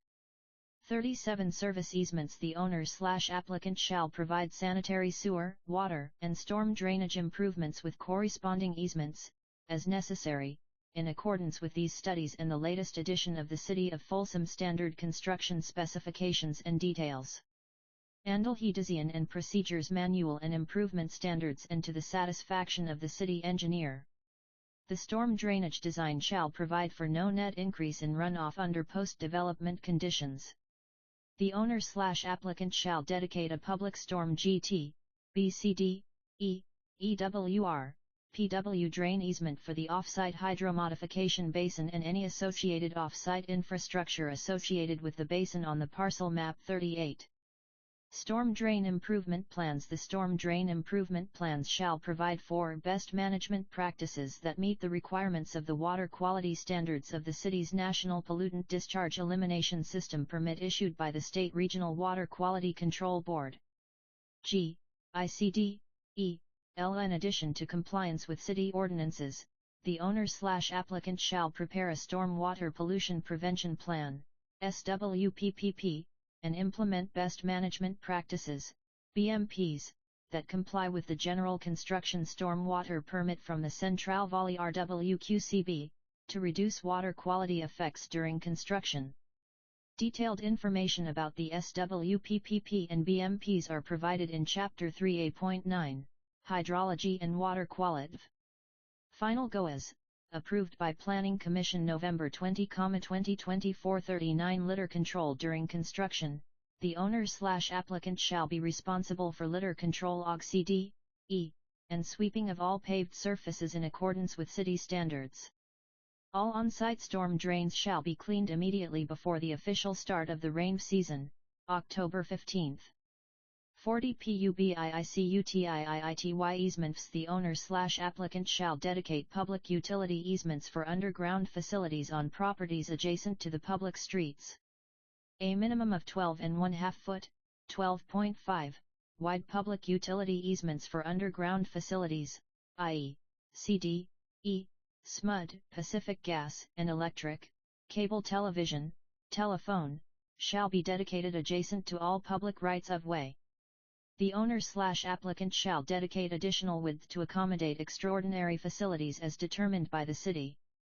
The width of the public utility easements adjacent to public right-of-way may be reduced with prior approval from Public Utility Company ES4L Management of Tribal Cultural Resources DCCD, PXE, should any indications of possible tribal cultural resources, TCRs, such as cultural features, unusual amounts of bone or shell, or cultural belongings be encountered during any construction activities. Work shall be suspended in the vicinity of the find and the appropriate oversight agency, IES, shall be notified immediately. The appropriate oversight agency, IES, shall retain a tribal representative or tribal historic preservation officer, THPO, who shall assess the significance of the find by evaluating the resource to determine if it is a TCR as defined in Section 21074 of the Public Resources Code. If the resource is a TCR as defined in state law, and it would be subject to disturbance or destruction, the city shall consult with the THPO or their designee to determine the appropriate treatment before resuming construction activities at the TCR architecture/site design and requirements final GOAS, approved by Planning Commission November 20, 2024 42 Architecture R&D DECIG and requirements. The project shall comply with the following architecture and design requirements. 1. The approval is for 2 two-story bungalow plans, 1 carriage unit plan atop 3 Z-car garages, 3 building elevations with 9 color and material options providing 9 individual expressions per plan, for a total of 27 combinations. The applicant shall submit building plans that comply with this approval and the architectural design package, dated October 22, 2024. And preliminary exterior color/material design booklet, October 24, 2024. 2. The design, materials, and colors of the proposed project shall be consistent with the attached building elevations, materials samples, and color scheme to the satisfaction of the Community Development Department. 3. Brick pavers or another type of colored masonry material, A to B compliant, shall be used to designate pedestrian crossings of South Point Drive and pedestrian crossing of drive aisles. Brick pavers or colored masonry material shall be incorporated as a design feature at the 2 driveway entrances on South Point Drive to the satisfaction of the Community Development Department. CD, PXB, 4. All mechanical equipment shall be ground-mounted and be shielded by landscaping or trellis-type features. Equipment shall be properly ventilated and accessible for maintenance. 5. Decorative light fixtures, consistent with the Folsom Ranch Central District design guidelines and unique to each architectural design theme, shall be added to the front and rear building elevation of each master plan to the satisfaction of the Community Development Department and along the perimeter walkway on low bollards. 6. Utility equipment such as transformers, electric and gas meters, electrical and junction boxes shall be screened walls and or final GOAS, approved by Planning Commission November 20, 2024. Landscape Inc. 43. Trash and Recycling Collection Plan OPW. A final collection plan shall be submitted to City Solid Waste and Recycling for review and approval that encompasses the following: CC&R language describing storage requirements for trash, organic waste, and recycling totes, time frames for setting totes out for collection and for their return to storage, and prohibitions against setting totes in prohibited locations for collection. A site plan detailing proposed collection locations for outtotes. Occupancy of residential units shall not be granted until approval of the collection plan is obtained. 44. Monument signage. The final location, height, size, and design of future monument sign be subject BCD, P, to review and approval by the Community Development Department to ensure consistency with the requirements of the Folsom Municipal Code, FMC, Section 17.59.040d. In addition, the owner/applicant shall obtain a sign permit prior to installation of the monument site. Landscape/tree preservation requirements. Final COAs, approved by Planning Commission November 20, 2024. 45 Final landscape plans by registered landscape architect FI.NA landscape plns and specifications shall be prepared by a registered landscape architect and approved by the city PRI or to the approver of the first bulletin ILTNGPE remit. Said plans shall include on-site landscape specifications and details including a tree planting exhibit demonstrating sufficient diversity and appropriate species selection to the satisfaction of the Community Development Department. The tree exhibit shall include all street trees, accent trees, parking lot shade TNG trees, and mitigation trees proposed within the development. Said plans shall comply with all state and local RULA regulatio FLS, Governors declarations, and restrictions pertaining to water conservation and OUTD or landscaping. BCD, PXE, landscaping shall meet shade requirements as outlined in the Folsom Plan Area Specification where applicable. The landscape plans shall comply and implement water-efficient requirements as adopted by the State of California, Assembly Bill 18S1, State Model Water Efficient Landscape Ordinance, until such time the City of Folsom adopts its own Water Efficient Landscape Ordinance, at which time the owner applicant shall comply with any new ordinance. Shade and ornament all trees shall be maintained according to the most current American National Standards for Tree Care Operations, NCA 300, by qualified tree care professionals. Tree topping for height reduction, view partition, light clearance, or any other purpose shall not be allowed. Specialty style pruning, such as pollarding, shall be specified within the approved landscape plans and shall be implemented during a S-year establishment and training period. The owner/applicant shall comply with citywide landscape rules or regulations on water usage. The owner/applicant shall comply with any state or local rules and regulations relating to landscape water usage and landscaping requirements necessitated to mitigate for drought conditions on all landscaping in the Sendero Lot 1446. Ongoing landscape maintenance. The owner/applicant shall be responsible for on-site landscape maintenance throughout the life of the project to the satisfaction of the Community Development Department. Vegetation or planting shall not be less than that depicted on the final landscape plan unless tree removal is approved by the Community Development Department because the spacing between trees will be, OGCD, PXE, be too close on center as mature. Final COAs, approved by Planning Commission November 20, 2024. 47 Additional planting in adjacent open space. Owner/applicant shall work with City Parks and Recreation staff and the city arborist to develop landscape and irrigation plans for the off-site planting of native, drought-tolerant trees in the adjacent open space parcels, APNS 0723380-031 and -032, within a distance not to exceed 30 feet of the project site boundaries.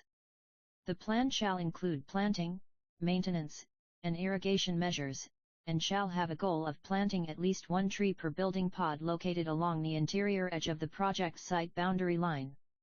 Said trees within the open space parcels shall be equipped with wire cages and trunk guards, or similar protective measures as approved by the city arborist, to protect them OGCD, PR from herbivory including grazing animals to include goats and sheep to the satisfaction of the city.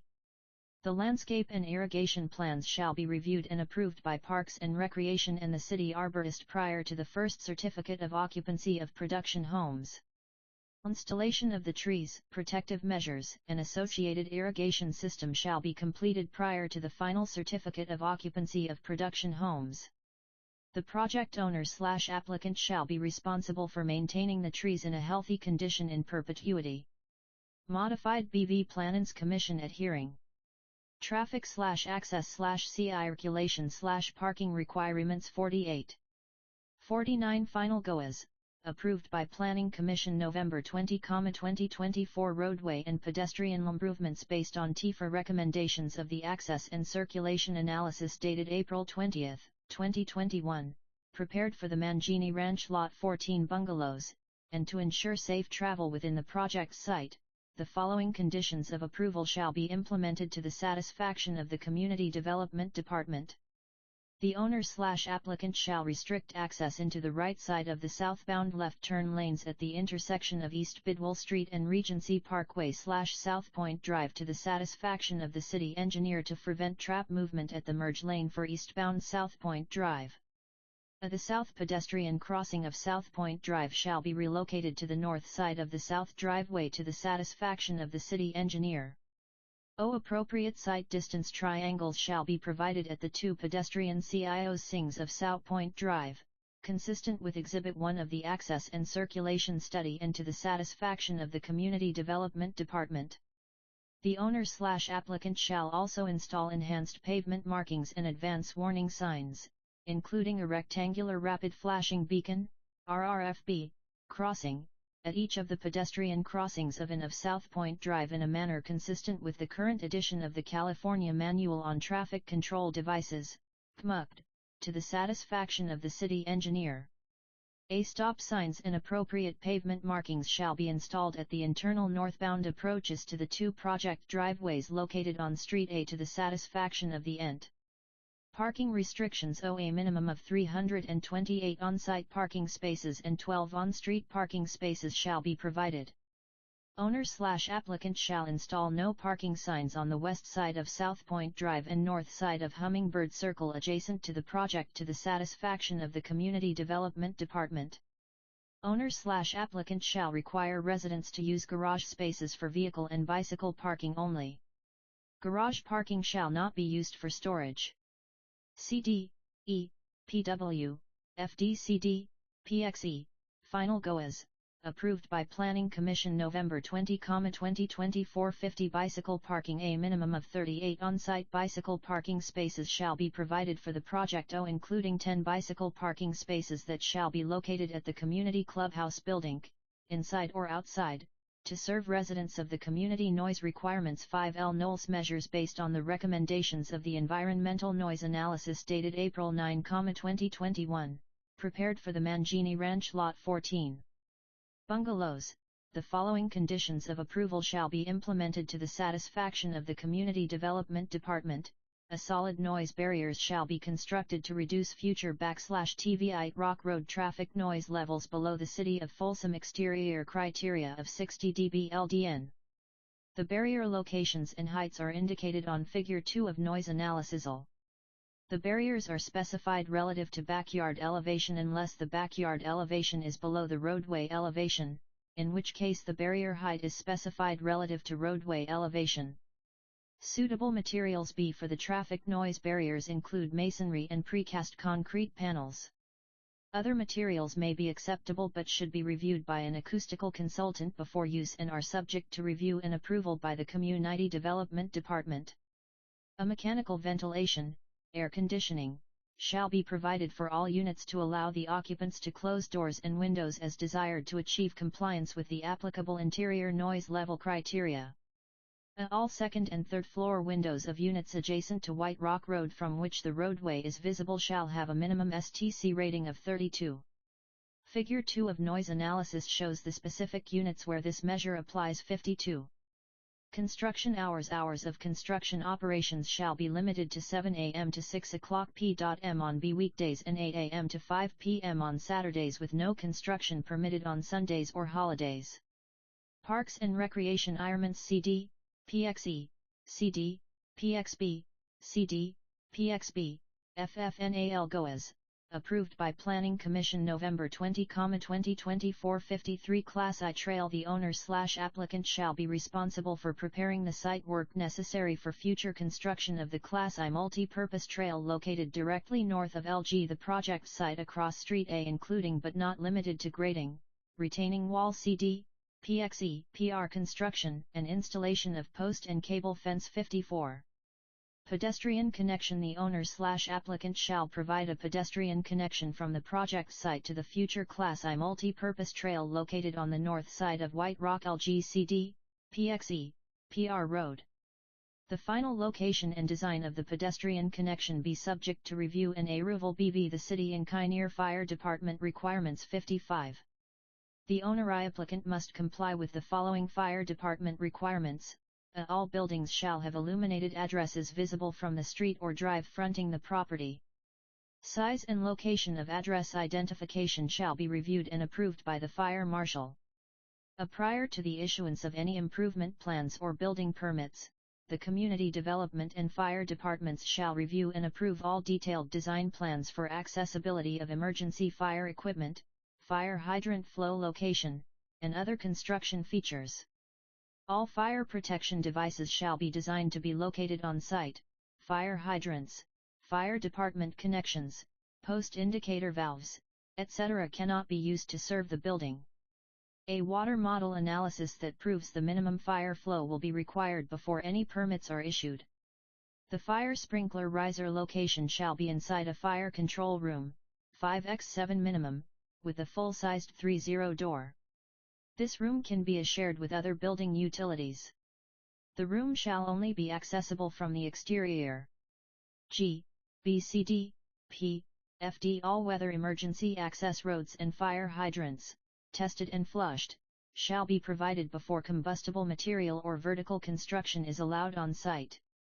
All-weather access is defined as 6 of compacted UB from May 1 to SE 30 and 2 AC over 6 UB from October 1 to RIL 30 final COAs, approved by Planning Commission November 20, 2024 Police/Security Requirement 56. The owner/applicant shall consult with the police department to incorporate all reasonable crime prevention measures. The following security/safety measures shall be considered. A security guard on duty at all times at the site, or a 6-foot security fence shall be constructed around the perimeter of construction areas. Security measures for the safety of all construction equipment and unit appliances. G, IB landscaping shall not cover exterior doors or windows, block line of sight at intersections or screen overhead. Miscellaneous requirements 57 Transfer of development and GHTS. Should there be a desire to transfer unused allocated residential dwelling units from the subject FASP Park L to another FASP parcel that meets the criteria M of FASP Section 13.3, Administrative Procedures, a minor administrative modification request shall be submitted to the Planning Division for review and a 2. Recordation of the parcel waiver. 58 FASP updates. The owner/applicant shall update the Folsom Plan Area Specific Plan document to reflect any textural and graphic changes associated with the proposed Project B, including but not limited to the minor administrative modification changes to the satisfaction of the Community Development Department. L. In addition, the owner/applicant shall provide the city with an electronic copy of the updated FASP document. PDCD, P, CD, P. Final COAs approved by Planning Commission November 20, 2024 CD Community Development Department prior to approval of environment plans. P. Planning Division M prior to approval of final map. E. Engineering Division B prior to issuance of first buildings permit. B. Building Division O prior to approval of occupant permit. F. Fire Division G prior to issuance of Grade No permit. PW Public Works Department DC during construction. PR Park and Recreation Department Algonquino. Requirement PD Police Department. This PNGE is intention W blessing to facilitate double-sided printing and minimize poverty. Folsom City of distinctive BY nature. Folsom City Council Staff Reort Meeting Date, UT 412025. Agenda Section, New Business Subject, At-large appointments to the Arts and Culture Commission, Historic District Commission, Landscaping and Lighting District Advisory Committee, Library Commission, Parks and Recreation Commission, Planning Commission, Traffic Safety Committee, and Utility Commission. From City Clerk's Department recommendation. Staff recommends that the City Council make at-large appointments to the Arts and Culture Commission, Historic District Commission, Landscaping and Lighting District Advisory Committee, Library Commission, Parks and Recreation Commission, Planning Commission, Traffic Safety Committee, and Utility Commission. Background: the terms for at-large appointments to the City of Folsom's commissions and committees, with the exception of 3 at-large appointments to the Historic District Commission, expire in December of even-numbered years. To ensure a transparent and inclusive process, a notice of vacancies/invitation to apply was published in the Folsom Telegraph and the city's newsletter, shared through the city's social media channels, and posted on the city's website, as well as posted on bulletin boards at City Hall and the Folsom Public Library. In addition, communication was sent to current commissioners whose terms expired in December 2024, inviting them to apply to be considered for reappointment. 1 Policy Folsom Missional Code Section 2.35.030 establishes in part, the first regularly scheduled meeting of the City Council in December of even-numbered years as the uniform termination date for all at-large appointments, except the 3 at-large appointments to the Historic District Commission representing historic preservation, residents of the Historic District, and a business owner within the Sutter Street sub-area, which expire in December of odd-numbered years. Analysis commissions and committees play an important role by providing program review and advising the City Council on a wide range of issues. Most commissions are comprised of 7 members, 5 members appointed directly by each council member and 2 at-large members appointed collectively by the entire City Council. This structure ensures both individual representation from each council member and a collaborative selection of at-large members, hopefully promoting a balanced and inclusive approach to local governance. The City Clerk's office received over 70 applications by the November 14 application deadline. These applications were forwarded to the City Council members in early December for their advance review and consideration. ATTNT List of applicants, January 2025 at-large appointments respectfully submitted, Krista Fremantle, CMC City Clerk 2 Attachment 1 List of applicants, January 2025 at-large appointments Folsom Commission/Committees List of applicants, January 2025 at-large appointments, updated 1 February 26, 2024, last name Atlaman Atterbury Babak Buromand Braus Brown Cabrera Kais Kajit Korn dit P Deutsche Dodi Econom Edens et Katib Fetz Gadare Juganel.y Garcia Garasi Gets LL Page First name Mark L.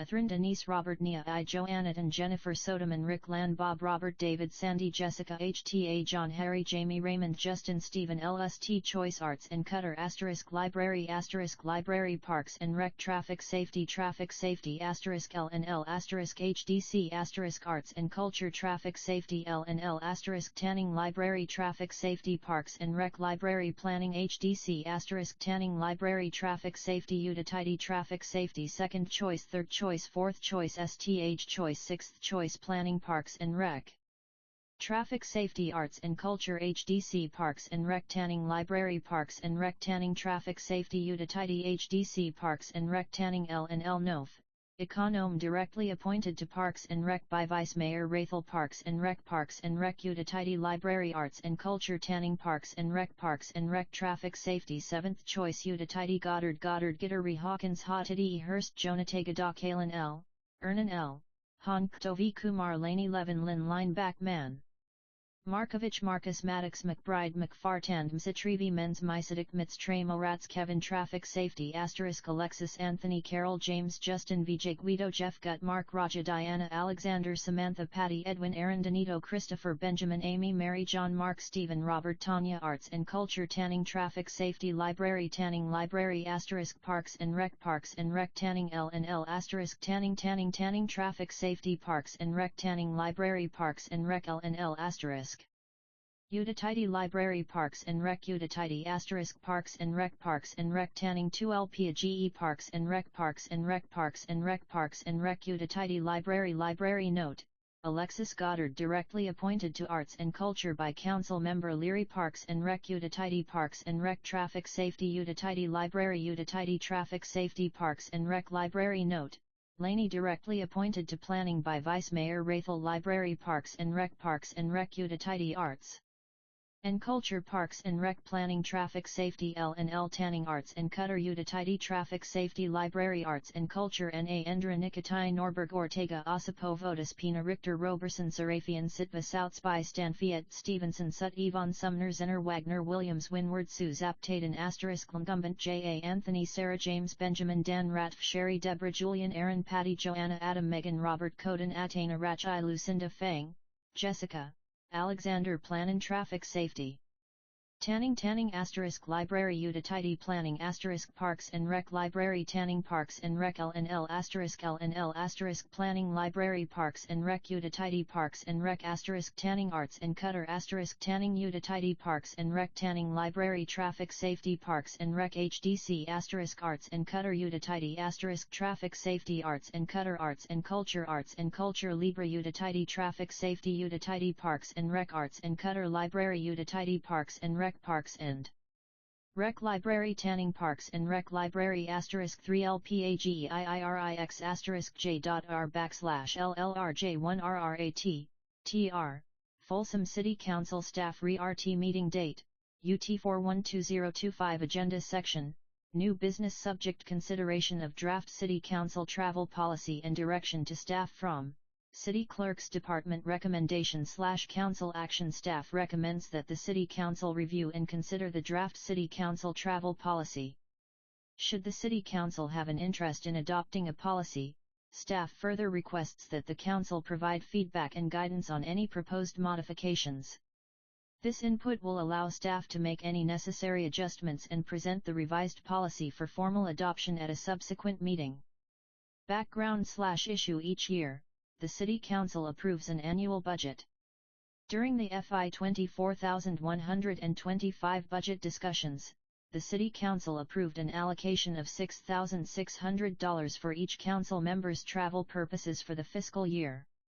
Currently, the City Council does not have a policy governing travel undertaken by council members on official city business. Thus, travel and related expenditures are evaluated on a case-by-case basis without established guidelines that would otherwise ensure uniformity. Upon reflection, staff believes that a structured policy guiding the use of travel funds could be beneficial in creating consistent standards. Implementing such a policy would provide clarity, promote the responsible use of taxpayer funds, and ensure that travel activities support the best interests of the City of Folsom and its residents. One travel undertaken by council members serves several important purposes, including education, staying informed about current trends, and fostering collaboration. Participation in conferences, workshops, and meetings with other public agencies provides learning opportunities that are essential for effective governance. Such travel can lead to the introduction of new ideas, best practices, and innovative solutions gleaned from the shared experiences of other elected officials. These experiences can result in benefits for the City of Folsom by helping to identify opportunities for cost savings, improved service delivery, and strategic growth. Policy/Rule. Folsom Municipal Code Section 2.06.070, c. provides that the City Council may adopt rules governing its meetings, proceedings, and business. Analysis. The proposed City Council travel policy is designed to provide a framework that guides official travel undertaken by City Council members. This policy aims to standardize the practices associated with council-related travel, establishing clear guidelines that align with the City's commitment to accountability and transparency. By formalizing these practices, the City of Folsom seeks to ensure that City Council travel funded by taxpayer dollars is conducted with the utmost fiscal responsibility and serves the City's interests effectively. This policy is essential for reinforcing public trust and demonstrating the City's dedication to ethical governance. A core intent of the policy is the promotion of responsible stewardship of public resources. Travel expenditures, when managed properly, can yield significant benefits such as facilitating knowledge exchange, strengthening intergovernmental relationships, and fostering the professional development of council members. These activities ultimately contribute to informed decision-making and strategic planning that benefit the residents of Folsom. By encouraging the prudent use of funds, the policy supports only those travel activities that deliver tangible value and align with the City's strategic goals. The policy also underscores the importance of structure and continuity in the administration of public funds related to travel. Establishing uniform procedures helps prevent inconsistencies and reduces the risk of misunderstandings or misuse of resources. This structure provides council members and staff with a clear understanding of what constitutes an acceptable use of public funds. By creating a transparent, well-defined process, the policy aligns with best practices in public administration and promotes fairness in the allocation of city resources. Overall, the proposed policy is a step toward fortifying trust between the city and its residents by maintaining high standards of financial oversight. By prioritizing transparency, consistency, and accountability, the City Council travel policy will facilitate responsible governance and enhance the effectiveness of council members in their official duties. The policy reflects a commitment to ensuring that public expenditures yield a positive return, ultimately reinforcing the city's mission to serve the community's best interests. 2. Financial impact. The adoption of the proposed City Council travel policy is not anticipated to have an immediate or direct financial impact. However, the financial impacts associated with council member travel will be considered as part of the city's annual budget process. Each fiscal year's budget discussions will include a review and allocation of funds for travel, ensuring that expenditures align with available funding and the city's financial priorities. This approach allows for transparency and fiscal oversight, ensuring that travel costs are planned and aligned with the city's strategic objectives. Attachment 1. Draft City Council Travel Policy submitted, Krista Fremantle, CMC City Clerk J. Attachment 1. Draft City Council Travel Policy. Folsom City Council Travel Policy. Purpose. The purpose of this policy is to establish guidelines for travel undertaken by Folsom City Council members on official city business. The policy aims to ensure the responsible stewardship of taxpayer funds, promote transparency, and ensure that all travel residential result in benefits for the city of Folsom and its residents.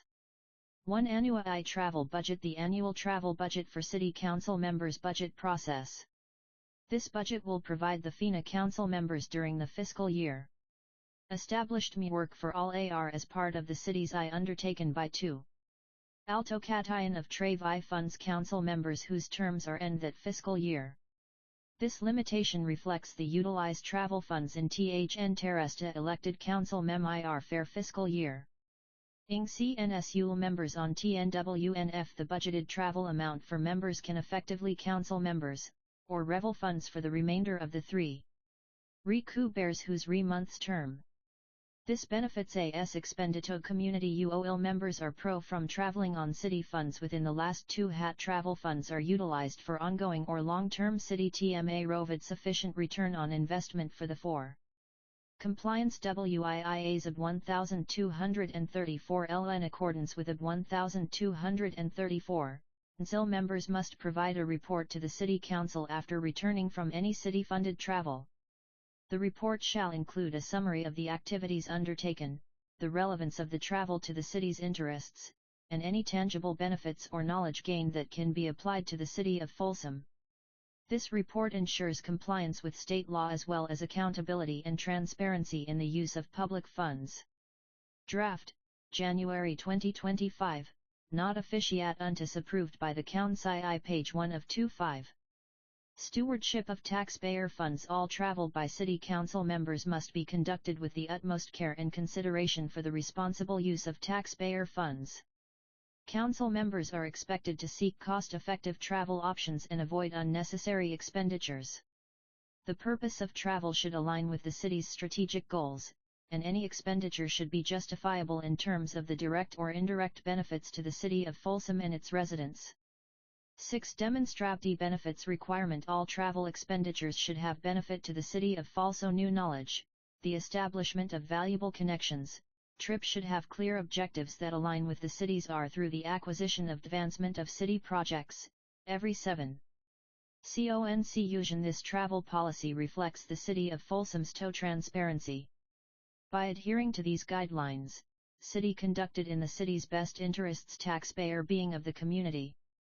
This policy shall be reviewed and updated ECT budgetary consideration financie and ensure effectively to ment and travel as the well in state law. City priorities or draft, January 2025, not officiate untis approved by the Council. PAG 20F2 Folsom City Council Staff Reort Meeting Date, VT 412025 Agenda Section, New Business Subject, Appointment of City Council Representatives to Regional Boards/Commissions. FROM, City Clerk's Department. Recommendation. Staff requests that the City Council Appoint City Council representatives to regional boards/commissions.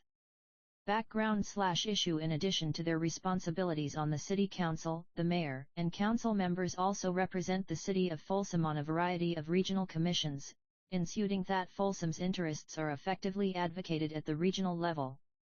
These various commissions address important issues of regional interest, including transportation, housing, economic development, and environmental sustainability, among others. By participating in these commissions, the Folsom City Council plays an important role in shaping policies and decisions that impact not only the city but also the broader region. Assignments to these regional bodies have been proposed based on areas of interest and/or expertise of individual council members, enabling them to bring their perspectives and particular insights to their respective roles. Additionally, the distribution of assignments seeks to equitably allocate responsibilities, including those assignments that include stipend pay, to ensure fairness and balance among council members. This approach not only promotes effective representation but also leverages the strengths of each council member, further enhancing Folsom's voice in regional matters and reinforcing its commitment to equitable and impactful governance. One policy rule: California's Political Reform Act requires the disclosure of stipends received by council members for their service on additional boards, commissions, and agencies beyond their city council duties. These stipends, which compensate council members for their time and participation, must be reported to ensure transparency and compliance with state law. The City of Folsom is committed to adhering to these requirements, which serve to promote public accountability and foster trust in local government. FPPC Form 806 is used to report additional compensation that officials receive when appointing themselves to positions on committees, boards, or commissions of another public agency. This form has been posted online in advance of the January 14, 2025 council meeting as required by law, and will be posted again following approval by the City Council. Attachments: 1. Proposed City Council Regional Representation Assignments. 2. FPPC Form 806, Public Official Appointments, 011-141-2025, respectfully submitted, Krista Fremantle, CMC City Clerk. 2. Attachment 1. Proposed City Council Regional Representation Assignments. Attachment 180 /LPEQ/ONAL/AS/KNON and S. Troost for approval. January 4, Z0Z5 Regional Async 2x2 with GUSD Capital Southeast Connector JPA Folsom TED Corp. Greater Sacramento Economic Council, GSEC, Local Agency Formation Commission, LAFCO, Recianal Transit Recianal Water Authority Retirement Board of Authority for City of Folsom Sacramento Area Council of Governments, SACUG, Sacramento Central Groundwater Authority Sacramento Groundwater Authority Sacramento Homeless Policy Council Sacramento Metro Air Quality Management District Sacramento Metro Cable Commission Sacramento Placerville Transportation Corridor JPA Sacramento Sewer District Sacramento Transportation Authority, STA, meeting schedule as needed. 4th Friday of each month at 8:30 a.m. 2nd Wednesday in March, June, September, dis at 7:30 a.m. quarterly. 2nd and 4th Monday of each month at 5:30 p.m. 2nd Thursday of other month at 8:30 am. Biannual at 4 p.m. before a council meeting. 3rd Thursday of each month at 9:30 a.m. 2nd Wednesday of each month. 2nd Thursday of each month at 9 a.m. quarterly. 4th Thursday of each month at 9 a.m. quarterly, LST Thursday of the month at 2:30 p.m. quarterly.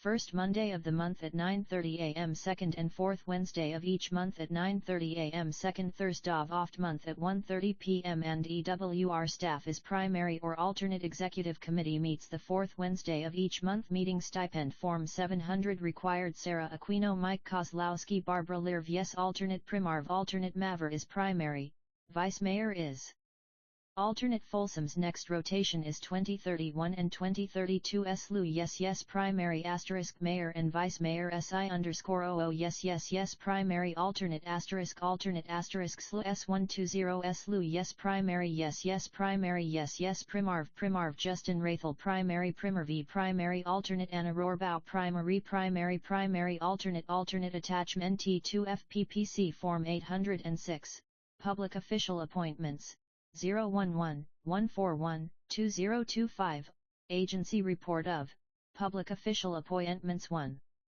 Agency Name City of Folsom N, or on Attachment 2 NLA NCY Title, Krista Fremantle, City Clerk Area Code / Phone M Email 916-461-6035 City Clerk Department at folsom.ca.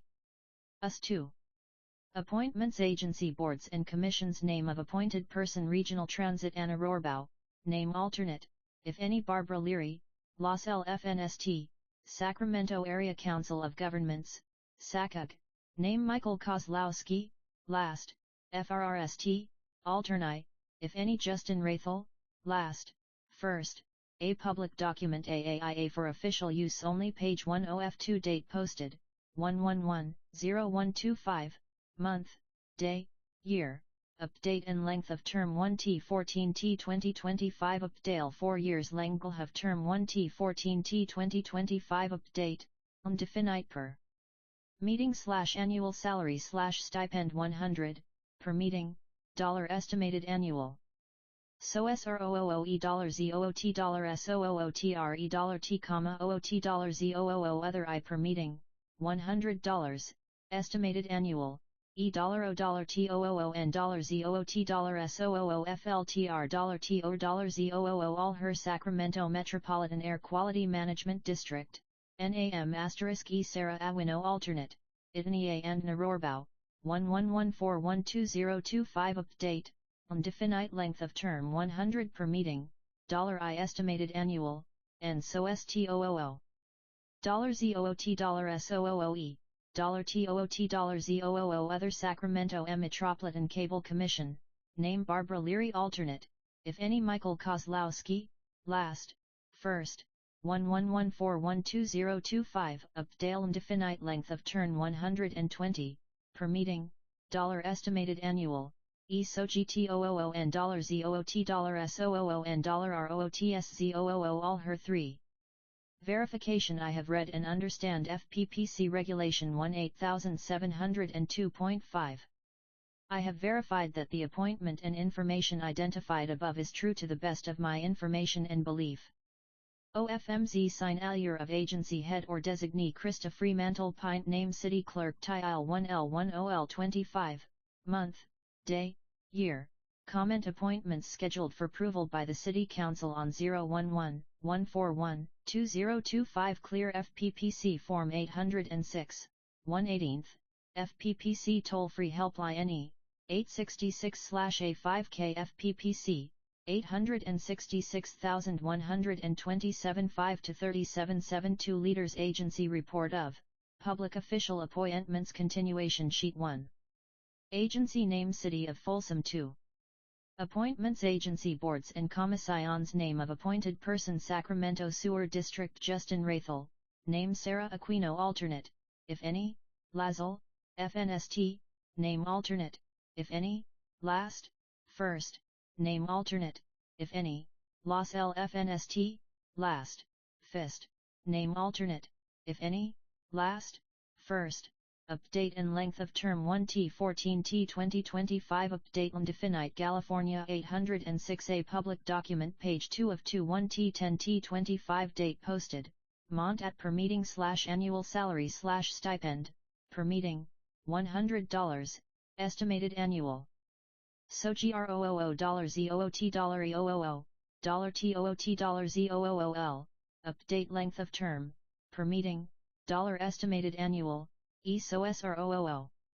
$ZOOT $SOOE $R, or $ZOOOL update, length of term I per meeting, $I estimated annual, ESO SROOE $ZOOT $AOOE $T, OOT $ZOOOA, update, I per meeting, estimated annual, EGO STOOOE $ZOOT $SOOO, STOOT $ZOOOA, name alternate, if any, name alternate, if any, Last, RUSF, Los LFNST, Last, Fist, clear update, length of term per meeting, estimated annual, NEOEROOO.